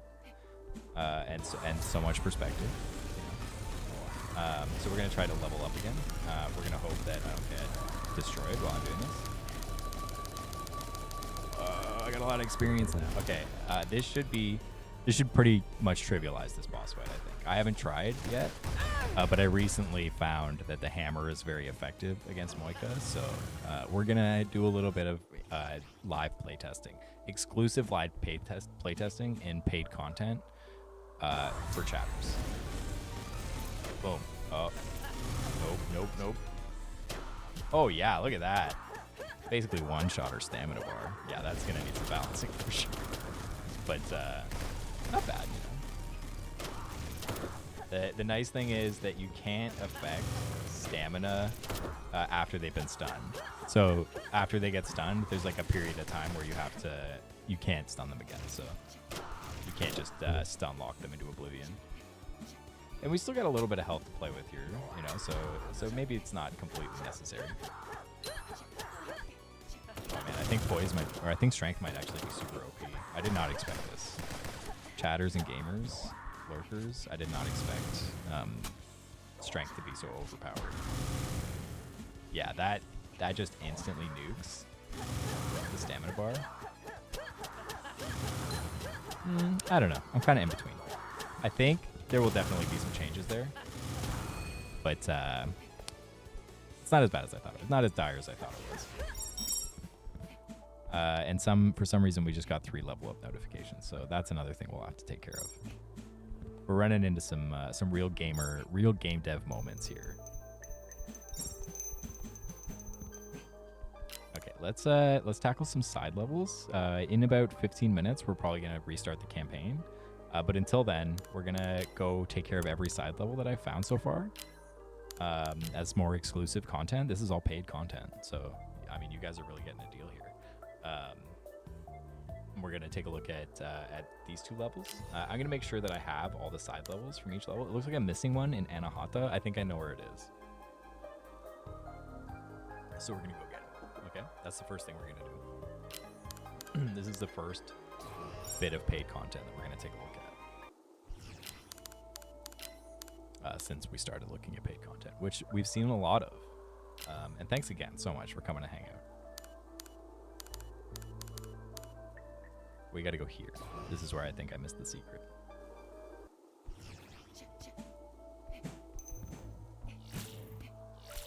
No, it looks like I did not miss the secret here. Oh, I know exactly where it is now. Okay. We're gonna take this route. Actually, it's faster if we just teleport. We gotta come down here to the Valley of the Aspirant. That's some more lore. These names are all lore. It's all secret lore. Boom, boom, boom, boom. And this is where the secret is. Yeah, there we go. Okay, and we might as well start with this one, right? Like, why not? Okay, let's go in here. I think I just got stunned. The other level. This song is a total banger. I'm a big fan of it. This was like broken for people for a minute. I don't know if it's fixed now. I'm pretty sure it is, but that wouldn't shoot all the time after you hit the switch. But this level is all based around these platforms that are attached to orbs. It's literally in the editor. I've just stuck the orb to the platform. That's all I had to do. Other than that, it works exactly like an orb. It was like a free game mechanic. I didn't have to do anything. It just fucking worked. And it works all the way too. So a little bit of backstory to the game that no one's ever gonna know unless they're an exclusive chatter and follower and wishlister or lurker. You come up here and you can grab these. If I can, yeah, you can grab these and you can throw them, and you can lose them and have to reset the platforming challenge. It doesn't do anything. You do not have to do that, but you can. And it used to be required for this secret. This secret here, you used to have a platform with you, and you used to have to throw it in the middle of the air and catch it. You'd throw it and then leap right away, and you would land on it. And it was the most satisfying jump in the entire game, I feel like, for me. Everyone hated it. No one could figure it out. No one even fucking knew, you know? So it went out. And now there's just a simple trust jump there. The only real puzzle to it is if you don't flip the switch before you jump, then you'll get killed by these spikes. So that's like just one extra little piece of trivia. You shouldn't be able to solve this puzzle this way. But sometimes if you're lucky, you can catch the platform at the bottom there and just wait and go try to catch the platform. I don't know if that's going to affect anything. I don't really care if you want to do it that way. It's not fun. So if you don't want to have fun, then that's fine. But this is how you normally do it. If you're paying attention, it's a lot easier. But this is how you normally do it. You have to just hit the switch before you hit the wall and bounce off the wall. And it's a lot easier. Oh, I did it again. I can't remember ever actually failing this. This is brand new. That's even more, that's the most exclusive kind of content. There we go. We're out here. And then I make that go down the hole too. That's supposed to stop you from just trying to slide down just by getting rid of the platform. But I actually think that doesn't work because when it's off screen, I think it just stops.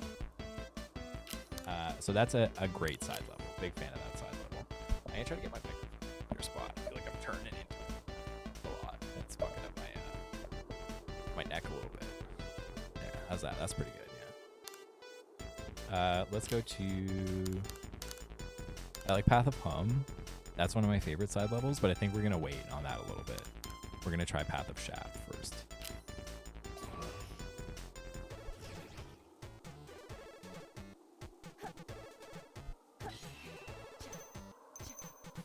This one's all about moving wall jumps,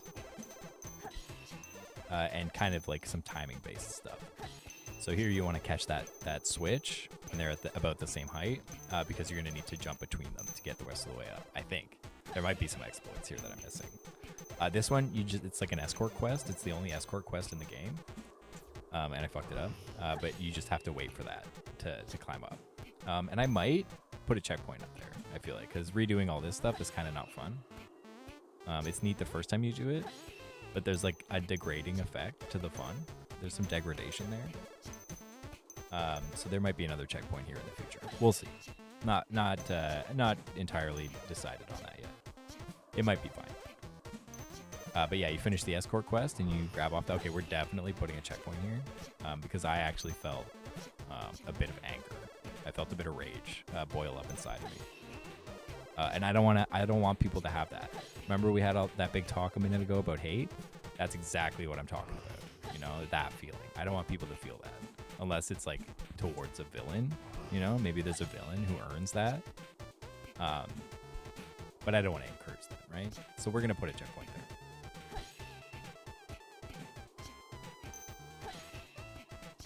I'm going to put a checkpoint there. I've got into this habit while streaming, with the Royal We. I don't know where it came from, but that's generally not, you know, how I am. So I'm gonna try to knock that back a little bit.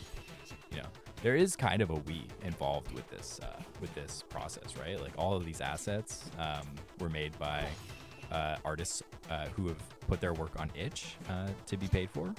Some of it was free, but I always tried to pay when I could. You pretty much always get an option to, but I think there's one or two that I just couldn't pay for. I think a lot of this is going to be replaced in the future, especially once we get into early access and if things are going well, i.e. if this game makes enough money for me to pay some artists to start flipping assets. That'll definitely be on the table.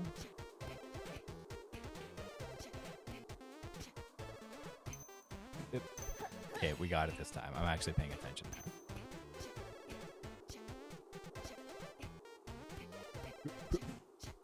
Oh, we didn't get it. Fuck. It's not even that hard. I got the yips or something. I do like this level a lot, though. I especially like how it ends. It has a really neat end. I like levels that like stay the same but change. And I have kind of like a mini section that kind of works like that. Okay, we're out of here. And because I felt like being generous, at the end of that, maybe that's why I don't have a checkpoint there, but at the end of that, you get a realm memory. You get a little reward. But this is the part I was talking about. There's even a checkpoint here, so you can just come right back here if this gets too frustrating, because it might be a little frustrating. I'm going to try to pay a little more attention to actually not do this a million times. See, we almost fucked up right there. So you have to climb to the top, avoiding the blue spikes, and then you have to have these two platforms with some interplay there. So it's kind of like a culmination of the rest of the levels, right? It could be maybe a little shorter. Like, does it really need to be all of these tall, right? Like, you kind of get the idea after like 3 or 4. And there is kind of a feeling as you get to the bottom, like, is there really another rung to this?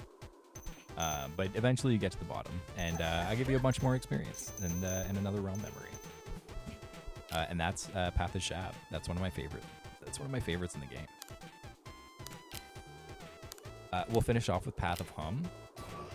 We got 10 minutes left.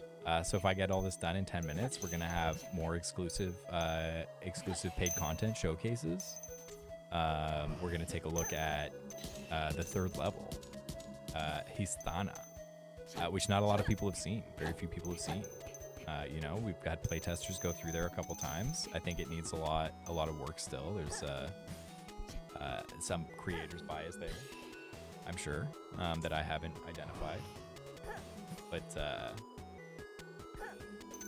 It's had some revisions still, so I think it started somewhere and it's going somewhere else.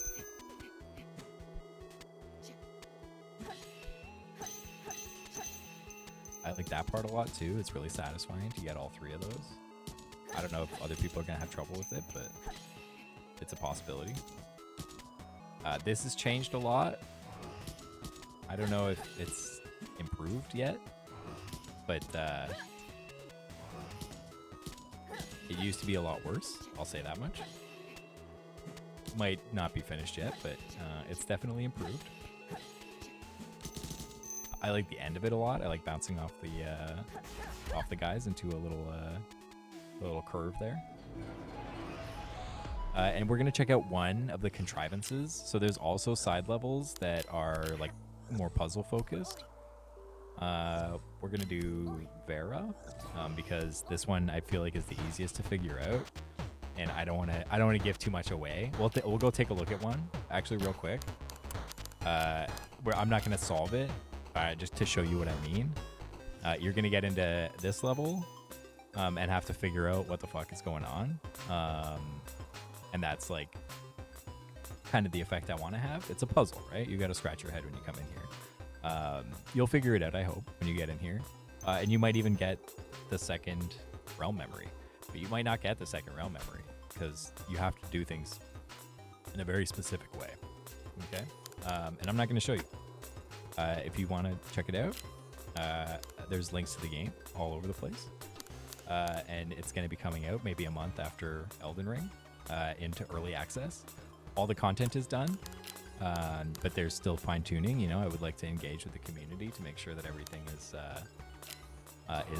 good. Everything works for everybody, and not for everybody, but for most. And that's how we're gonna handle that. So yeah, if you're interested in the game and how to solve that puzzle, you can pop off a wish list. !Amada will take you there on Twitch. It's in the description on YouTube. And if you're on Steam, half the battle. You're already there. So this is the contrivance of Vera, and it's an Orby puzzle. You don't actually throw the orbs in this one. You just control them using these little orb throwers. And that's like what the foundation of the puzzle here. So I teach you with this little micro puzzle how it's going to work. And then I give you just a little more to chew on with it. We don't really ever revisit this. There's like a couple of spots with orb launchers in the future, but this is the only one where you're like really manipulate them. But I like it.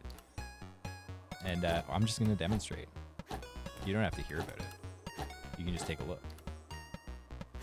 Right? Pass them along. And then you got one last.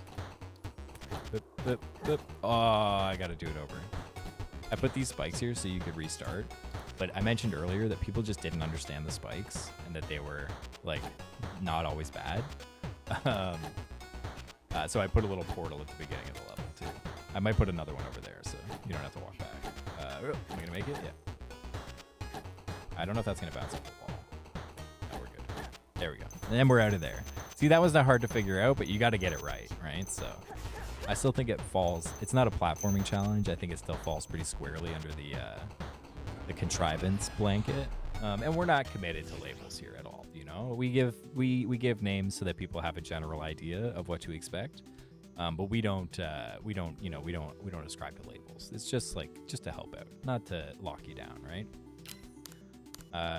We finished all this. I think we finished all the content so far for this point of the game, except for those other ones. But let's just double check. Yeah, we got all the portals there and all the portals there. So we're going to go ahead and we're going to spend 4 minutes in the most exclusive section of the game, which is the 3rd level, Histana. This is the last major level. There are 3 big levels, and there are a bunch of little levels, little challenges, and there is a tutorial and a finale, and that's the totality of the game. That's the extent of the planned content for release. There's definitely opportunity in the future for DLCs that'll carry on both the story and the challenge and experience, right? I think there's potential for DLCs of similar size to like one of these levels, or maybe even 1 or 2 of them, right? And there's potential for A DLC that's maybe just pure platforming challenge. That's another idea that I've been playing around with. Is maybe you just download like level packs. It'd be like a ROM hack, right? You just rip through it in like an afternoon. It's like $3, you know, $3, $4 for just a little platforming hack, right? One thing I would really like to do in the future is to engage with some of the Super Mario World creators to help produce some of these level packs. That's something I'm very interested in doing. We'll see. I'm not going to ask anyone ever to work for free. I also won't take free work unless it's playtesting. But if things go well in early access, then there could be some money around, and then I would try to commission, right? I would commission some level designers to just, you know, keep this game going. I think I'll probably be done working on it personally, except for maybe those like more plot focused DLCs. But I'd like to carry it on, and if you know, there's people out there who will take commissions. I know there's lots of people who do great work. That we got Slopcore in chat. He made some amazing Mario hacks. Not only are they adequately challenging, they're pretty friendly to new players. I'd say there's one that isn't. There's Dancer that you might need to know a little bit more about the game. But Cuter Kaizo and Cute Kaizo, great games. Even I can make a dent in those, you know. And I'm not that great at Mario. I like to watch it. Big fan of watching it. Not a huge fan of dying over and over though, personally. Not that I haven't tried. I've been trying to beat Marathon in Grand Poo World 3 for maybe 4 or 5 years now. I try to pick it up once in a while and get through Marathon. I've been to the checkpoint a few times. And I'm pretty fluid with the first opening section, you know, but it would take me a long time to grind through that the rest of the way. But yeah, those creators are on my mind, you know. So if there becomes an opportunity in the future where I can you know, make that happen in a way that is financially viable for those parties, then I want to do that, you know. I think that would be very fun. And also cultivating a relationship like that would be amazing for regular level design in the future too. I got other games. There's other games that I'm thinking about, you know? Is this guy gonna attack me again? Is he broken? Are they broken? They're broken. What about now? Okay, well, that's a bug. We'll figure that one out eventually. I think they might have got stuck on the wall. Not sure, 100%. But that looked like a wall sticker to me. This level is kind of where the story starts to take a little bit more shape, where motivation kind of becomes a little more pressing. You start to kind of see the consequences of your actions when you beat the Metroidvania that precedes this game. This is where that all starts to kind of come together. We won't get too into the story, but I just, you know, I like this level as a vehicle for the story. So I just wanted to outline a little bit that it's kind of a little more important in here. If you're paying attention to the story in this level, you'll be more rewarded than in the other levels. This is another secret within a secret, more exclusive, hyper-exclusive content for chatters. And that's going to be just about where we leave off for this playthrough, and we're going to start over. But first, I'm actually going to finish this because I like this challenge a lot. I like all the challenges that use the prism jump. There's not that many, but they're out there, and they're fun. It's mostly used as a motor skills kind of thing, where you have to switch between regular jump and the prism jump. But yeah, not super frequently because you know I don't want to waste it. I don't want people to get sick of it. All right, and that kind of concludes our exploration of the third and final major level in the game. And let's take a look at a new save. We're going to start from the top. I'm going to take 2 minutes, and I'm just going to go get some fresh water, and I will be right back. Very soon in the hold up screen.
back with more Amada.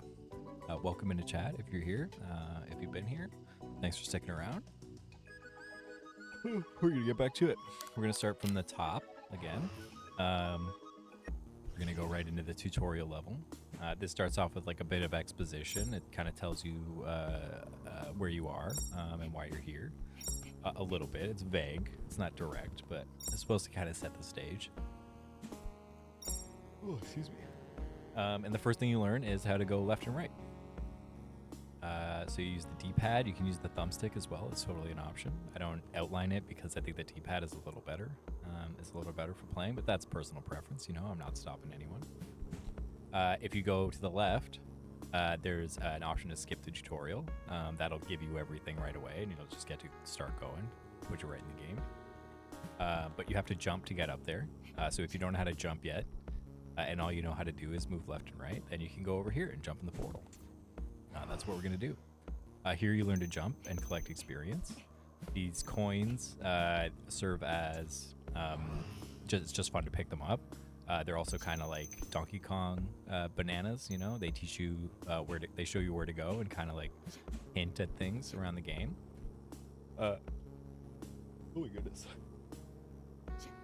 And here we learn about the finer points of the jumping mechanics. So you can hold X to fall slowly. You can cancel your jump by letting go of X while you're jumping, or the jump button, whatever it is. We've got input flags for every major controller, basically. We don't cover hitboxes, I'm sorry. I don't even know how I would. But you can use the hitbox. We just don't have input flags for you. You'll see the Xbox flags if you're using the hitbox. Yeah, it'll switch automatically the prompts based on whatever you interacted with last. So it's just something nice to have. And you can see here you have to hold the button to make it across this pit. Just a little forced, right? And you can also wall jump. Wall jumping should be pretty forgiving. There was a time when this was really hard for mouse and keyboard players. And I think I've alleviated that. That's the most recent patch to the game. I'm hoping gives you a little more leniency when it comes to wall jumping. Here we learn about the leap. The leap is pretty distinct from other platformer leaps. Dashes, rather, would be the closest analog. In this, instead of just forcing you straight forward, you get a little a little nudge to your velocity up and a lot of velocity forward. That kind of limits some of the platforming challenges. Like, there's not a lot of choke points that you're gonna be like dropping and dashing through. They do exist, but it's not gonna be as tight as a lot of levels. And you have more control over it. Like, you can slow yourself down and like try to turn the other way. You still have to fight your velocity a lot, but you're not like locked in. I find a lot of the dashes in games to be kind of like pace breaking in a way. I don't know how to really quantify, but it feels like it takes control away from me. I feel like I've lost control of the player for a little bit, and I wanted to kind of eliminate that. So it's not a strict straight line of a dash. It's basically just another jump. You just go a little bit forward with it as well, and you can do it one time in the air. And over here, if you use the same button that you use for leaping while crouching, which you can do, and crawl, you'll do a slide. This also serves as an attack as well as the leap. They both will do a lot of poise damage and a little bit of regular damage. So they'll stun enemies more easily, but you can also use it as an attack. There's a small cooldown when you use it, but for the most part, you can just rip it. You can just go because it's fun. And sometimes if you gotta traverse like a long way, if you're looking for secrets or something, it's nice to be able to just kind of cook it. So that's what that's all about. You can do it with the leap too. Just cook it, right? Get a decent amount of speed. It doesn't affect the platforming challenges because you can already go to max speed right away anywhere, and all of the jumps like account for that. Some more than others even. This is the prismatic shell. It's just like an alternative jump. If you hold down and press jump, then you'll be put into this state of jumping. And these platforming elements, you can't jump on them directly, but you can use the prismatic shell, it's called. And there's a whole bunch of lore about it. You can read about it in the item menu. We'll talk about the item menu in a little bit because there are items. But yeah, it's just fun. It's a little different from the regular jump, so you can use it in certain situations if you just want a different jump. And I like the satisfying little pop when you bounce off stuff. Pretty happy with it. Here we learn about recursion. This is just reloading the level. It's like a bonfire, basically. It'll restore all your health, all your points, all your ammunition, and restore all the enemies to life as well. And here we learn about blocking and parrying. I kind of skipped over the section where you learned about attacking. There were buttons there. I got kind of caught up talking about leaping, but you can attack. And you can parry if you block an attack right before it hits you. There's a window. Every attack is different for how early you have to be. If you just hold the button, you'll block normally, which will drain your poise and eventually stun you. This particular enemy won't ever stun you. I didn't think that was very fair in the beginning of the game. So I just give you something to freely block against. And if you ever get hit by it, I immediately follow up with the healing item. This is the Iolite Ornament. This is an artifact, and they are active effects. They get equipped to slots. There's one set of slots that is just the face buttons, so like the quick slots. Basically, every button that doesn't have a dedicated function gets its own quick slot. And there are scroll slots, and that kind of works like in Monster Hunter. It's just like a menu that you can just scroll through to pick different items. We'll see more on how that works in a little bit, and very shortly. And here we're going to get into our first forced fight. And this is a skeleton. They used to be super wimpy. They're still pretty wimpy, but they can catch you off guard now. I don't know if they'll ever kill you, but they might strike the final blow, you know? And here we're going to talk about the passive items. They're passive conditional items that you can equip. They're called charms, and you have 4 slots for those. You can freely equip and remove them. And this charm in particular recharges your ammunition. All you have to do is strike with your sword, strike any target with your sword. You can see in the top left there, that number starts going up. Once you've collected 12 charges on that charm, it will refund some of your ammunition. So to illustrate that, I give you the gun and I give you these skeletons. First, I make you equip the gun so that you have to interact with the equip system. I like to keep it on circle personally. And then I give you these skeletons and not enough bullets to kill them all. You have to use the gun. You can't hit them any other way. Well, at least I don't think so. If you can, please let me know, because I do want this to be pretty forced. So you come over and you have to use the charm to get the rest of the bullets and finish the job. Artifacts also can have modifiers. If you hold up or down with this artifact, then you'll change where the bullet goes. This is a cluster grenade, essentially. And you can attack up here too, right? Get that guy. He's a little easier to get. And this is less about aiming. I make you do it here. Like I make you aim here just so that you have to interact with the system. But it's really more about like how it covers the arena. So this one is like kind of a tighter spread, and this one will be like more of a spread, and then this one will just get in somebody's face like right away. Let me see if I can get a better one. Yeah, there you go. So it's more about like how the projectile is managed, but you can definitely get some aim in with it, right? That's no problem at all. This item is a special item. It is called the Cane of Loden. It doesn't have a lot of practical application in the game, but you can use it to interact with these orbs here. You can pick up the orbs and throw them and catch them. You can throw them to the left and right. You can drop them on the ground. You can do this with them. Don't tell Super Mario World gamers that you can do that, because I never make you do it. But it's a thing you can do, and it's also the only other thing that can interact with switches. So some puzzles will ask you to throw orbs into switches, like on a timer or whatever, right? And once you're through that, it's time to just get all your items back.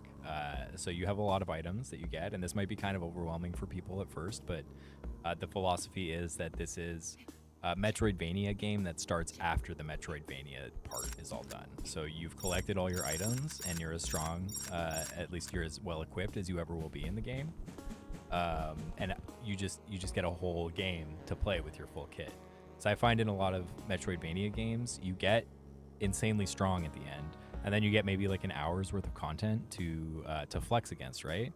So I was like, what if you get a new game plus, but it's literally a new game, right? And you get to go play a bunch of content that's scaled against you having the full kit. And that's kind of the idea behind a lot of Amada's design. So you start off with this kit, and punching is the first one I give you. You can punch when you push the button, and you'll also punch when you release the button. You can see there that when I release there on the input display, you can see the punch pop out, right? It just is really punchy and it feels good to do that. And it also shoots out little fists that I just recently found out will bounce off walls, which I didn't know they would do, but they do that. But the fists that you shoot out will pull enemies towards you. So it'll pull enemies that are far away close so that you can get off a bunch of attacks on them. It on its own will clobber like fodder enemies pretty fast. You also get to explode. So there's 3 types of damage in the game. There's blunt damage. So punching will do blunt damage. This does blunt damage. The kick does blunt damage. There's magic damage. This does magic damage. It's a big explosion around you. The cane also does magic damage. And there's sharp damage, which is like your sword and the gun. And the hammer also does blunt damage. You can hold it. It takes kind of a while to charge up. But once it's charged up, you can just hold on to it, and then it comes out pretty fast. It also combos into a second attack that will knock enemies pretty far away. So it'll get things out of your face pretty good. It also does a ton of poise damage, so it's really good for stunning. You have the Cane of Elding, which is like your get at a free card. This is the obliterate item that you see here. And it just explodes a target point with a hit scan. You only get 2. It's extremely powerful, but it's just so much fun. I left it in the game, and I left it as powerful as it ever was. So, fuck yeah. We've also got some more charms here that we can take a look at. These 3 here just give you a 15% defense boost to all the different damage types, essentially. One of them is focused around poise, so if you find yourself getting stunned a lot, you can use that as well, and that'll take that down a little bit. The Dharma charm, which we talked about earlier, and some aggressive charms. The Raziel charm is like kind of a monkey's paw sort of item, where it'll add 10% damage every time you hit something with your sword. But if you get 7 or more charges, it'll start to hurt you.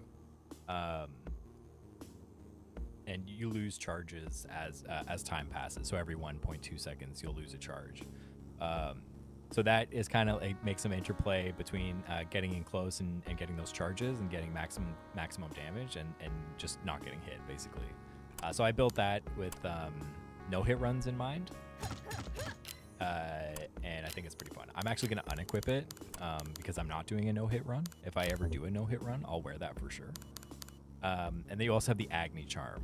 This one starts off with 10 charges, and it loses 1 every time you get hit, and it gains 1 every time you kill something, up to 10. So it starts off at 10, and you'll lose 1 every time you get hit. That's the end of the tutorial. I know it's kind of a mouthful. There's some systems that just needed to be explained in order to make the game possible, right? So in the future, we might shrink this further. Hopefully we can shrink this further because it would be nice to have a shorter tutorial. But for now, I haven't had any feedback from players stating that they're confused since we updated this. But a lot of people were very confused initially when I just dumped everything on you and gave you a big wall of text too. Nobody liked the wall of text. If you're ever going to make a game, don't make a wall of text at the same time. But yeah, so at the end of the tutorial, I just tell you about experience. You can level up freely. These are all your stats. They'll cover all those different damage types, your health and your stamina as well. And as well as how many charges you can carry. You can upgrade that as well. That's another stat. And you can just refund the points right away. You have free re-rolls for the entire game. There's no committing to a build. You don't have to worry about it. Which is just something I always wanted in a game, you know? It's hard in a lot of games to respec when you just want to play, you know? You just want to play and try different stuff out. Even Elden Ring, which is amazing for re-rolling compared to other games, you still have to get those tongues, right? Which amounts to fun gameplay. Like, I remember running out of tongues and being like, okay, I gotta go find some more now. And that was fun. Like, it was fun to go find them, right? So there's definitely advantages to taking that route, but I did always just want to just do what I want, right? So I gave that to people in this game. Excuse me. You can always always teleport to any checkpoint you've ever visited, and that'll let you like replay content if you want to go back and look for secrets or whatever. It's a really easy way to traverse. And then the game begins kind of proper. We start off with like a small switch puzzle, or not switch puzzle, but like collect the switches section, just to give you like a little room to jump around in, honestly, and try out all the different jumps. This one gets a chuckle out of pretty much everyone because you have to drop and roll to do it. It's kind of like my Donkey Kong Country jump. You know how you can like roll with Diddy and then jump after you roll after you've fallen off a platform? That's like what I'm copying.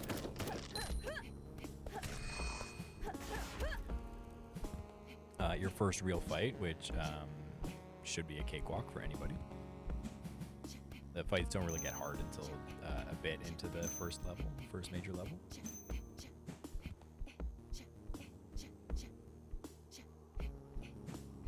And here's another little bit of lore for the game dev side of things. Is all of the warp points that you saw before. If I go back here, all these portals, up until like pretty recently, these were all pits of spikes that you had to jump into.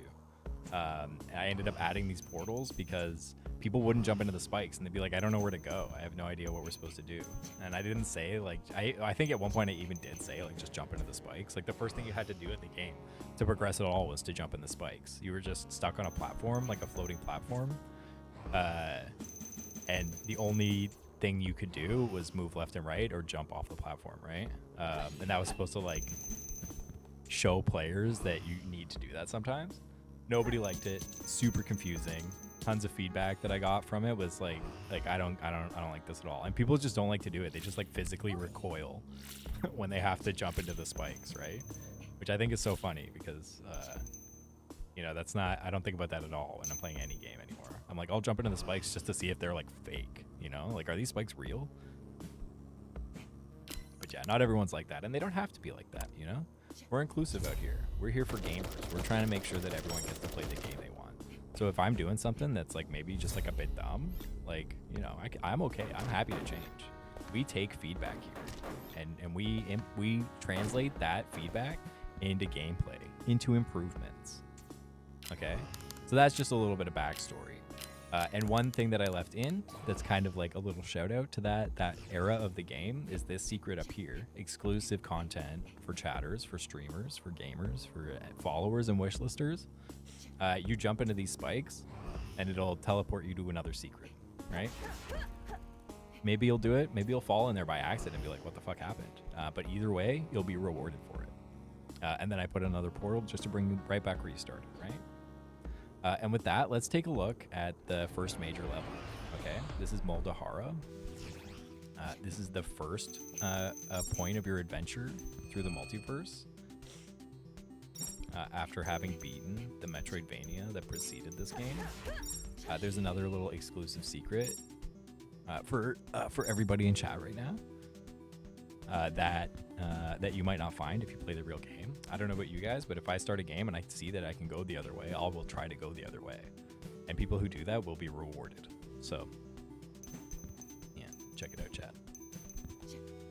This actually used to be the original tutorial. The game had a much colder opening before I made the actual full tutorial level. And it worked okay, but it still confused people kind of a lot. So I thought I would just make like a really dedicated, like strict tutorial level. I know it's not like the best delivery method. It goes against the Mega Man X school of teach them through plot. But I'm like, how am I gonna teach people about a fucking like equipping all this shit through plot, right? So I decided to just be a little more direct. Maybe that's the wrong way to do it. I don't know. I'm not changing it anymore. I'll take advice on the intro. And if anyone else says it's confusing, I will do my darndest to make it not confusing, as I possibly can. Because the systems, once they're in hand, once you start to feel it out, I feel like it all works together really well and it feels really good. So yeah, you know. This platform or this puzzle used to be really complicated. This whole section over here was like a big like Ferris wheel of switches, and you'd have to shoot it through and catch it and shoot it and catch it and shoot it and catch it. Nobody liked that. Everybody hated it. So I pelted it down to just one switch that you have to catch like on a cycle, right? Pretty simple. Still pretty fun. It's just fun to throw things with that orb. I'm thinking in the future I might really try hard to find more ways to integrate it into the main game, because it is kind of understated at this point.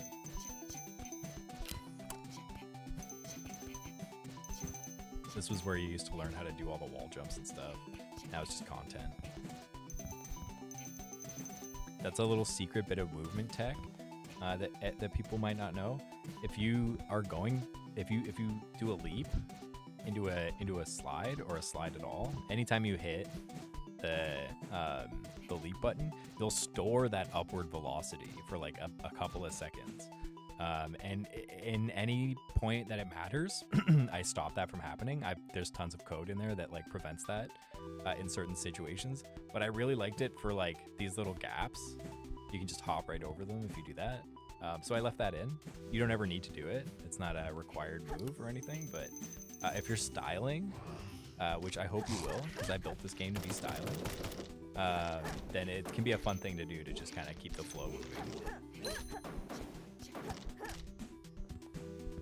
You just do a little hop. It's also just fun, you know? Just fun. I thought I had more bullets. We're okay. A lot of people think that's the first boss, but that's just a regular enemy.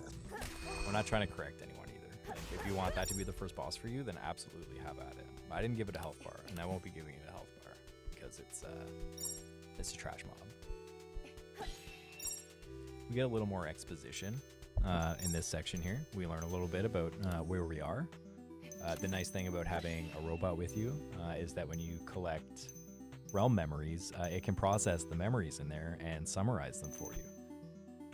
In the past, Charlotte, given her abilities, the same abilities that are responsible for her immortality, was able to absorb these realm memories on her own. It was very painful. She would have to experience all of that history, right?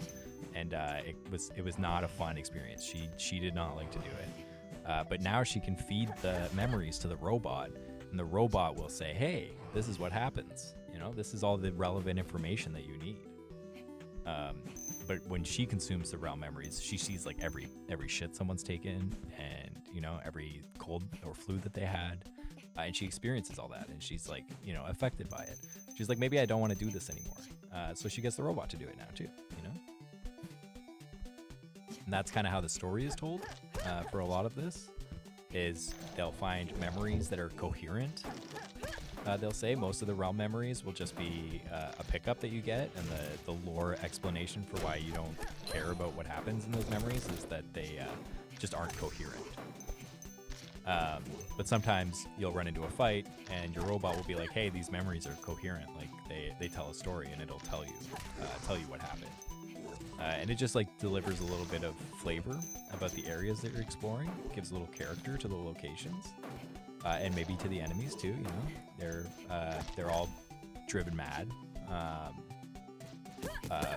by the influence of Amada. But yeah, that's how you figure out and learn all about the game and the worlds that you're exploring. Try not to be too expositional about it, right? Like the robot just talks about how things are and what it learned from those memories.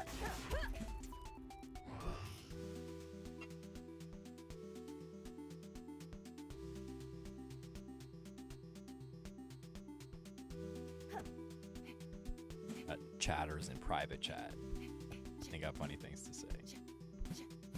But wasting a whole can of propane on one cheeseburger. So this is the first like challenging fight in the run. I think maybe 20% of players will get slapped here. At least one time. I die here sometimes still, to this day. Not if I'm using the items, but if I'm just trying to hack shit up, like I'm about to die right now. Pro tip 2, that the skeletons instantly stun when you block them, if you parry them. Just like a fun throw. They're like super weak on stamina. I feel like all 4 of these guys didn't spawn before, and for some reason they're all spawning at the same time now. So that might be something I need to fix, or maybe I'm just not fighting up high as much as I used to. But it does feel kind of spammy there. That might be something that needs some adjustment. You know, I'm not 100% sure, but that might be a fix in the future. Oh my god, I just died because I was fixing this fucking microphone. I was like, I'm half microphone man.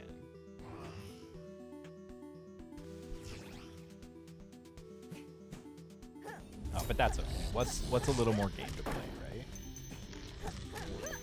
right? That shit don't mean nothing to me, man. Dying. Half the game is about dying. Amada literally means a state of deathlessness, you know? It's akin to nirvana.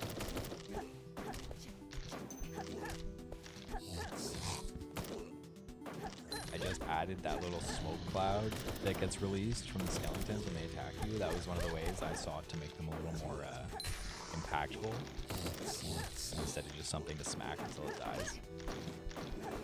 And it worked. I get hit by that fart all the time now. Yeah, I don't think there were 4 of them throwing shit at you all the time. They don't do a lot of damage, but it's kind of like mentally stressful. You know what I mean? Kind of stresses me out.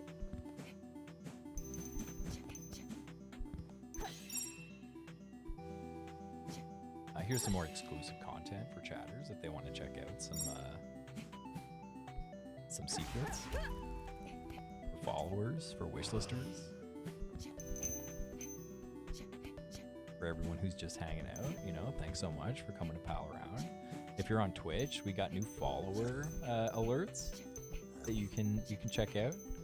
I was thinking the other day that there's a few more that I might like to make regarding some old video games that only I like only me and 10 people have played. Actually, probably a lot of people have played these now. I forgot that we live in the era of the YouTube essay, where you can learn about any game from 1994. But there's a game MDK, MDK2. There's a game called Anachronox. And there's definitely some sound bites that I can hear right now while I'm talking to you that I would like to put into alerts. I'm not sure if that's wise. Like, maybe there might be some copyright shit involved. I know using music is a really bad idea. That's why I wrote my own special music for the alerts, the follow alerts that you can check out if you want to follow. But yeah, just some older games like those that I would like to, you know, pay homage to, pay homage to.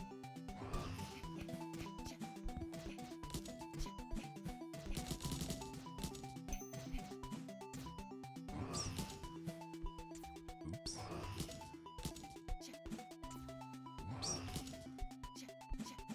That one's not supposed to be hard.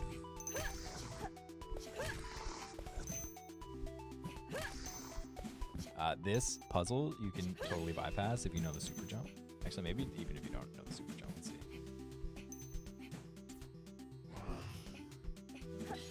Yeah, you don't even need to know it. But yeah, you can ride the platform if you want, if you're confused.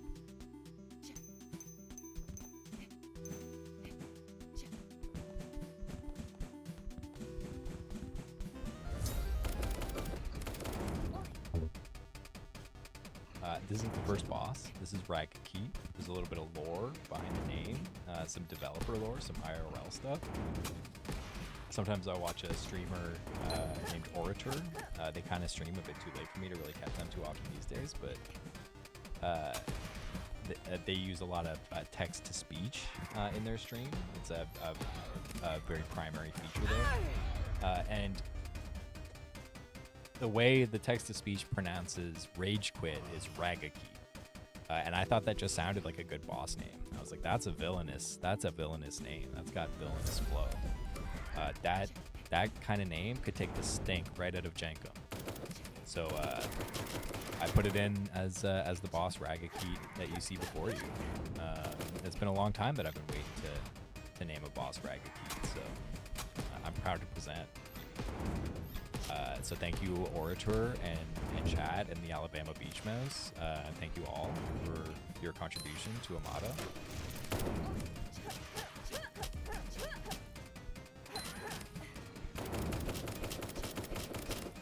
Uh-oh. I'm in a big uh-oh spot right now. I'm in a spot that I should not be, that is filling me with a bit of terror. I don't know what we're going to use to kill the boss the rest of the way. I think we're just going to try to not die. Smash it with a couple of these and then chop it to bits, right? That's how you can do it.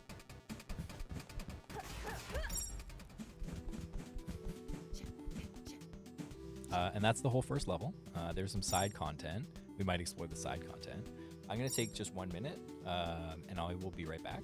I think this time maybe we'll put on the VOD if I have it still. No. Okay, yeah, so we're just going to go to the BRB screen. This will just literally be like 2 seconds. Thanks so much.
Okay, we're back. We're out here again. We've returned. I had a crazy batshit itch in my ear, and I had to go take care of it. So thank you for your patience. Thanks for sticking around. Well, this is a very long day of streaming for me, so I appreciate everyone coming to hang out. I'm not used to doing this. This is pretty new for me. I used to stream a little bit when I was building this initially, but I found I was losing a lot of momentum just from like building on stream, right? Like I just couldn't get into the zone properly, so I stopped doing that. I also like feel like an idea loses power when you tell people about it. If you have an idea and it's just an idea and you don't have anything on paper or anything that people can like, you know, handle, I feel like that idea loses a lot of power. So nowadays I try not to talk about stuff that I'm working on. I got tons of stuff in the on deck, you know, that's raring to go, but I'm never gonna talk about it unless like maybe you catch me in real life and I get a little hyper. Maybe you might get to hear a little bit about some of the ideas, but in general and to massive or to you know, to the masses, I try to keep that to myself.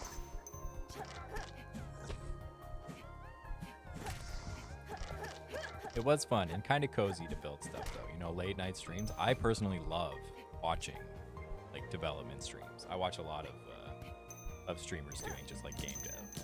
I especially liked, I know it's the time is, or for that is over now, but Barbarous King used to make Grand Poo World 3 on stream. A lot of this game was made while listening to the Donkey Kong Country Trilogy soundtrack and watching Barb build his ROM hack, right? Shout out to Barbarous King, who is a fantastic streamer. Big fan.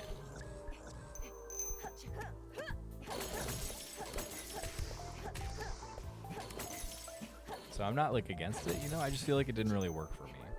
I have thought a little bit about extending some of these streaming sessions and there is a part of the game that I am actually actively working on right now. I'm rebuilding the secret final level, and I might stream some of that. I might build some of that on stream. We'll see how that goes.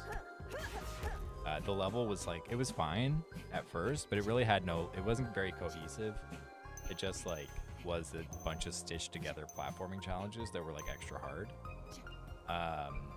But I'm moving away from that a little bit. There's still going to be like an extra hard challenge. It's not going to be like free. It's going to be a culmination of your endeavors in the platforming side of things in this game. And it'll tell more of a story narratively with its obstacles. The story of you learning to jump, right? Whereas before it was just like do all this crazy shit for no reason, with no rhyme or reason, rather. Also, some of the platforms some of the challenges just fucking sucked. They were just really bad, and I didn't want to work on them to make them better because I just didn't think they were salvageable. So I just deleted it all.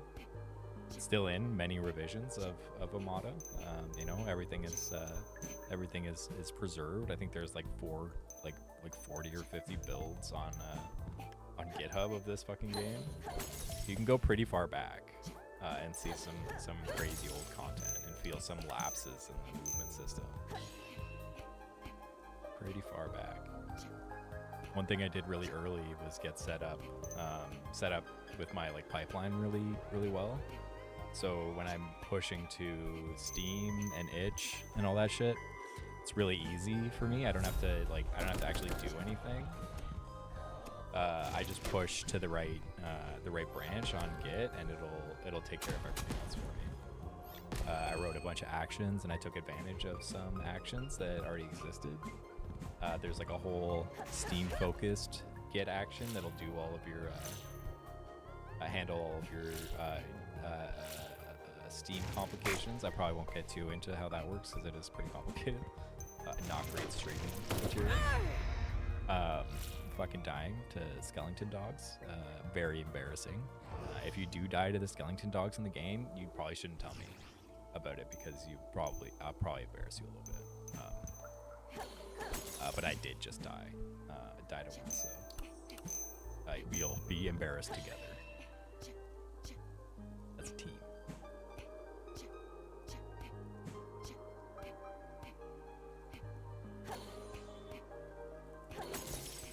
I'm a big fan of the music in this level. It used to be like the most intense Castlevania music on the planet, which was cool, and it was a vibe, and I do kind of miss it a little bit, but it was kind of too hyper, I feel like maybe maybe the level didn't mesh as well, like what you were doing in the level didn't match up so much to the music. I also didn't want it, I want the level music to not be so in your face. Should be like kind of understated, right? Maybe with like a couple of really cool sections. The third level has an amazing third section. That guy just picked up that. Did everyone in chat see that? That guy just picked up the platform or the turret. I'll have to fix that. The turrets are the same as any other enemy. They just don't respond to gravity and they don't move. Like they don't have any movement speed at all. That's like my solution for turrets. Just a regular enemy with no legs.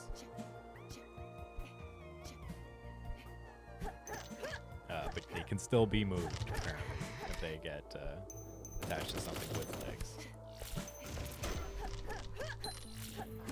Oh. That guy wasn't going without a fight.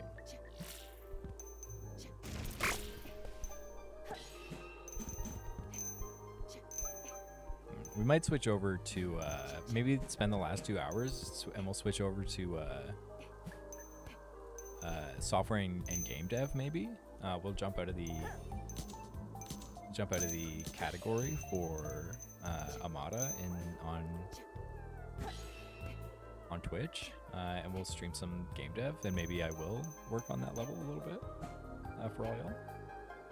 We'll get a little further in the campaign first, just for everyone who hasn't seen it.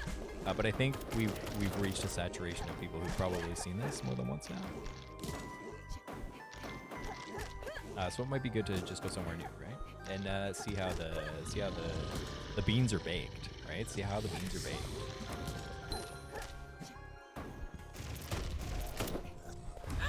Oof, it got me. That'll take a little bit of setup. I just have to get the windows focused properly. But it should be pretty simple other than that. We get a couple of people we can bring over to the game dev category. You know, I wanted to stay in here to get the numbers up a little bit on the Amada side of things. And I'm not super hyper concerned with getting 1 million views. But we might do that. It might be good, you know, a little more exposure for the game.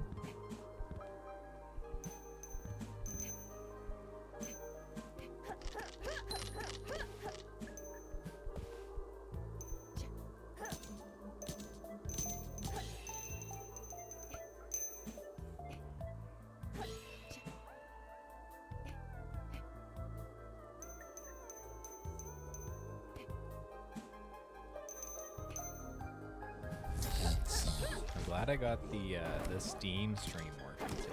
That was a big stressor for me on Monday.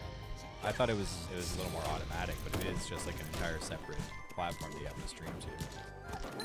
So I totally squandered my Monday stream. Not completely squandered. We had some really good company here. We got a good Slopcore raid. That was fantastic. Good company from the Slopcore raid. It's fun to hang out.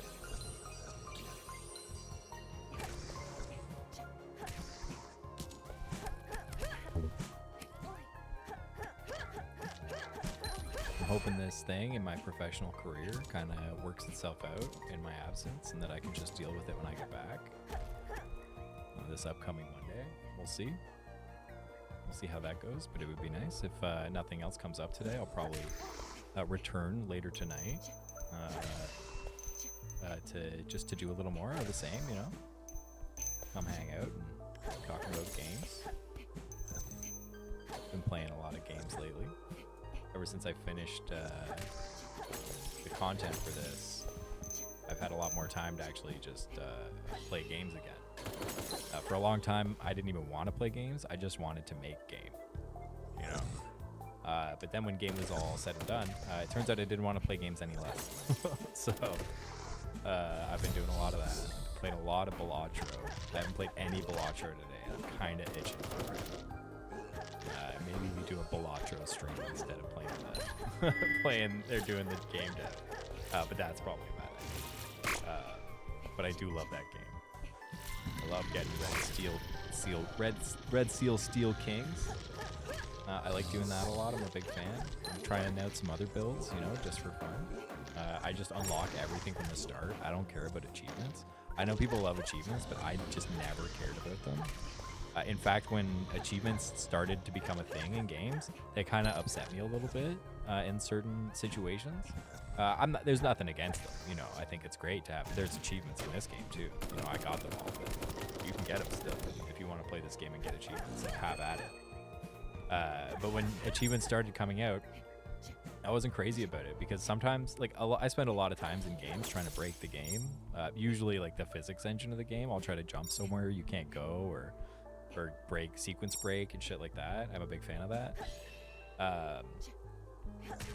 And there have been games where I was really proud of myself for going somewhere stinky that I didn't think anyone was gonna figure out, and I would get an achievement for it, and I'd be like, "What the fuck? This is known," and I'd feel less clever, and that kind of always put me off of achievements. I don't mind it so much now. There's like games that I liked enough to be like, I just need more shit to do in this game, so I'm gonna go get all the achievements. For sure. So I like it as an incentive as well, but that's just a little backstory for my experience with achievements. But yeah, I do like to break the games. I think that's one of the reasons that Balatro has appealed so much to me, is you really feel like you're about to break the game a lot of times. You know, even when you're like just starting and you like get the pants. The pants are like the worst card in the game. They're really good if you're just trying to do like just a regular run, like you're just trying to beat the game. But if you're trying to go infinity or go to, you know, if you're trying to actually break the game, they're just not going to scale for you. Pants just aren't going to scale. You know, but when you do start the game and you get the pants, you're like, I'm going to break this fucking game in half. But little do you know, the ceiling is so fucking high. You can just keep breaking that game. Great incentive. I was playing a lot of Gears of War 5 lately. I know that's not the most popular game in the community. People who like Gears of War aren't like a huge fan of it. At least I see in the subreddit a lot.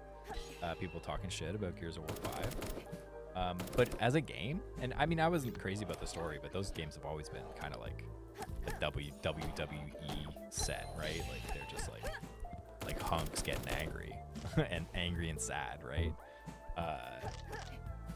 It was kind of cool. Like the aesthetic is really good, but you do also kind of play as like the Jinko jeans guys, you know, those like pictures of people who are just like super bulky. So there's like kind of a caricature element to it that's always made it kind of goofy and hard to take serious. But I know a lot of people really like the story and really like all the history of it. So I'm not trying to talk shit on it. I'm just trying to get my perspective. So I didn't have any of that baggage when I went into Gears of War 5. I didn't care, right? I was like, I didn't expect it to be an amazing story. I was pleasantly surprised. Like there were points where I was like, damn, this is a real game. There were other points where I was like why the fuck? Why? What a crazy shift in tone it would have sometimes.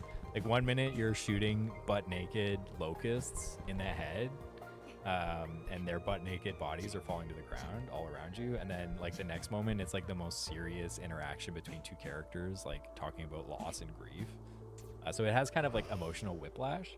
That's one thing I'll say against it, I guess, but not even really against it, because there was something kind of charming about that as well, just in its way. It was very dedicated to itself, which I liked a lot. But ultimately what kept me playing was amazing encounter setups. Every room I walked into, I'd be looking around, I'd be like, how am I going to fight people in this room? And then they would make me fight people in that room, and I would have a blast. Just like the way they picked cover positions for you to like flip between, and how they kept you moving out in and out of them, and like the enemy compositions, and like just like little like weird mechanics that would pop up. Like a whole section where you can like shoot the ground underneath an enemy and they'll fall into a pit. Just tons of texture to that campaign. I really liked the first 3 as well. I was a big fan of the first 3 games. But I never remember sitting back and being like, damn, they really designed the fuck out of this encounter. I just remember bolt talk to the head, sniper rifle to the head. I remember that big time. I'm not to say that it's a better game than the older games. I've recently started playing the first one again. They got that remaster on Windows, right? So I've been playing that a little bit. And it's definitely, definitely got chops. But one thing I appreciate about 5 is that it really understands, Gears of War 5, is that it really understands what kind of game it is. And it puts that to the test. I completely skipped Gears of War 4 after, not completely skipped it rather, but I got to like the second turret defense mission where you like build a base, and it just killed the pacing for me. I just didn't care. I was like, I don't care enough about the next fight to get through this turret defense section. But I'm thinking about going back now after beating 5. There were a couple of points in 5 where I came kind of close to being like, maybe this game just isn't for me anymore. But they didn't last super long, and I ended up getting right into it, right? So I'm like, maybe I just needed a little more patience for 4. So I'm thinking about going back and beating that one. But yeah, there's tons of good shit there. They've got that Elden Ring game. Yeah, the Elden Ring DLC is coming out. That's gonna be huge. I still have to actually finish my playthrough of Elden Ring. I've gotten everything's dead except for Millennia and the Elden Beast. I like went through and did literally every single piece of content, and I just like struggled against Millennia for so long, and I wouldn't say I gave up, but I stopped playing. And Elden Beast, I just don't want to beat the game yet. Like, I've fought it a couple times, and the fight is like kind of wacky. I feel like you spend like 90% of the fight just fucking running from the thing, which is kind of anti-play for me. Just fucking like doing the chicken dance constantly. But yeah, I'm ready for the DLC. I think I'm probably gonna finish fighting Millennia before the DLC. Gonna try to put the nail in that one. But it's like same as everyone says, that waterfowl dance just fucking catches me every single time. I've come close. I was like 2/3 health left on the second phase, like at the end of it. I tried like 100 different builds too. I tried a bunch of different builds. I went in with Anspur Rapier, and another Rapier, and I was like certain that was gonna be it, but that didn't work. I'm back to just clunking with the Blasphemous Blade. I have the Blasphemous Blade and one of the other holy relics. I think she's like strong to holy, but I think one of them's fire anyways. And it does a ton of damage, so I'm not like worried about the damage dealing. It's more about staying alive in that fight, I find. Staying alive and not getting hit ever. Really good boss fight though. I don't think I like it better than Sister Fried. I think Sister Fried is probably the best fight in Dark Souls. At least that's the one I like the best. Dark Eater Midir is pretty good too. Midir is really good. But I think I like Fried the best. I think that third phase is just so fucking good. And also like all the tension building in the first phase with being invisible. The second phase is kind of a joke, like it's really easy, but then you get to the third phase, right? And you actually have to fight. Crazy good fight. I love that shit. Did I do the fight at the top of the elevator yet? Yeah, that's very exciting. Long time coming too. I'm also very invested in the lore of Elden Ring. I watch those videos. I watch those 4-hour documentaries, and I revel. And I try myself, to be a bit of an investigator and see what I can find out in the campaign. Okay, we can go fight the boss now. Got all the switches. I don't think I would ever want to make like a Dark Souls kind of game. I think before Liza P came out, I was more interested in doing it. But watching Liza P do it just kind of like made me feel like I didn't have to anymore, because we got like a decent Dark Souls game that isn't actually Dark Souls now. I honestly I can't think of any other ones that really like hit that level. Maybe I'm wrong. If I'm wrong in chat and there's other Dark Souls games that I should be playing, like please let me know because I will go play those games for sure. But that's just been my perspective for a while now. Lies of P was just so good that I don't have to make a Dark Souls game anymore. Also, I'm not like, I feel like I really like games either that are more, I would like to make games rather. I like playing Dark Souls games a lot, but I like to make games that are like more like this, like more physical, more around a physics engine. Than like the strict combat of Dark Souls. That's one reason I really liked Sekiro, actually. I like Sekiro the best. That's my favorite FromSoft game. I'd say like 100%, like almost no contest. And that's saying something because of how incredible the Dark Souls series is, right? And Elden Ring. It's so fucking good. But I still like Sekiro quite a bit more. Man, what I would do for just a pure Sekiro boss fight game that you just go through and you just fight stuff, fight bosses, like Sekiro bosses.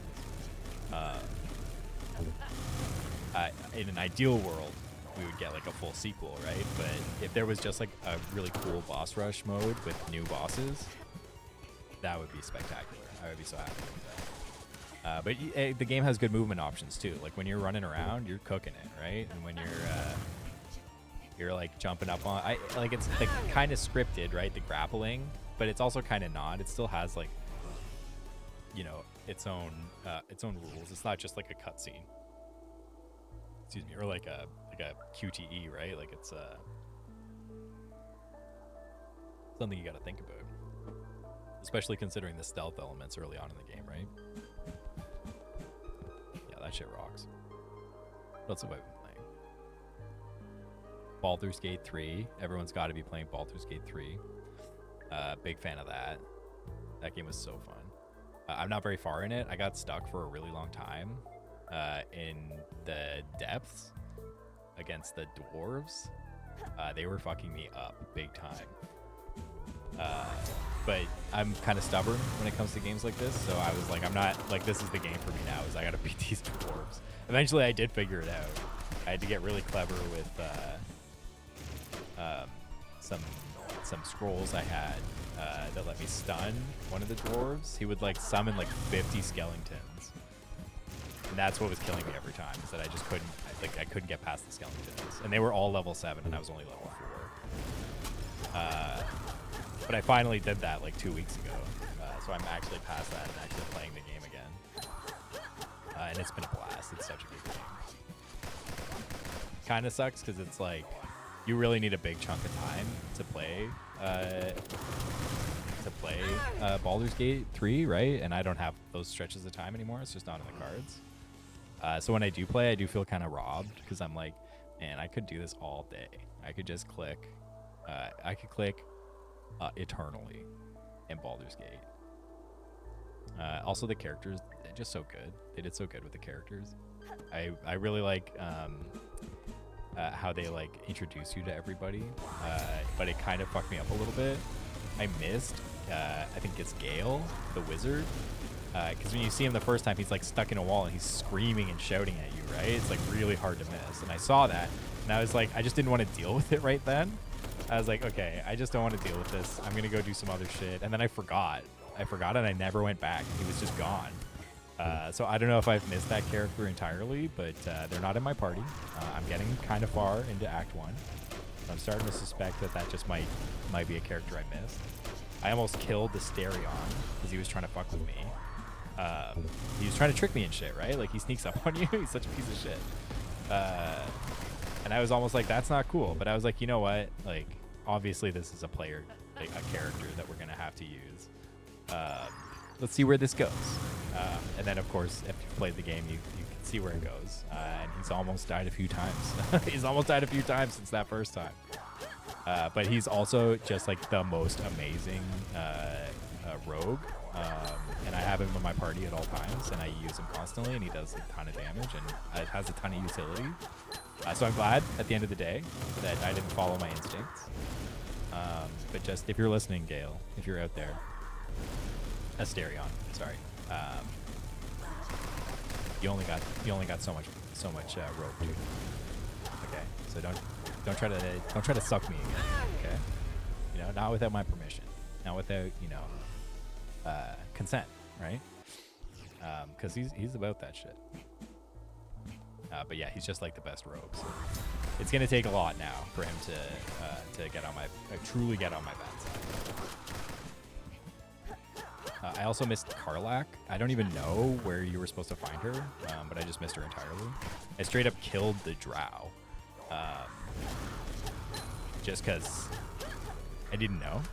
I thought they were a great character, but I didn't expect them to be like a player character. The characters were so good up until that point. It really did a good job keeping itself kind of away from that like anime protagonist problem, where you look in a room and one person's just got like Yu-Gi-Oh hair, and you're like, oh, that's the protagonist, right? It's really good at like not fully committing to that. Although, you know, those player characters are pretty distinct. Yeah, the Drow I just didn't notice, and I just killed her. And it was way further into the campaign than I was comfortable with repeating. So maybe on the next run, we'll see. Yeah, that game's been really fucking good. I've been playing. I just beat Bug Snacks.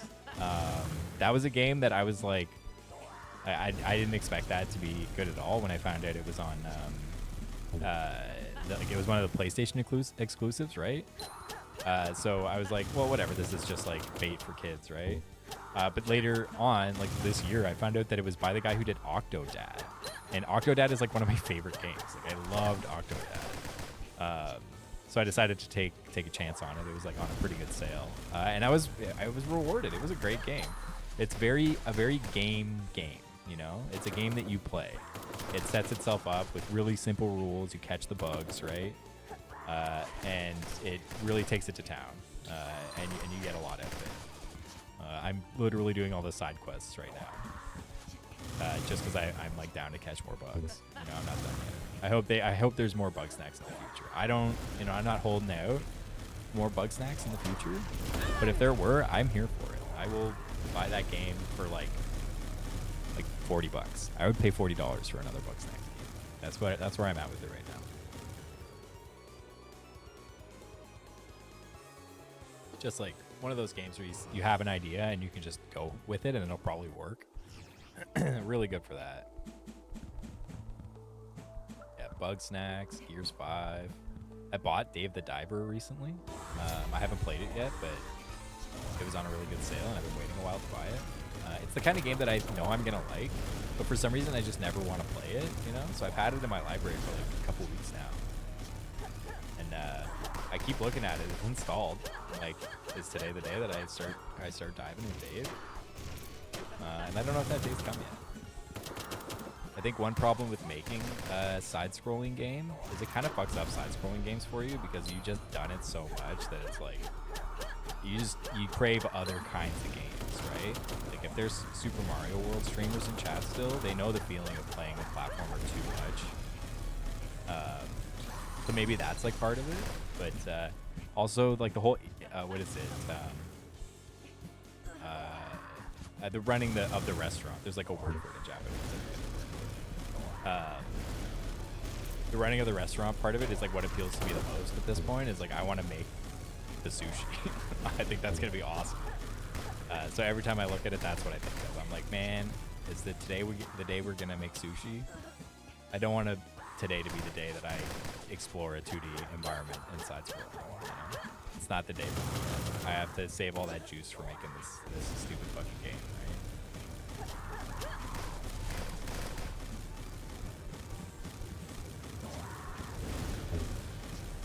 Yeah, I also picked up Yooka-Laylee and the Impossible Lair. I know the Platonic devs came from original Rare stock, right? And I'm not crazy about Banjo-Kazooie. I think it's a great game, but I don't really get that into collectathons. But I found out that they did a platformer too. They did like a Donkey Kong style platform. And that is one thing that will get me to play a platforming game, is if you tell me that your game is like Donkey Kong Country, I will play that game. I will play that game right away. And that's kind of like what they delivered on it. It's more like the Return series, but it actually has like that distinct flavor of Rareware 90s these platformers, right? Like they did such a good job with it. I still have a lot to go. I just started it like a week ago, but I've been having a blast with that. I also love Donkey Kong Country Returns. It's those David Wise soundtracks, you know. They just got it. On Monday, I was saying I should increase how long Moika does that spray attack where she flies around just spraying bullets. I'm starting to think that maybe that's not the right way to do things. Boom, though, she's dead. Okay, chat. I think we're gonna get some exclusive content going on in here. We're already kind of in exclusive content territory. Right now, we're seeing paid content that you need to buy the game to see this. You can't buy the game yet, but there are paywalls blocking you out of these areas. But what we're gonna do is we're gonna go into the next level, the last major level in the game, and that's like extremely exclusive content. So if you're here and you're in chat, you're lurking and you're just hanging out, like, congratulations, you made the right choice today by clicking on this stream, because you're getting a great deal on witnessing some free content. Normally this would be like a pay-per-view kind of thing, right? Because you'd have to buy the game to see it. But today, it's all free. You know, you don't even see ads on Twitch, right? Because I'm not affiliated. I don't know if that's how that works, but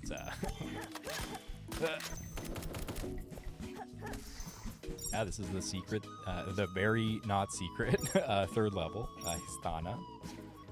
The story kind of takes a turn here. Up until this point, you're kind of just like exploring and trying to get home, and the world is happening around you, and you're learning about like why things are the way they are. But when you get to this level, things become a little more focused on the protagonist. There are consequences to your actions in the previous game. In the Metroidvania that you beat to get to this game, there are consequences to doing that. And this is where those consequences start to get real. But if you're not paying attention, it's just another great level that you can jump around with enemies to chop at. A lot of these enemies were made by Pen USB Mike on Twitch there, or on Itch rather. I think they do stream sometimes on YouTube. So if you're out there on YouTube and you're paying attention, like, go check that guy out and get some subscribes, because they have great content and impeccable artwork. If I get any money from early access, I will definitely be contacting them to upgrade some of these, not upgrade, but to adjust some of these enemies so that they fit in a little better. I like the enemies so much that they're the only ones that I kept, but I had to scale them. All the other enemies aren't scaled, but these guys, I went into Aseprite and I made them bigger because they were really small on the map, and it was kind of hard to hit them, honestly. So I was like spamming enemies, which just kind of led to like bad game design at the end of the day. So I just made them a little bigger and made them a little beefier, and cut down on the counts, right? I knew that guy was there, so I knew he was going to take a hammer to the face. Maybe strength does need to be nerfed. I don't use it too much because I just like the sword. The sword is pretty well balanced. This Robid character here, this wizardy looking malfeasance, they actually buff other enemies, and they can like give them free hits and like get hit for free one time, or make them like stronger. And that whole buff system ended up like coming into the game like pretty late. I don't integrate it like super like over much. I didn't want players spending too much time doing that kind of thing. But I did end up creating buffs for the player as well. So there's like a few items that'll buff you up as well. One will give you free hits. You'll take one free hit of damage with no consequence. And one of them will heal you over time 30%. Same as the regular healing item, but this one just happens over time. So it's not like an instant heal. all those items drop from enemies. It's like a subcategory. I didn't really talk about it earlier, but there are like drops that enemies will give you, but they're just like simple consumable items that might be fun. I don't even think I have that many, honestly. I lowered the drop rate on them like pretty significantly. They used to be like pinatas before. Another neat effect of those items is that they if you get a full stack of them, then you get extra experience instead of the item. Just a little tip for farming if you want to maximize your XP farm. Oh my goodness, we got smacked. I'm pretty far back too. That's a bad place to get smacked.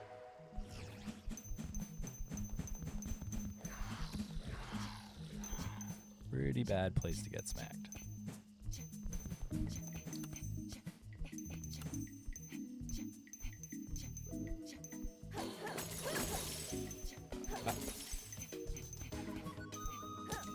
Oh, yeah, you can use the prism to jump on those, but you just get like a little tiny bounce.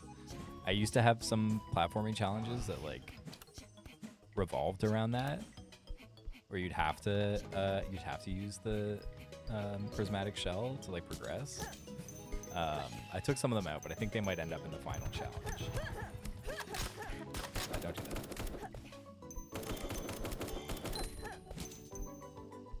Because it's really satisfying. There's one point in this level, I'll show you guys in a minute. I'll show you all in a minute.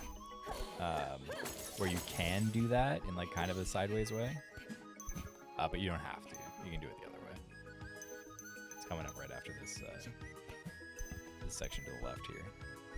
Just wanted to grab that side level so that I could show off some more platforming challenges. There's some really good ones in this level. So, can I not fall all the way down to the beginning of the level?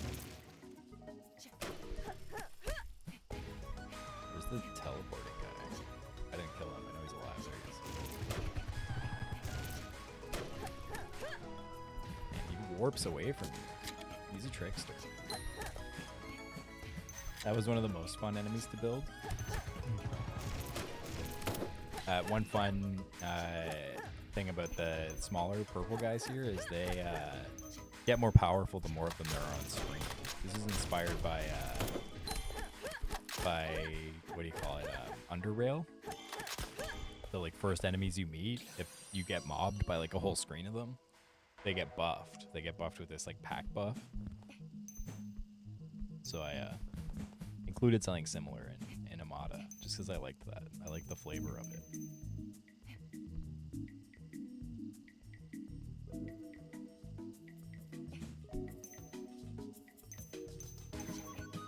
Coming up on that that side challenge I was talking about earlier.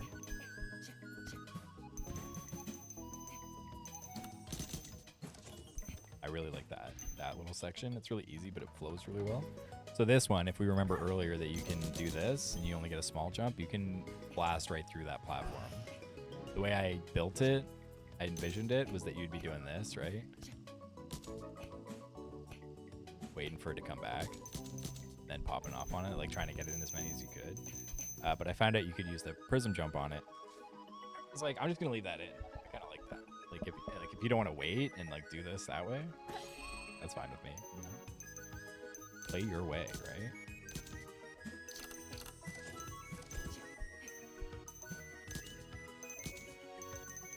I think I accidentally clicked out of the game. No? Yeah, this level's having some trouble maintaining its frame rate. That's something that I think is only happening because I'm streaming. I just find it odd that the other levels don't do that, right? Like normal playtesting, it works perfectly fine. There's no issue with it. It runs hard at 140 frames, no issues. But I've been noticing while streaming that there is a bit of a lag issue. Not lag, I should say. Everything's delta timed, right? So. That was a special transport technique that I use sometimes to get to a higher platform. I'll let an enemy hit me. I was not struck by that enemy due to any lack of skill. It was totally intentional, 100%.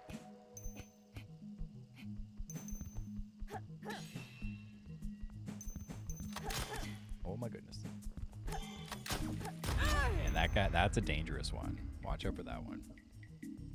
He's getting nerfed. He's getting nerfed because I didn't like dying to him.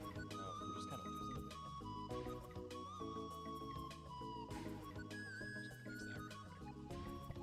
I don't think it's good for the mic to be like tilted permanently, right? So we're gonna even that out a little bit.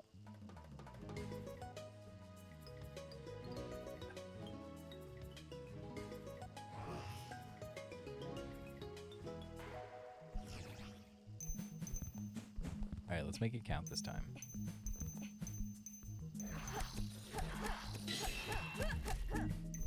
The nice thing about these switch puzzles or these switch finding sections is that you only have to do them one time. Once you've finished it, that's it. It never comes back. You still have to get all of the switches if you didn't get them all and you died for whatever reason. But if you do get them all, then congratulations. You did the thing. I don't know if this is good. I think like I force you to fight that guy on your way to this. But is that good? I don't know. I just bullied that one. Oh, I'm missing a sphere. Oh, there we go.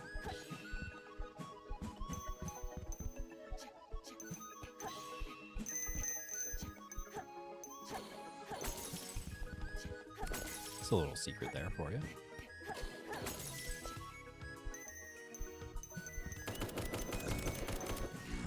I am a big fan of this enemy. If you get too close to them, they punch you. And they will stun you immediately if you let them punch you. If you stay far away, they throw these hockey pucks at you. Ooh, that was a close one. I probably got a little greedy there. Not advisable.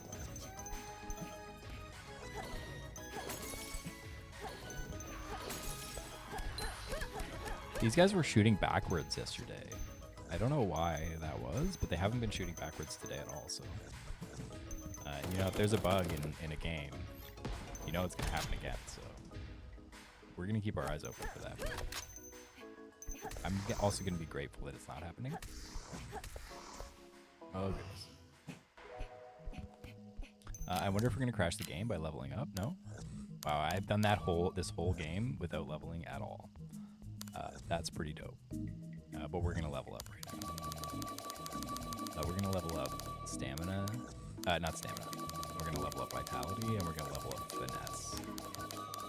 We're about to fight a boss that does pretty well and can beat you up pretty good. So I'm going to try to get a little buffer before I go in there. Let's drop these down and put these up.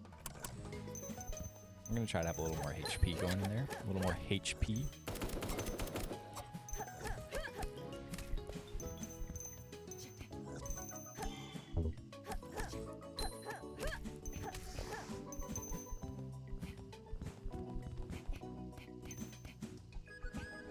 This is, we're not coming up on that boss, actually. I forgot, that's a little further in the game. But this is still good. I think if we get one more point in attack, we will one-shot the ranged skeleton. So we're going to go ahead and do that. We're going to test that out in a second.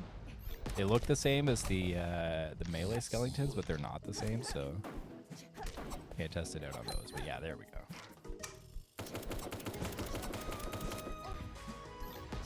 That was a big lag spike. Oh, goodness. Where's my cane? Oh, I got smoked. Oh, thank you. Do not like it. Okay, let's take a quick peek at the storefront on Steam. We're selling this game Amada in maybe a month after Elden Ring comes out. So if you're interested and you like what you see, like pop off a wish list, pop off a follow. If you're in chat, you can follow or subscribe, and that will make a big difference, you know. The numbers get bigger, then people start to see the game more. So that's what we're out here for, right? You know, I'm not really a streamer, so I'm playing a streamer today to hopefully build up some recognition and generate some content. You know, I'm going to turn this VOD into a million different shorts on YouTube. This might not be the end of my streaming as well. There might be some in the future if I feel inclined. I've got all the equipment now, you know. So it's not hard for me to just pop on. I think the only problem is time. Really, you know, isn't that ultimately everyone's biggest problem? Like, where's it going? Where's it come from? Right? Diga diga diga dogo.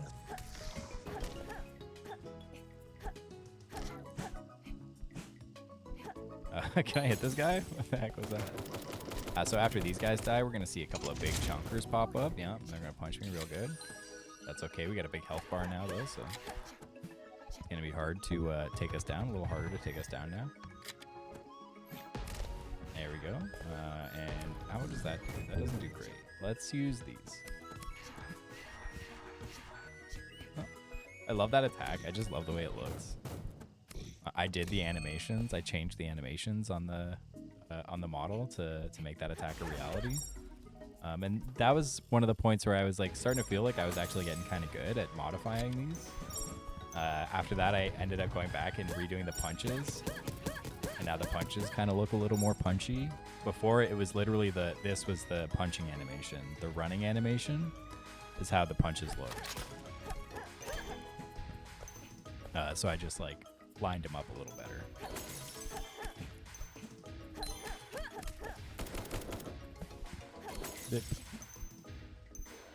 Man, I don't know if this part needs to change, but I get clapped in here all the time.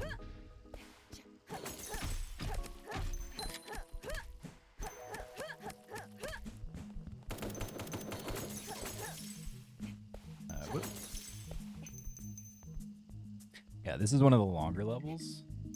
Sometimes I feel like I need to go back to the older levels and make them a little longer like this, but not that much. You know, there should be like a scale or like a gradient of difficulty, right? And length, so I think it's worth keeping it like this maybe. I missed that switch.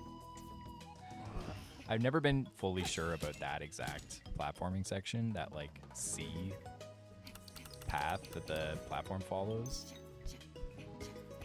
I like it because you got to tuck in here. It's not bad, but it's not one of my favorites, you know? I like this one a lot because it's kind of freaky. If you get here right away, that first cycle misses you entirely. So you don't even have to get off the platform. It just like scares you. It's just like kind of scary, right? So it's a scary Terry platforming challenge.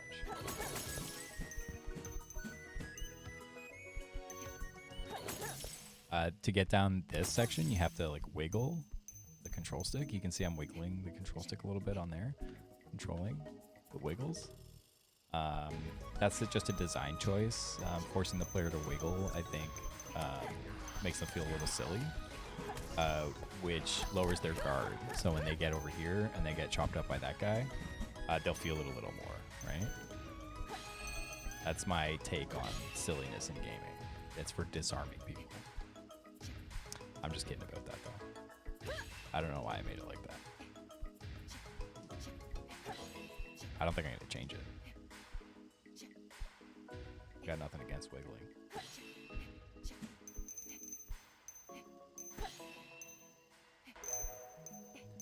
I think I got all those switches, yeah.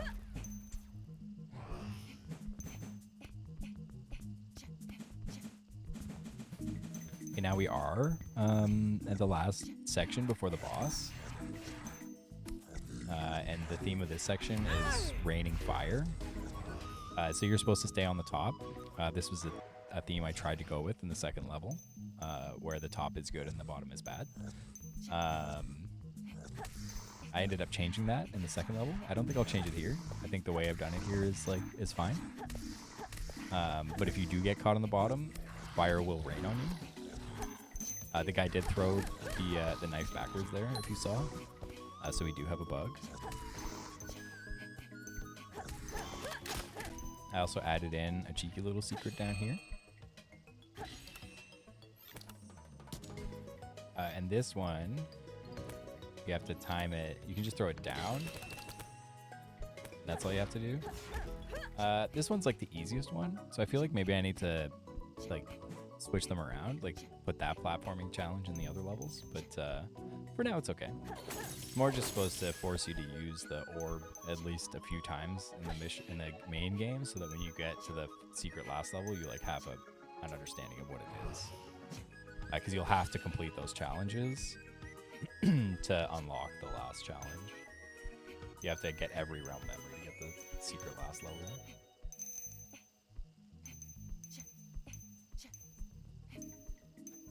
The last level is secret, but how you get the last level is not a secret, so I'm not really spoiling anything there. If you know, then that's good. This section used to be kind of bonkers. I never had that much trouble with it, but it's like super spammy. So I cut down a lot. There were like 5 of these fire throwers here. Now there's only 2. It still amounts to 6 bullets though, so gotta be careful. We're gonna go ahead and use the hammer to kill everything on screen. And we're gonna get these guys too. Boom! Oh, I missed him. Oh, too early.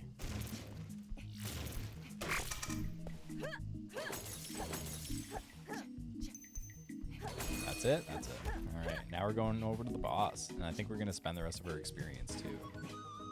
Just a fair warning to everyone in chat that sometimes opening the leveling menu crashes the game. This is new. We're still learning about this. We're gonna hope it doesn't happen because I'm about to level up here. Okay, we're all good. I think the rest are gonna go to finesse, right? Maybe even like a few more into finesse. We really want to chunk at this boss, right? We want to get this boss a little messy. We're also gonna reload.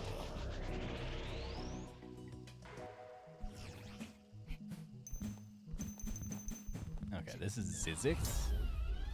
The name for this boss is kind of like a play on my name. Or my name is kind of a play, rather, on this boss's name. I got this name from a game called Sacrifice. It's like a third-person RTS game. It's really cool. It's a really good game with an amazing story that was like in the heyday of like RTS games. Back when like I think Command and Conquer 0 Hour would have been like around that era, like Red Alert, like after Red Alert 2. Red Alert 2 was probably quite a bit earlier than that, actually, right? Like, anyways, there's a character in Sacrifice named Zizix, and they're like the Lord of Doors, so they're able to transport the player character to a new realm, right? And they're just kind of like a sassy sidekick. They serve as like the adjutant or whatever from StarCraft. They just like tell you about the status of your peoples. I got heals. Ooh, wasted heals. Wasted bullets too. So this is like my little homage to Sacrifice. I just gave the Zixer the name, and part of the lore of this section of the game is that this character comes from a world of portals. So that's a little bit of my shout out to the history of gaming. I forget all the time that I have this weapon. Yeah, I think I'm gonna die. I don't think I'm gonna make it first try on this guy today. Those sword attacks ended up being kind of harder to dodge than I remember. Yo, do I have any essence? Oh, I can't find it. I gotta find out if I have essence, so I can use that to heal. What do we got here? Okay, we're gonna run that back.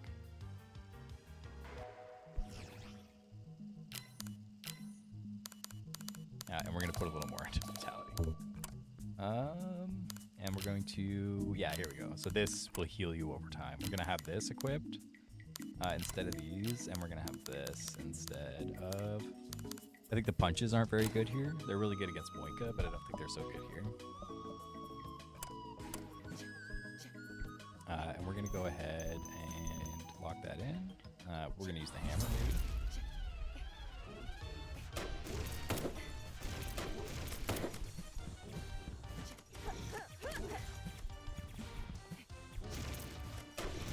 think maybe they're using the swords attack a little too frequently. This boss doesn't have that many attacks. I think Moika has the most attacks. But their attacks are really force you to keep moving. Keep schmoving, right? Okay, and we're also going to take full advantage of the Cane of Elding this time. We're not going to forget that that weapon exists. Because it's the single most powerful weapon in the game. Parts of this boss were kind of like a revelation. When I was building this boss, I had to make... I really wanted these sideways swords to spawn and shoot at you. I really wanted that attack. And to do that, I had to build some modules into the code base, right? I had to like extend how the projectile system worked. And I just figured out a way that just made a lot of sense, and I was able to go back and like add a ton of flexibility to projectiles in the game. It's mostly seen in the end game. There are like lots of enemies that have lots of very unique, distinct projectiles like this that like have a more complicated like delivery method, right? But it also just gave way to cooler regular projectile attacks. Moika in the second level benefited the most from that, I would say. They ended up getting like another five more attacks, like 3 more attacks overall, once I figured this out.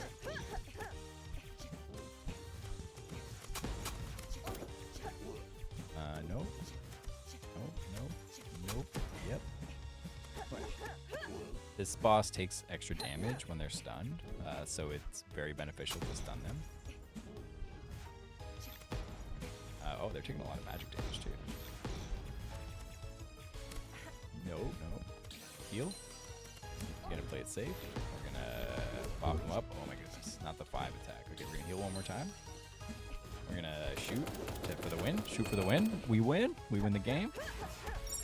Okay, and we're closing up on the last hour and a half of this stream. And I think to start off that last stretch, why don't we go all the way? Why don't we beat the game? I think that would be fun. That would be fun for me. So let's get some more exclusive content going. The most exclusive of content, because this is the finale. The finale is short. There's not a lot of content here. It's mostly just a capstone for the experience. So let's check it out. I wanted to make it challenging, so it's not without challenge. There's a giant spider, just like from the movie Wild Wild West. If you ever saw that movie, it's not necessarily inspired by that movie. It's inspired by, I found this on Itch and it looked awesome, so I really wanted to fight it. It's actually my favorite boss in the game, by a pretty huge margin. If it worked well as a final boss, it would be the final boss, but it just doesn't have that vibe to me. It doesn't feel like a final boss. So it's been relegated to penultimate boss. But that doesn't change my love for it. It just has the coolest attacks and like the crunchiest sound effects. It's decently challenging too. It's got a good suite of attacks.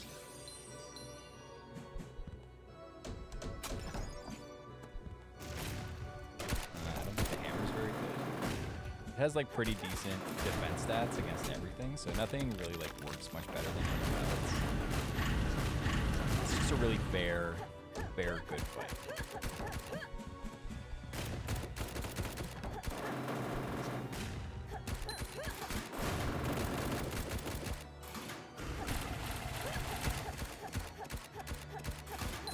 Yep. I think I'm gonna make that stomp attack hit underneath it too, because you can camp out there. I'm just noticing now you can camp out there quite a bit, and I don't think I want that. I think I want you to shmove. And this is the final boss. This is Kita, the Infinite Horizon.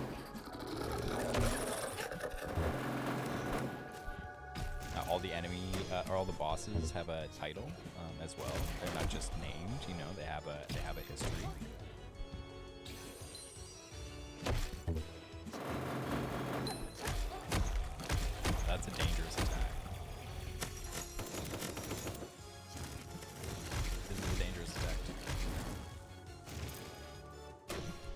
I doubt that I'll be able to first try, especially considering I didn't heal after fighting the last boss, Koruk. The Mechanical Hand is its title. Oh, okay, okay. The teleport attack got me. That's not the first time, and that's not the last time that I'll die to that. That's 100% for sure. Okay, we might take a minute here. I'm just gonna go check out the numbers. It's been really good for wish lists on Steam. Surprisingly, believe it or not, Next Fest is actually a good way to promote your game. But what I really want to see are followers. We recently met a milestone. I picked a game that was really similar to my game. And I've been checking their followers against mine, and we just recently got past that. Why is it green? I don't know why it's green, but it is. Oh yeah, we're getting followers. We're doing pretty good. We hit over 600 pretty recently. I'm very happy about that. I don't know why this is green, though. Maybe because I'm literally playing it right now? Oh, in library, that's why. Oh, I don't know. I don't know if that's why. Yeah, that's why. Yeah, okay, that makes sense. Okay, not bad. And let's check out Restream. I had this site running earlier, and it just nuked my CPU. So I haven't been really running it that much. Okay, yeah, we're doing all right. All right, let's try this again. I think we got a little bit of experience here we can throw around. I think I might boost how much experience you get at the end of the game. I was really worried that I imbalance things, and I think I do maybe need to increase the HP on some of the earlier bosses, just because you can just crank pretty much any stat and trivialize them, especially Ragaki. Boika's a little harder because it's hard to hit her, so it's not as important for me to balance her HP, right?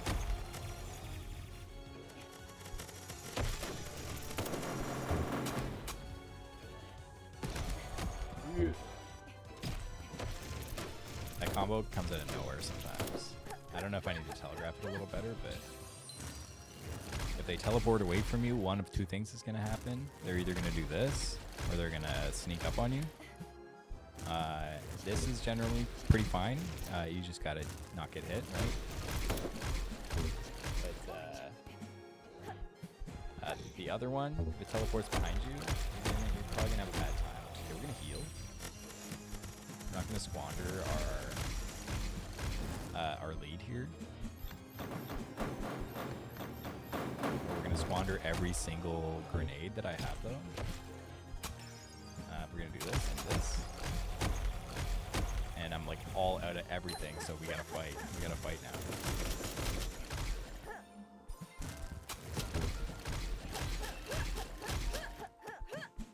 Oh, we're gonna pop off another one of these. For exactly that. And one of these two.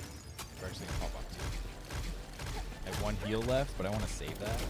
I think I can play keep away long enough that I don't have to worry about it too much.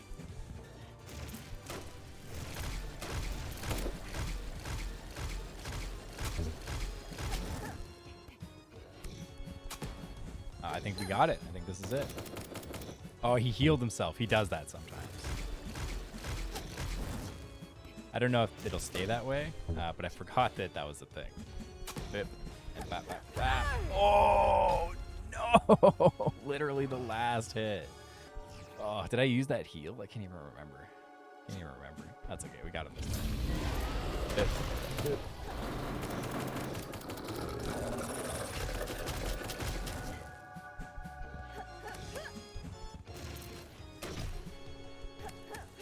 I think I might return. So the items initially, they work the same as the other artifacts.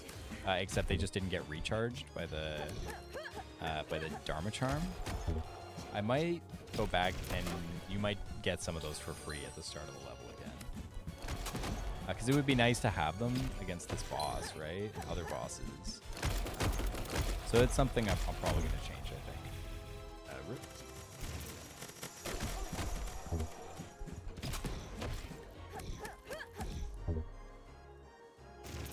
You stuck like that? Nope. I don't think I stunned him at all last time, so I was kind of caught off guard with that.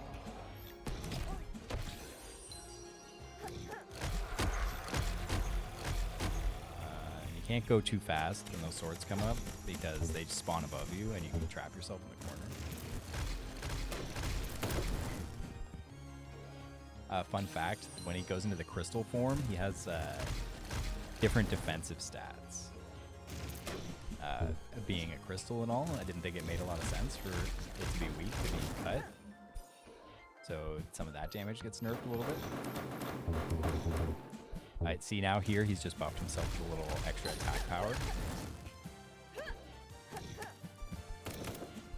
For a long time, while he was in the animation for teleporting, you could still hit the guy. So I fixed that recently. Funny sometimes when you're playing a game you made, you're also like role playing with that game. You're not like actually engaging with it the way it is. You're engaging with it the way you want it to be. I think an interesting story about that is that game Evolve. Was it called Evolve? It was the game where it was an asymmetrical multiplayer game where three people played as. Sorry, I'm gonna focus here because I don't want to fight this guy again. Well, okay, all right, one more. But we got him. All right, we're out of here. We beat the game. Congratulations, all, and welcome to the end of Amago. This is all exposition stuff. When you interact with this computer, you end the game. That's the end of the game. We're not going to do that. We're going to save at least a little bit of space, right? But yeah, that's how the game ends. That's the last boss. I hope it's climactic. I hope that people like how that works.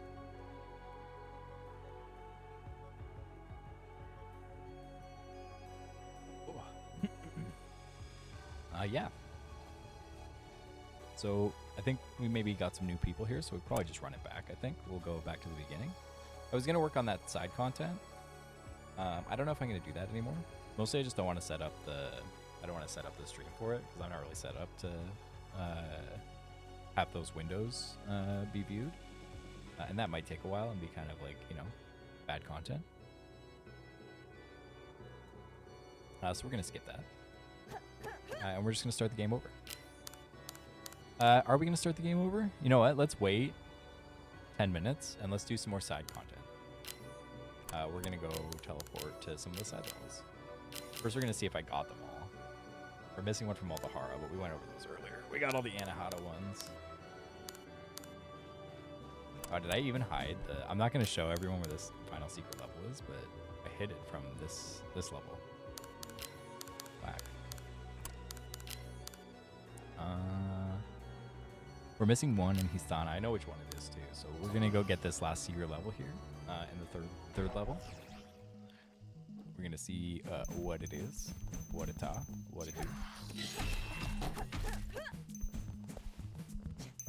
This one's kind of hard to figure out because you gotta backtrack to do it. But if you come here and you take this and don't waste it like I just did, you can take it back and get an extra jump, right? And end up on top of somewhere special. And there's a secret here. Boop. Nice, right? We're gonna go to this level. We might as well, right? So let's go check it out. Oh, this one's funny. This one is subject to change, I'd say. I'm not fully committed to this level. I made these big giant orbs. They're similar to the small orbs, except they're much bigger. They behave a little differently. They don't stop when you land on them. but they follow all the other rules basically to a T. And this teaches you about how jumping on one side or the other will aim the orb. I like this part a lot. Whoops. I like this part a lot. Just supposed to catch the orb here and here. And it's pretty tricky. There's also an exclusive secret that I'm going to show everyone here. That this is for serious gamers only. You can shell jump with these, and there's a secret up here that you can get if you know how to do that. That one's one of the sneakier secrets. I'm definitely leaving it in because it's a big homage to one of the biggest influences in my game dev career, if you can call it that. But it might be a bit obtuse, you know? But I think that's kind of okay. Like, if wiki doesn't pop up naturally, I'll probably make one. And so you'll be able to Google it if you really want 100% on this and you don't want to put in the legwork. Don't hit this one. If you ever play this level, don't hit that last one because it's a trick. The door's already open. You don't have to open that door. Gotta open this one, gotta open that one, gotta open this one. But if you hit that last one, then you'll fit. Indisputably, yeah. This is the section that I feel like the most might need a change. I like it personally, but it's the kind of thing where if anyone complained about it, I would give right away, and I would make some changes. But I do like it. It has some interesting challenges.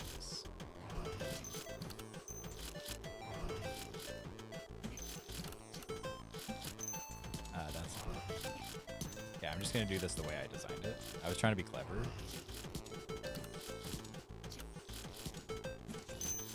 Oof.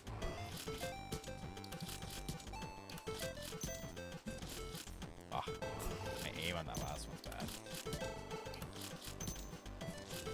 There, yeah, the point is you just stay high and use the extra jumps. Oh shit, I never got that achievement. I actually got an achievement there. Hell yeah. Okay, let's make sure we collected every side level. Are there really 5 here and only 4 here? Let's try this one. I like this level a lot. This level has chops. This one's all themed around these like windmills. And I really like the way it works.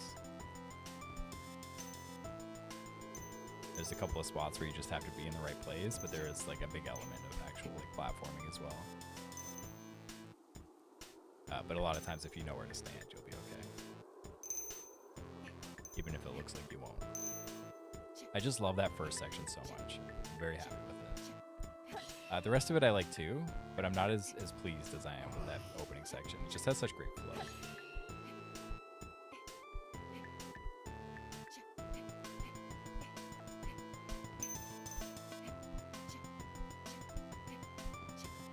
This part's kind of a mess.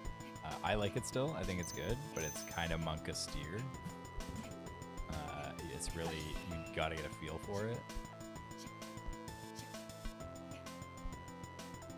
This part is just inspired. You gotta play underneath these pillars until the wall opens up. I'm worried that it'll be a bit confusing for players at first when they see it. But I think that's kind of worth it, you know? Like, they'll figure it out eventually. Maybe I'm not crazy about having to travel so far to get to it.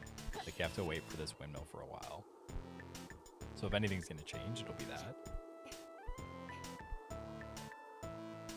It has been through quite a few revisions, though. This used to be way less fair. It wouldn't go all the way up before. So you'd have, like a millisecond window to jump to the next one. And here we get kind of fucking out of control. I don't think it's bad. I think we're still in the realm of okay platforming. It used to be a lot less fair. These cycles were faster, and the blocks that fly around were more numerous. but I had a path that just worked. Like you could just go. I don't know if it still works like that though. No, definitely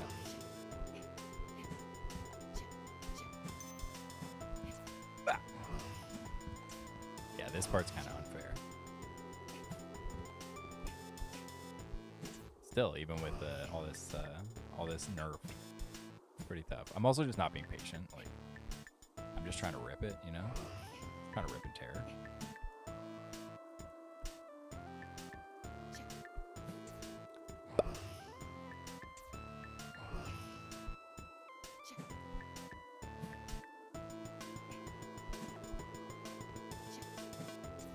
Damn it. Okay, we got it this time.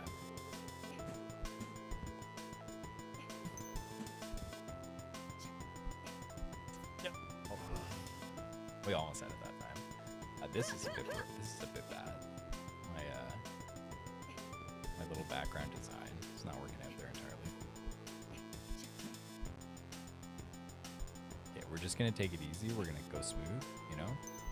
Slow is steady. Steady is fast, right? And we did it.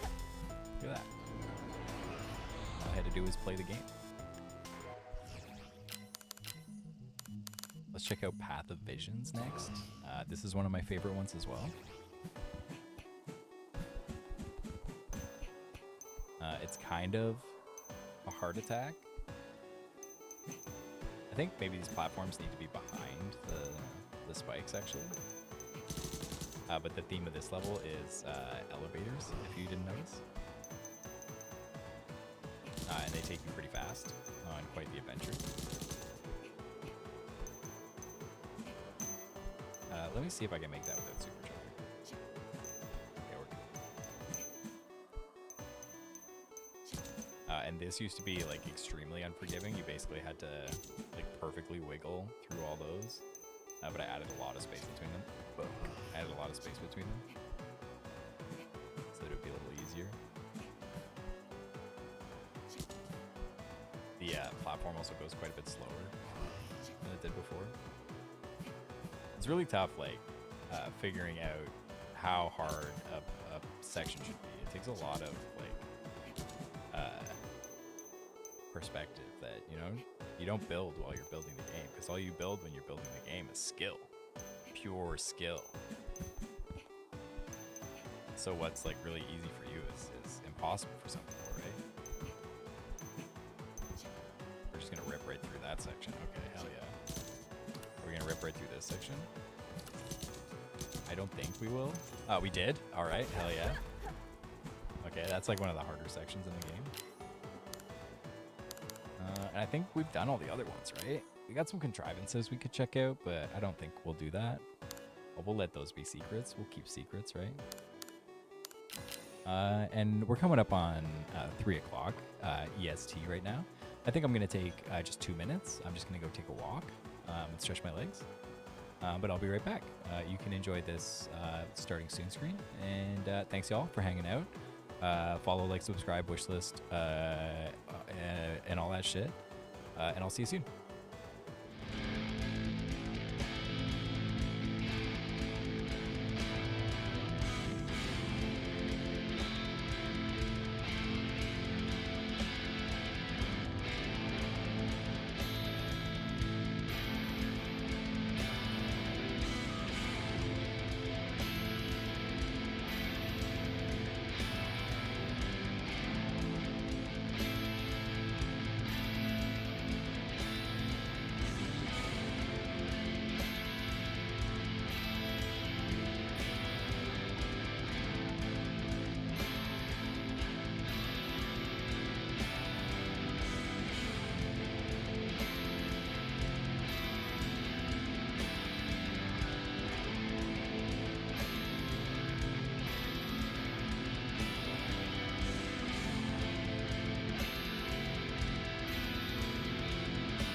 thanks everyone so much for coming to hang out. We're nearing the end of our stream today.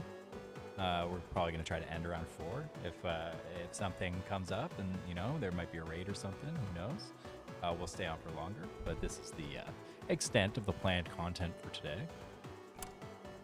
Again, thanks y'all for coming to hang out. I think to finish it out, we're just going to start from the top again. I'm not going to explain anything. I'm just going to play the game. It looks like everyone who's here has seen what there is to offer, right? But if anyone has any questions, please feel free to jump in chat and ask away, and I'll explain whatever, you know. I'm actually going to skip the tutorial even. Oop. I haven't tested that for a while, so it's it's good to be tested.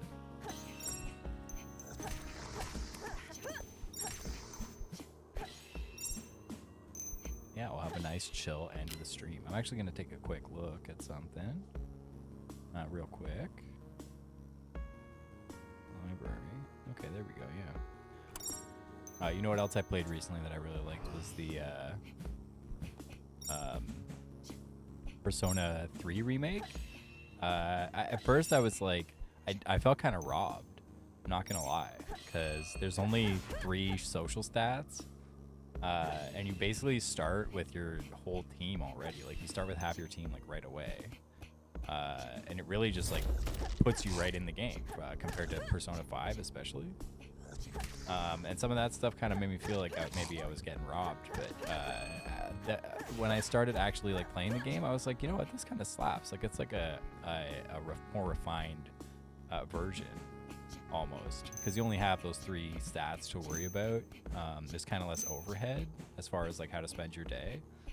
So while I loved Persona 5 and how like varied it was, like how much texture there was to choosing a day, I also enjoyed taking a load off, right, and just worrying about the 3 stats. You know, I got the exam, I passed the exam, no problem. I had trouble with that in Persona 5. I didn't realize exactly how much you had to study. But yeah, you know, it was good. I'm enjoying the protagonist a lot and exploring the world. The characters, I feel like I almost like them better in Persona 3. Some characters at least. I feel like I'm not as fond of the party, but I'm more fond of like the supporting cast. Especially the basically NPCs who you'll end up like meeting. I really have enjoyed all of those, and the social links especially. It's been really good. It works really well on. I have this Android Game Boy, RG405B Abernic. I can't pronounce it, but it can stream games from my computer. So I've been playing Persona 3 like that, just streaming it to my Game Boy. And it's been really fun. There's a lot of games that work really well with it too. I don't think I could play like Baldur's Gate 3 on it. I think that's maybe a bit too much fidelity. But it's been working for tons of games. I think Dave the Diver, when I do end up playing that, will probably be on the Game Boy, you know? Etrian Odyssey 3 I was playing on the Game Boy as well. That worked really well. I don't know why I'm refighting this. It doesn't really matter.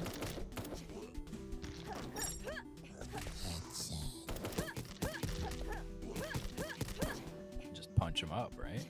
Still not used to using the punch move. I should use it more often. So new. Punches were so bad before. They basically were pointless. You had to be so close to an enemy that it was like, why am I even doing this? Darn it. I really want to figure out something to do with how I've got these ball launchers here at the bottom. They're just there to return the ball when if you fuck up at all, right? Like if you miss, then it goes right there and it puts it right back for you to catch it again. But I just like how it looks. Like I like the way it like clicks through them. It's really satisfying. Totally unnecessary for this part, but I just like it, you know? So I want to try to find maybe more ways to use that.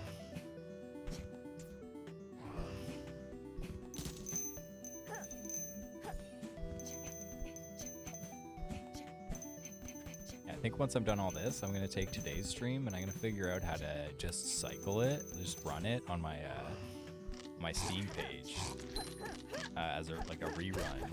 I saw some people were doing that, and it doesn't look too complicated. So if you're watching this in the future, thank you so much for coming to hang out, future folks. We like to address future folks by like kindly. So if anyone's in chat and they want to say hi to the future folks too, like please do. We want them to feel welcome. We don't know what it's like in the future. We hope for the best. You know, all we can do is hope for the best when it comes to the future. So if you're out there, I hope my hopes for the best became true, and that the future was nice for you, and that you're watching this in, you know, in a stable world that is comfortable and full of love and joy, and friends, you know, and family. But if you're not, and the future watching this is a post-apocalyptic wasteland, overrun by zombies and freaks of nature with violent tendencies, then get off the computer. You got work to do. It's time to fix this. It's time to fix this shit, right? But thank you for watching. But please, if you're in the future and my hopes were dashed and everything went to shit, get to work, right? Start fixing that hole in the ozone. Like, did we fix that? I'm pretty sure we fixed the hole in the ozone. But go fix pollution. Go pick up some trash, right? You know, stay alive. Don't put yourself in danger. But pick up some trash. Okay, here's something we're gonna fix. This tile here. Why is the tree going under that piece of siding, right? We're gonna have to fix that. I think we got a little cut off here too. It's harder to tell. I don't know if we're gonna fix that one. Yeah, we're gonna take this into the future, I think. The punches just don't hit the big guy. You'd think I would know, having built this and put all those enemies together, right?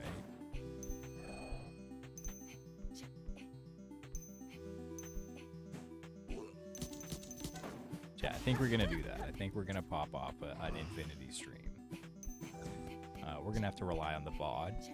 I'm pretty sure nothing should go wrong there. Except for I'll die once or twice. Yeah, I'll just figure out how to stream forever and ever. And let folks of the future see what the past was like, right? Archivist. I don't think that'll be the end of us streaming. Like, I'm not just gonna infinitely replay one stream. So we'll see some more of each other later this week, I think. I'm not 100% sure what that's gonna look like. I blocked off this time, and I blocked off the time on Monday to make sure that I could get the full block of streaming. I don't have that luxury later this week, so it's possible, but not probable. But again, if you're here, thank you so much. Thanks for coming to hang out. Thanks for all the wish lists and the follows, you know. This Next Fest has been very good for exposure, so lots of new people are seeing the game. I got some more discussions going on the Steam page. If you want to head on over to the Steam page and start a discussion, you know, feel free. One person was like, this game is really fun and responsive, but I hate the way it looks, so I'm not going to play it. I was like, all right, you know, that's for you. That's your life. You get to live that life. I don't mind, you know. I appreciate that you took the time to take a look, and I appreciate that you noticed that things were nice and crispy, because that was very important to me. Very important for me for things to be very crispy.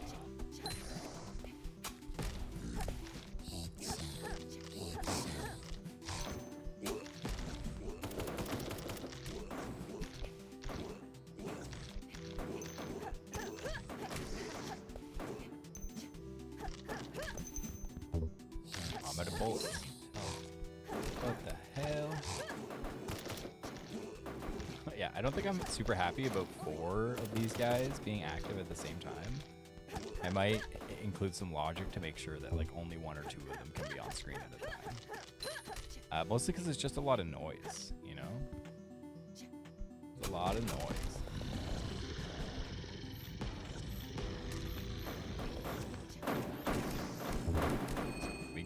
out here. Forever making progress.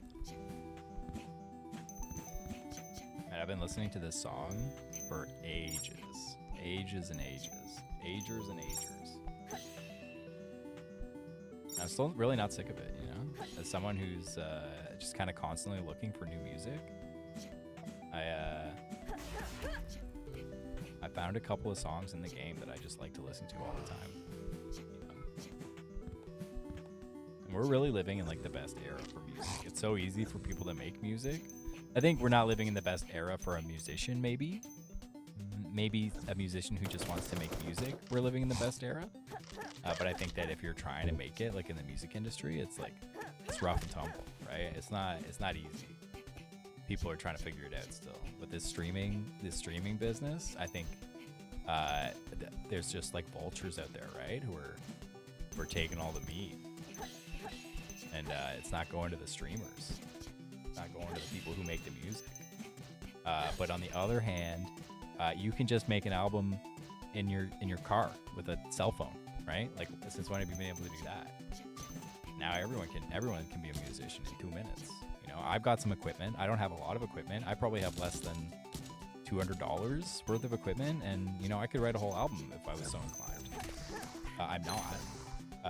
Although after making those alerts, which by the way, there are some cool new alerts in chat that you can try if you want to follow. You'll get to see the new alerts. But I made some songs for that. They're short. They're like 2 seconds long. But I had a lot of fun doing it, you know. And I don't know if that's going to be the end of me making those little songs. At first, it was just kind of a meme, but then eventually I was like, you know what, this is kind of sick. I've never really been able to sit down and actually record anything. I feel like the part of my brain that wants to make music really clashes with the part of my brain that needs to set up Reaper and my all my equipment. Although it's a lot easier now, things are simplified quite a bit. But something about only having to make like 4 seconds of a song made a big difference, right? Like, what if every song was written 4 seconds at a time? Is that the truth? Is that how things would work? I don't know. But it worked for me. So that might be the last of Zixer's music.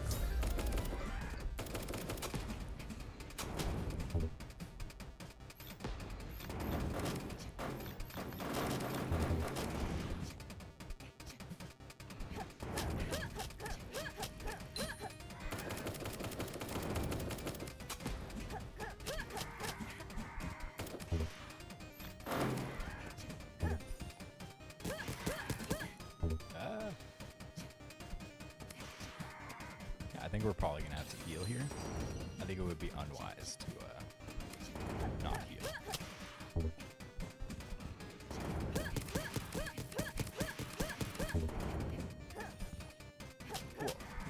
Yeah, I think we probably would have done a lot better on numbers if we streamed to game dev. So that might be something I work on in the future is game dev.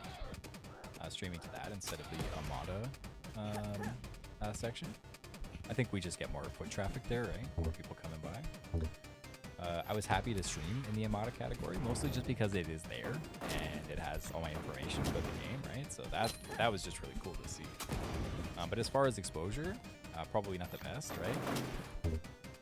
Nothing wrong with that though. We got good content today. We had good company. We had a grateful host and a lovely chat. So not bad at all, you know. We had to take a quick break there at 10, but that ended up working out pretty fast for me. I didn't have to do anything too strenuous. My PTO is still pretty well intact. They're working hard to make that work for me, which is very greatly appreciated. If anyone out there is paying attention from that side of my life, then, you know, thanks so much. And I could have swore I was going to be with this boss next time, but looks like you got the better of me.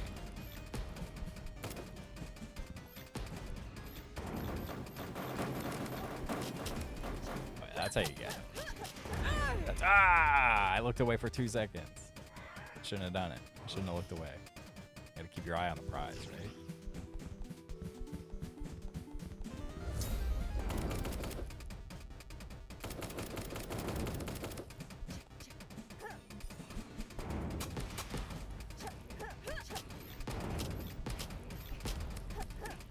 There's another super secret trick to fighting this boss. Is you can get 2 hits in if you jump while doing something with a decent amount of frames, attack frames. Because it'll there's 2 hitboxes. The body is 1 hitbox, and it takes slightly more damage than the, or slightly less damage than the head.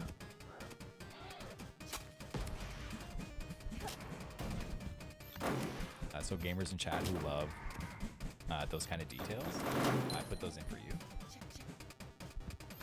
Because I am also one of those gamers. One of my favorite parts of the Dark Souls series is like just researching the available items. I'll just go on Wikipedia and I'll just, or not Wikipedia, but like Extra Life or whatever, and I'll just check, you know, I'll see what's available, and I'll go try to find it in the world. And I'll play with the weapon, you know?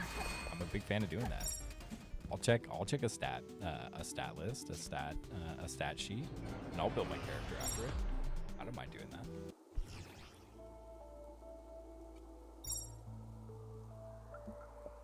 I think that's good, you know? I don't expect players to be doing too much of that in this game. Mostly, I want you to stay in the game. Not a lot of time in the menu. Just some quick breaks, you know, to go pop off some levels or whatever you want to do.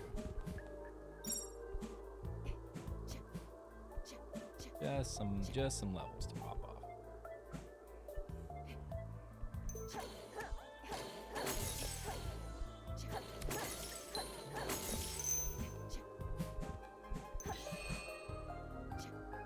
Kind of eager to get that infinite stream going on now.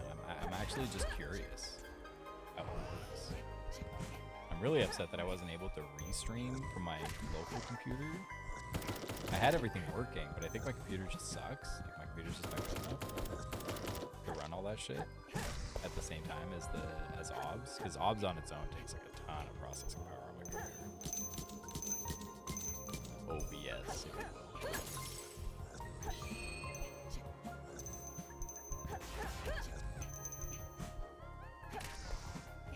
I got stuck in that little path there.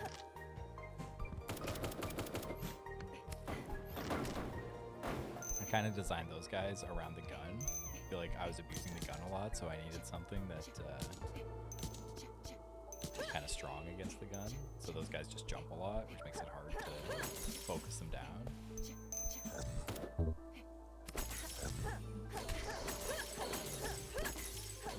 I think it's really important to just boost your finesse in this level, because those orbs are kind of a pain in the ass if you have to hit them 3 times. But 2 times or 1 time is quite doable. You've got another level there.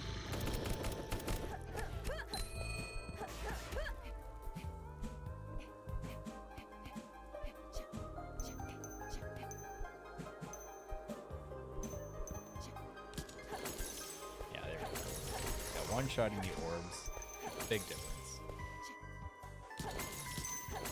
Let's cop off some of that experience too. We're coming up on a extreme secret. Nobody's supposed to know about this one here, but if you do find it, congratulations, because it's super secret. I don't know if anyone's found it except for me, but if you have, congratulations. It's an exclusive chat secret that everyone in chat gets to see.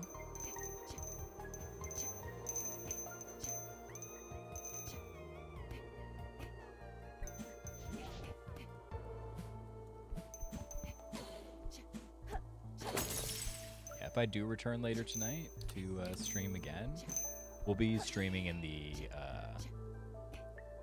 game dev and software category.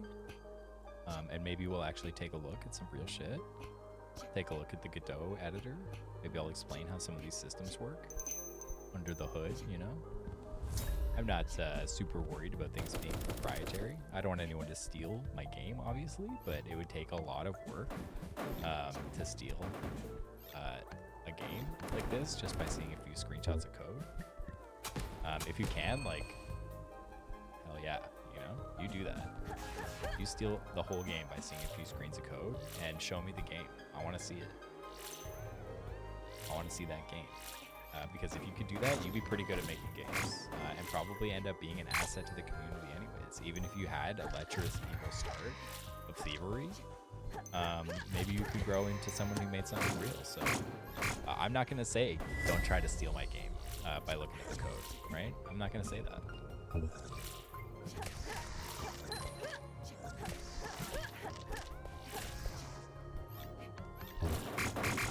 my hammer? Oh, it's on triangle. When you skip everything, everything ends up on a different button.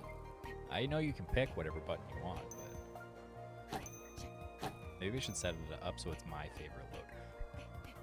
Oh, excuse me. Set it up so it's my favorite loadout, right? It's my game.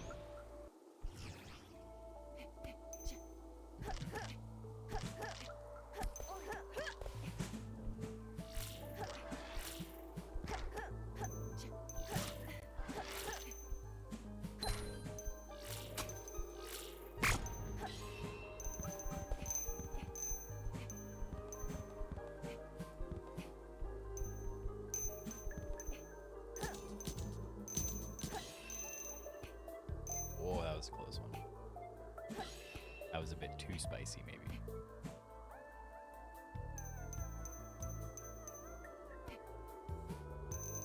I wonder if this is still possible. This is a secret that I don't want anyone to know. Only people who are in chat get to know the secret. Okay, I have to do it a very specific way. How did I do this before? If I get squished between the wall and the platform here, it pushes me through the wall. So I'm gonna try to do that. Can't remember how I did it before, but I did do it. I did do it one time. I might have, maybe I fixed it, but you should be able to do it. You shouldn't be able to do it, I should say. You should not be able to do it. Please don't do it. Don't go out of bounds in my game. I'm just kidding. If you can get out of bounds in my game, please tell me. I would love to see that. That's also one of my favorite things about gaming, is getting out of bounds. One call out I would make for games that are good like that is Dusk. If you've ever played Dusk, has a great couple of spots in the game where you can get out of bounds by some clever movements. And just in general is a fantastic game. Definitely one of my favorite of the cavalcade of boomer shooters that we've been seeing recently, which has been great for me because I'd say a good shooter is my favorite kind of game, my favorite campaign to play. And there have been so many good ones in the last couple of years. We got Cultic, was amazing. We got Overkill, right? That was great. Ultra Kill, rather, sorry.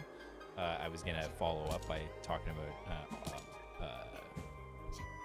Turbo Overkill, which was another great entry. Really cool movement mechanics in that one. I think Cultic is my favorite so far that I've had. I like it the best, and maybe Dusk after that. Cultic just had like the most amazing level design and really simple but impactful weapons that I just love to use, you know, and a cool upgrade system, and just everything about it was great. The enemy design was really good.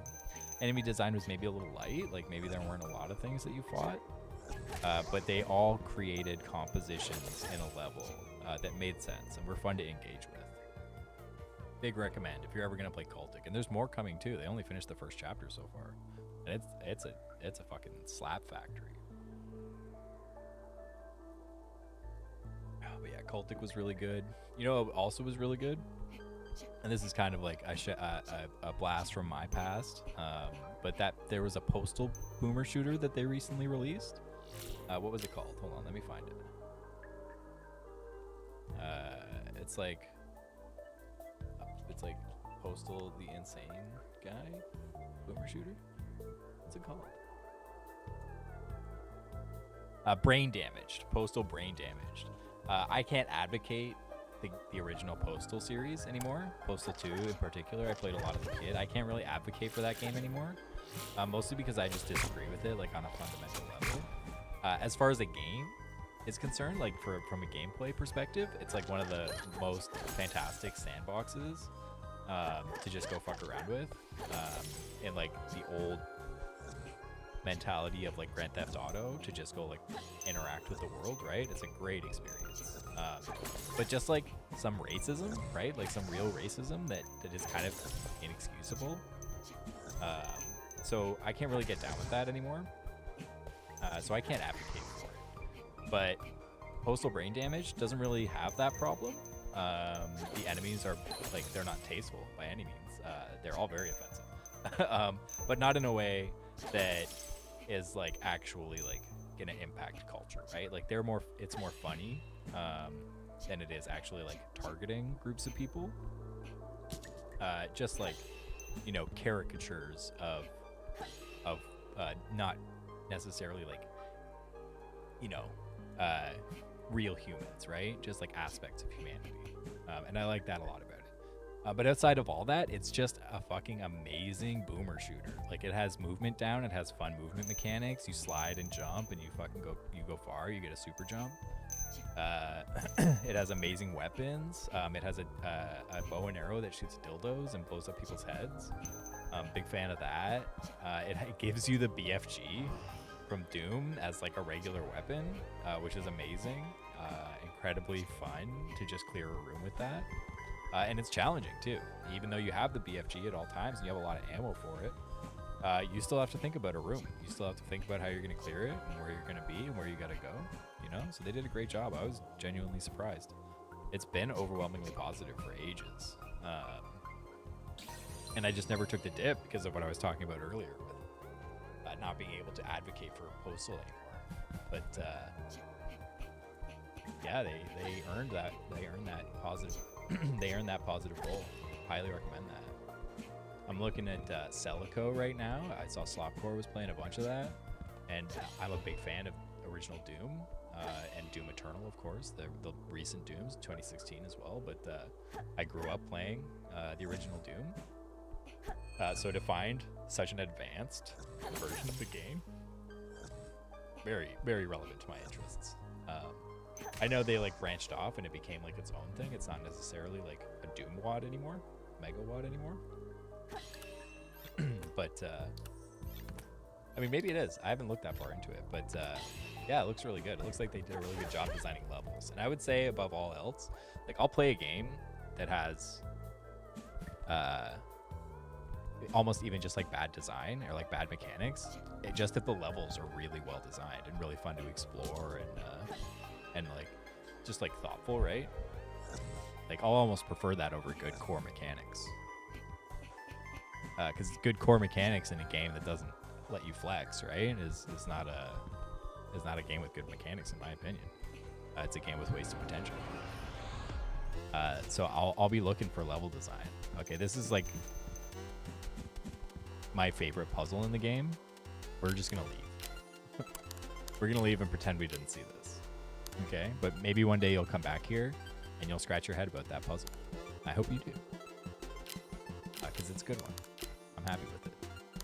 I feel like we spent a lot of time in the valley today, so I'm gonna try to get us out of here real quick, and we're just gonna go straight onto Histana. I think that level just needs a little more attention. I'm also already starting to fall into like a totally mindless playing through the game state, where I'm not really making assessments. I'm just like doing the jumps. So it might be good to go to a level that I haven't played as much as the other ones. Maybe that'll wake up the part of me that does make those assessments, right? We'll see. I really want the hammer on this bar. So we're gonna get the hammer on that one. First, I'm gonna get out of the way of all this garbage. We're gonna go here, get the hammer, and pop it there. And we're all also going to put this here, because why not?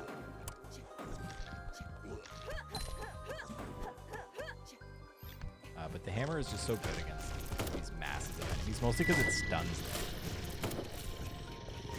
It also one-shots the turrets. You see the turrets? You can one-shot them with that.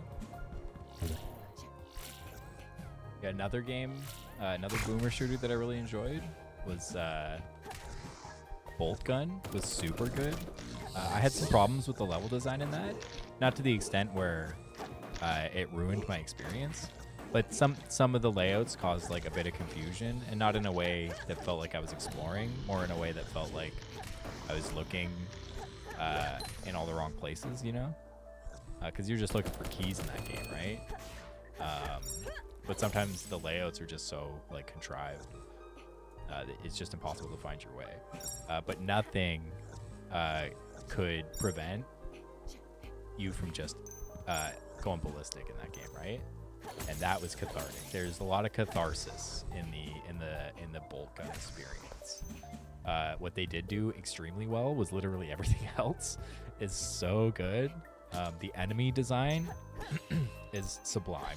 The different enemy types that you have to fight are so varied and have such cool interactions with you, as well as having like great composition for putting you in a place where you have to move around the level a lot and stay out of danger and get good positions for shooting. It's got fodder.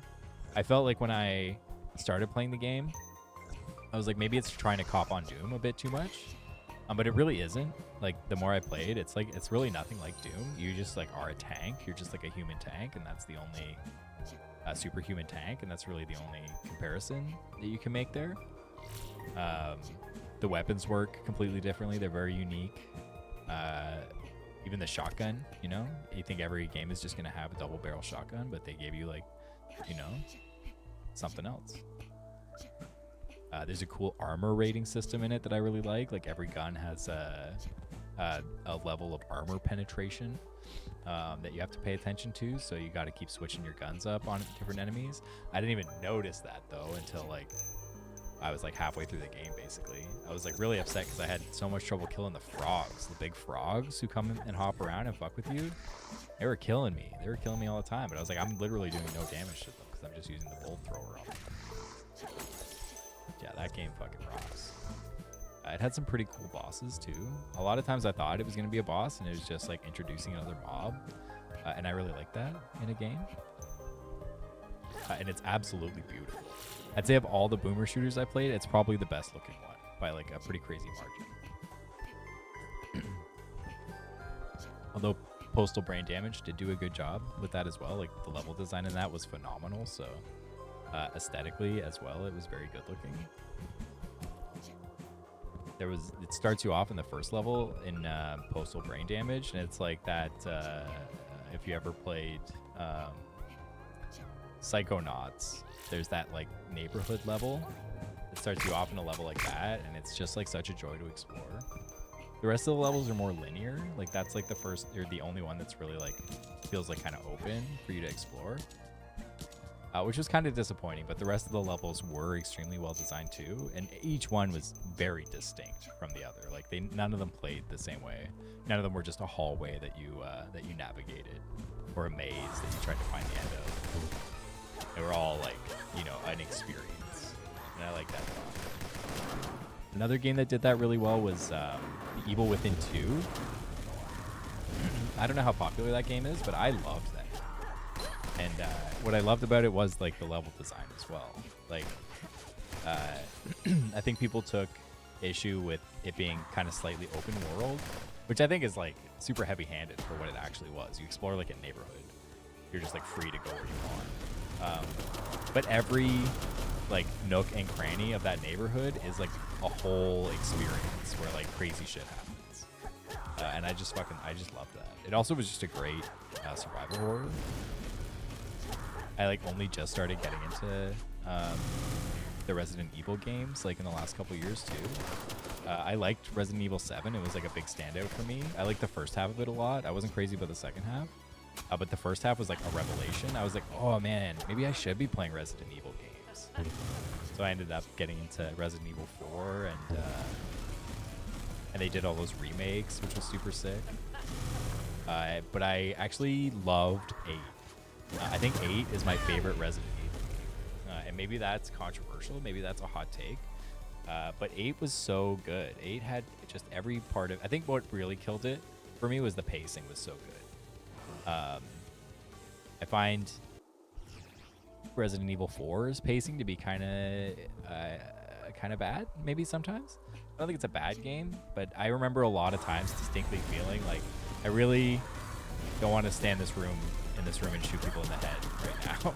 I'm kind of done doing that for a minute. And I never had that thought when I was playing 8, because they're just changing it up on you so much, right?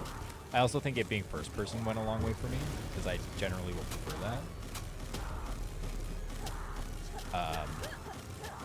The village was just so fun to explore. The enemies were so cool. Yeah, that game was awesome. I did love Resident Evil 4, by the way. I feel like maybe I might have sounded like I was talking shit. But overall, the experience was fantastic. I especially like the parts where you're on the boat and you're exploring around the pond or the lake or whatever.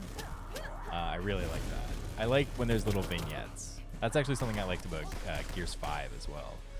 They did like an open world thing too, but it wasn't really an open world. It's like super generous to be calling that an open world. It's like a place that you sled around. But what I liked is that it gives you like these little side areas that you can just go find, and each one of them is like a little snack of the game. And it helps like have a diversity of locations as well that aren't just like strung together, so they don't have to be like strictly cohesive, right? Man, I've just attacked like 7 times in a row and hit once. But yeah, I've always liked that in games too. If you give me like a little pocket world to explore, I'm gonna have a blast. Of course, Dark Souls is famous for such things, painted world and all that.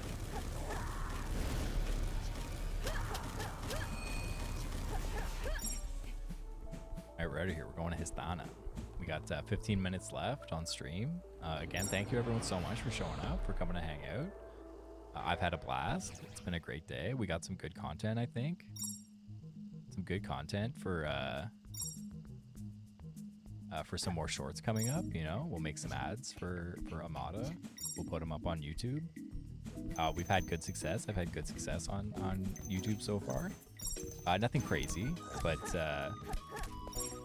pretty good, you know. Very good for anything that I've ever produced before. I don't think I've ever produced a short that got more than like 100 views. And that one's just rocketed to like almost 350,000 now. I think just over 350,000. Starting to die down a little bit now, you know. It used to rock like 200 to 500 on a given day per hour, views per hour. Now it's down to about like 30, I would say, 30 to 100 if I'm lucky. Which is fine, you know. It had a crazy heyday. There was like 2 months where I didn't have to advertise at all because it was just churning, right? But now we're kind of hitting the end of that one, and I think we were also kind of riding coattails a little bit. Very grateful to Pirate Software, of course, for taking the time to check out the game, giving me all that great content to make the footage from.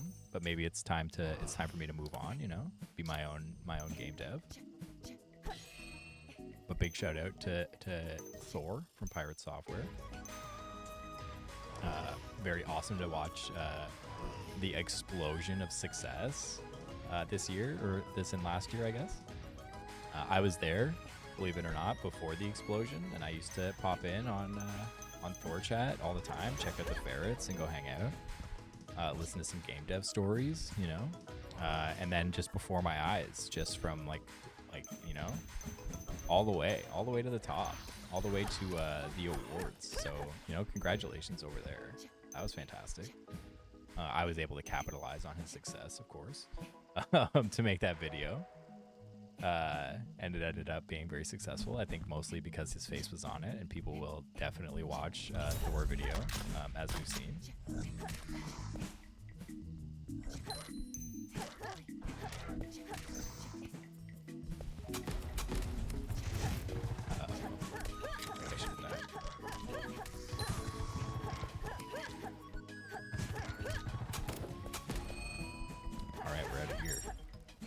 That bike fucking kills me sometimes.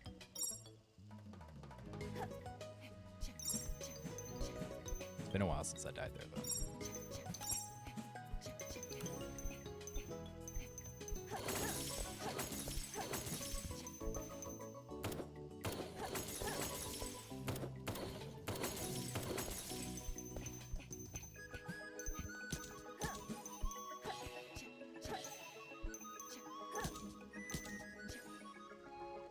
What the fuck? I just kicked off that wall.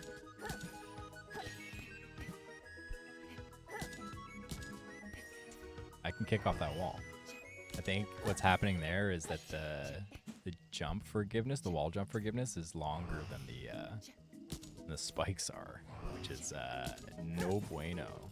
You know what? We're actually gonna back up a little bit. We're gonna try it over here. Okay, well that doesn't make any sense. Why can I jump off that wall? Maybe I forgot to set the actual spikes on that wall. We're gonna just go purposefully run into that wall.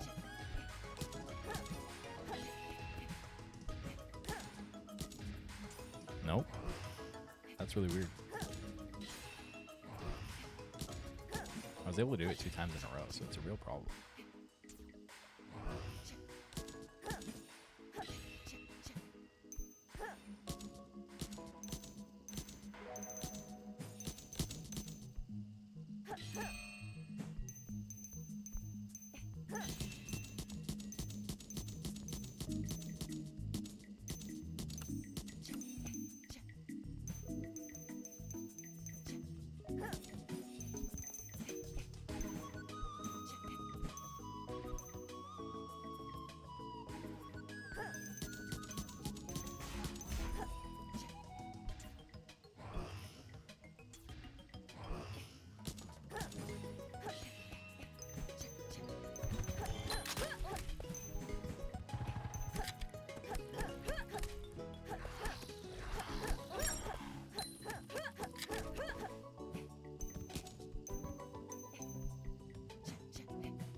Oh, goodness.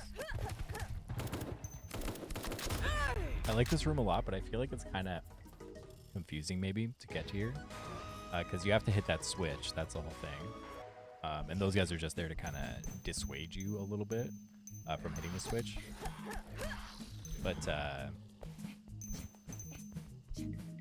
the elevator maybe should just stay on permanently after you hit that switch one time. I don't know. Might be okay. Might be fine. Just leave it. Oops.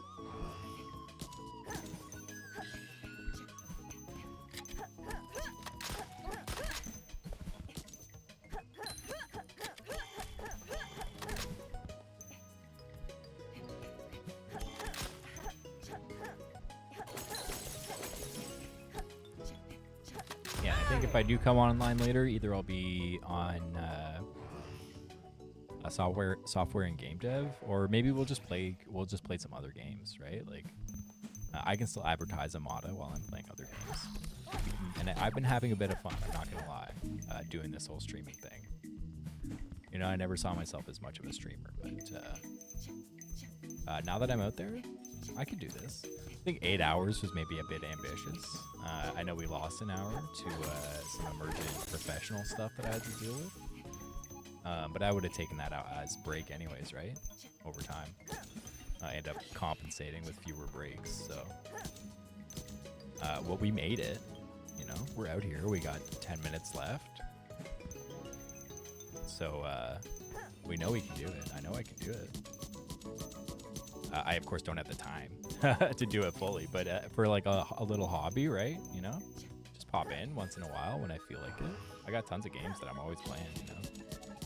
I don't know how well they trend on Twitch, but if you guys are out there and you want to come hang out, you know, I'll be doing that for sure. I don't think I'm running any speed runs or nothing, you know.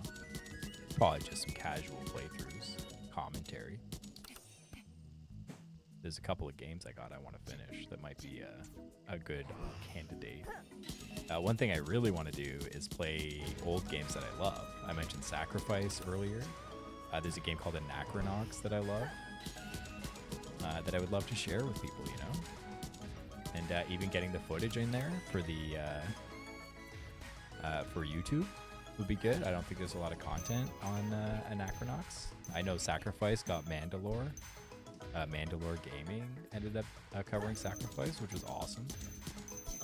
Huge shout out to Mandalore Gaming. I love that channel.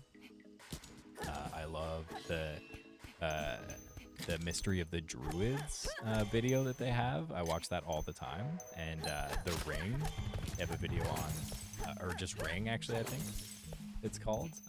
That was fantastic. I love watching that video. What a batshit experience playing Ring must have been. And just that era of gaming, I just am a big fan, you know? That was like progenitor gaming. There were no rules. People didn't figure out what you needed to do, you know? They were just trying to make it fun. They just had ideas and were just trying to work it. I mean, there was definitely a long history of games leading up to that point.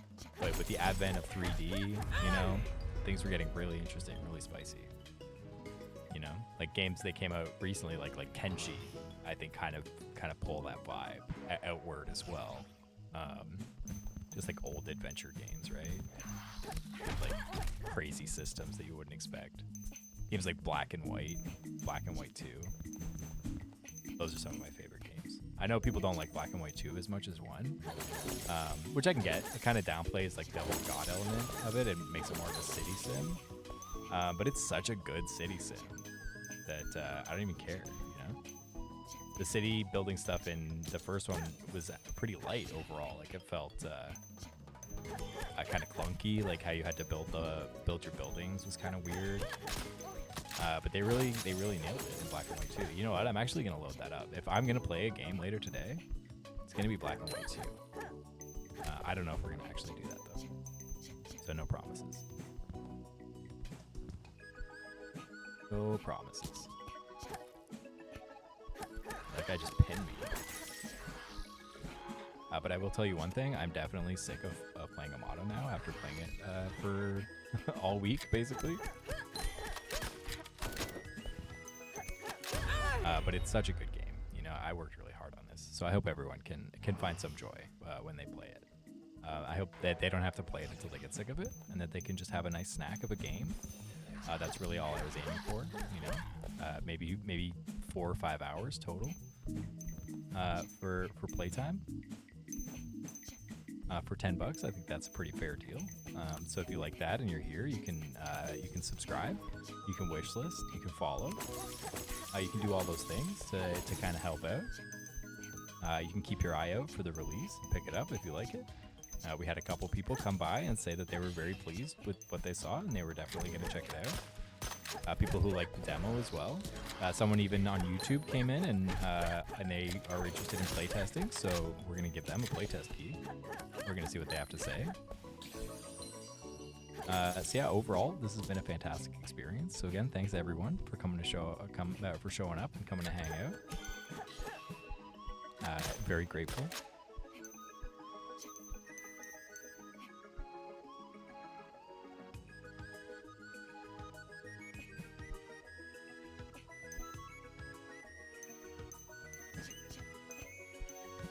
Maybe we'll even stream Super Mario World, and I'll finally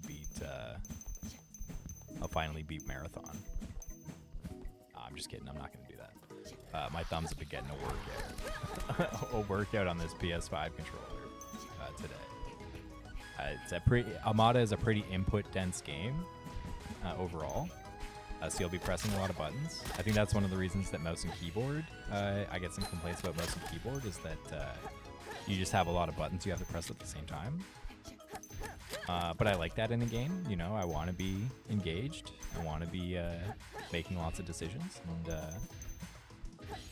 and such. It was really important for me to have that roll and jump, like that super jump, because it works the same as in how it felt in Donkey Kong Country when you rolled and jumped in that game.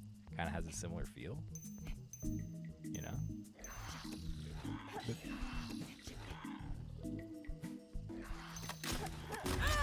Ooh, I don't like that I died there. I was kind of hoping I wouldn't die there, so I could get that last piece, right? That one piece.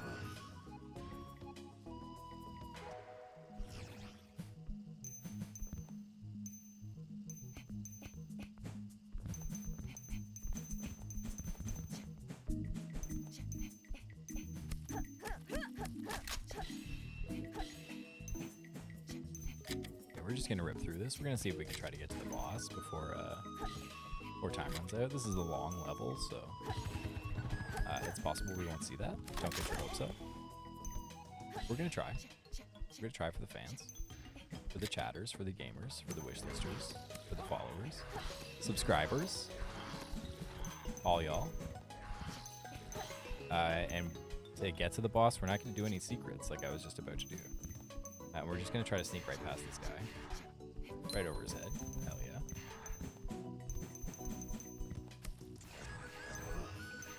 I have played through this campaign probably like 30 times in the last couple days. On Monday, I think I beat it. I was restarting every hour on Monday, and I streamed for 4 hours, so I did it at least 4 times there, probably more. I ended up going for 6 hours after you very graciously rated, which was great. So there's probably another 2 there, and then today I've literally restarted for like twice an hour sometimes. Just been going on it. My thumb is feeling a little raw. Yeah, it's time to set up splits. I thought about doing that actually. I thought about speedrunning it, but I just feel like maybe I let that happen naturally, like let other people set up some speedruns and then come in and style on everybody. No, I'm just kidding. It could be fun, you know. It'd be good content for websites, right? And I would love to see speedruns in the future. I'd be very eager to see how people abuse the game, how they find their ways around things. I think that'd be fantastic.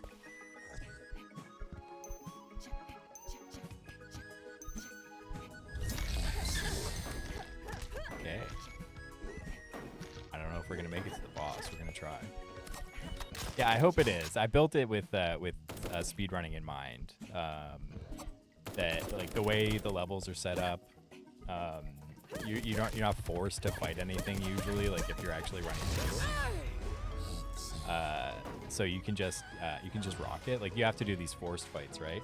I might even turn off the forced, like have an option to turn off the forced fights, so you can just like rip through them. But like solving the fight as well is like a whole thing, like a whole component of speedrunning, right? So that might be fun still. We'll see how the community reacts if we get that far. But I think the way the movement works is just really conducive to just like flying through the level, and I think it's fun, like and cathartic. So it's definitely something I've been trying to aim for.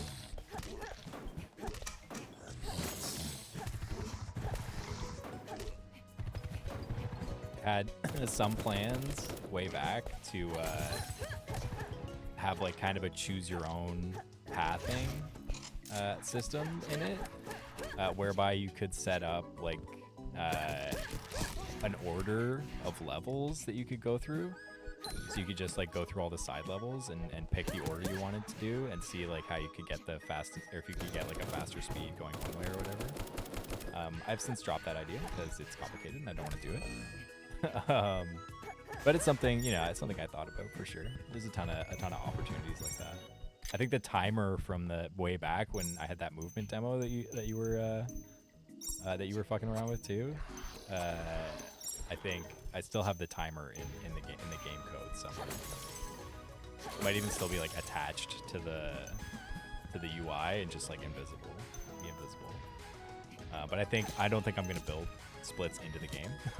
I think that's maybe a bit of scope creep. That might be a bridge too far. I don't know how popular that is in the speedrunning community, right? Like do people like it when the game has its own timer? that preferred to using splits? I don't know.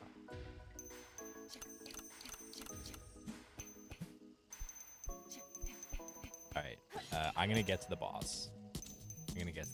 We're at time.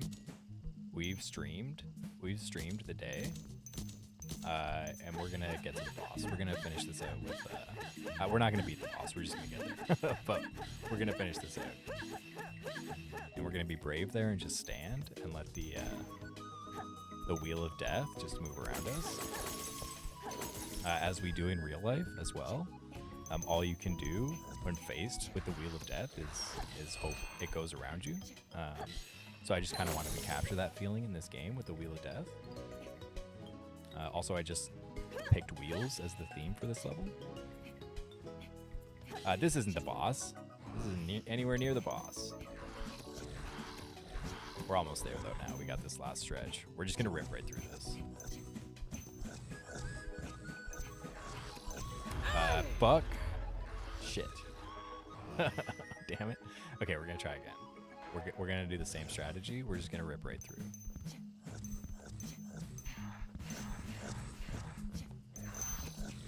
Kind of a misstep there. I should have landed on that platform. I don't think I can rip. There's a little ripping going. Here I just have to wait, so not great for speed running. I tried to avoid having auto scrollers, but I still wanted to have that same kind of feeling. So I just like made artificial auto scrollers. And this is like the result of that. Although I did have an idea for a good auto scroller the other day that I might implement. Might do that. But that'll be a big stretch. We're not adding on yet. We're improving.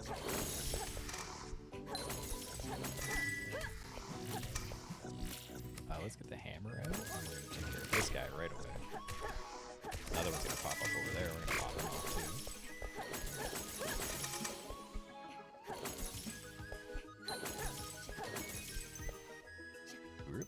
too. Alright, that's it. We're out of here. We're at the boss.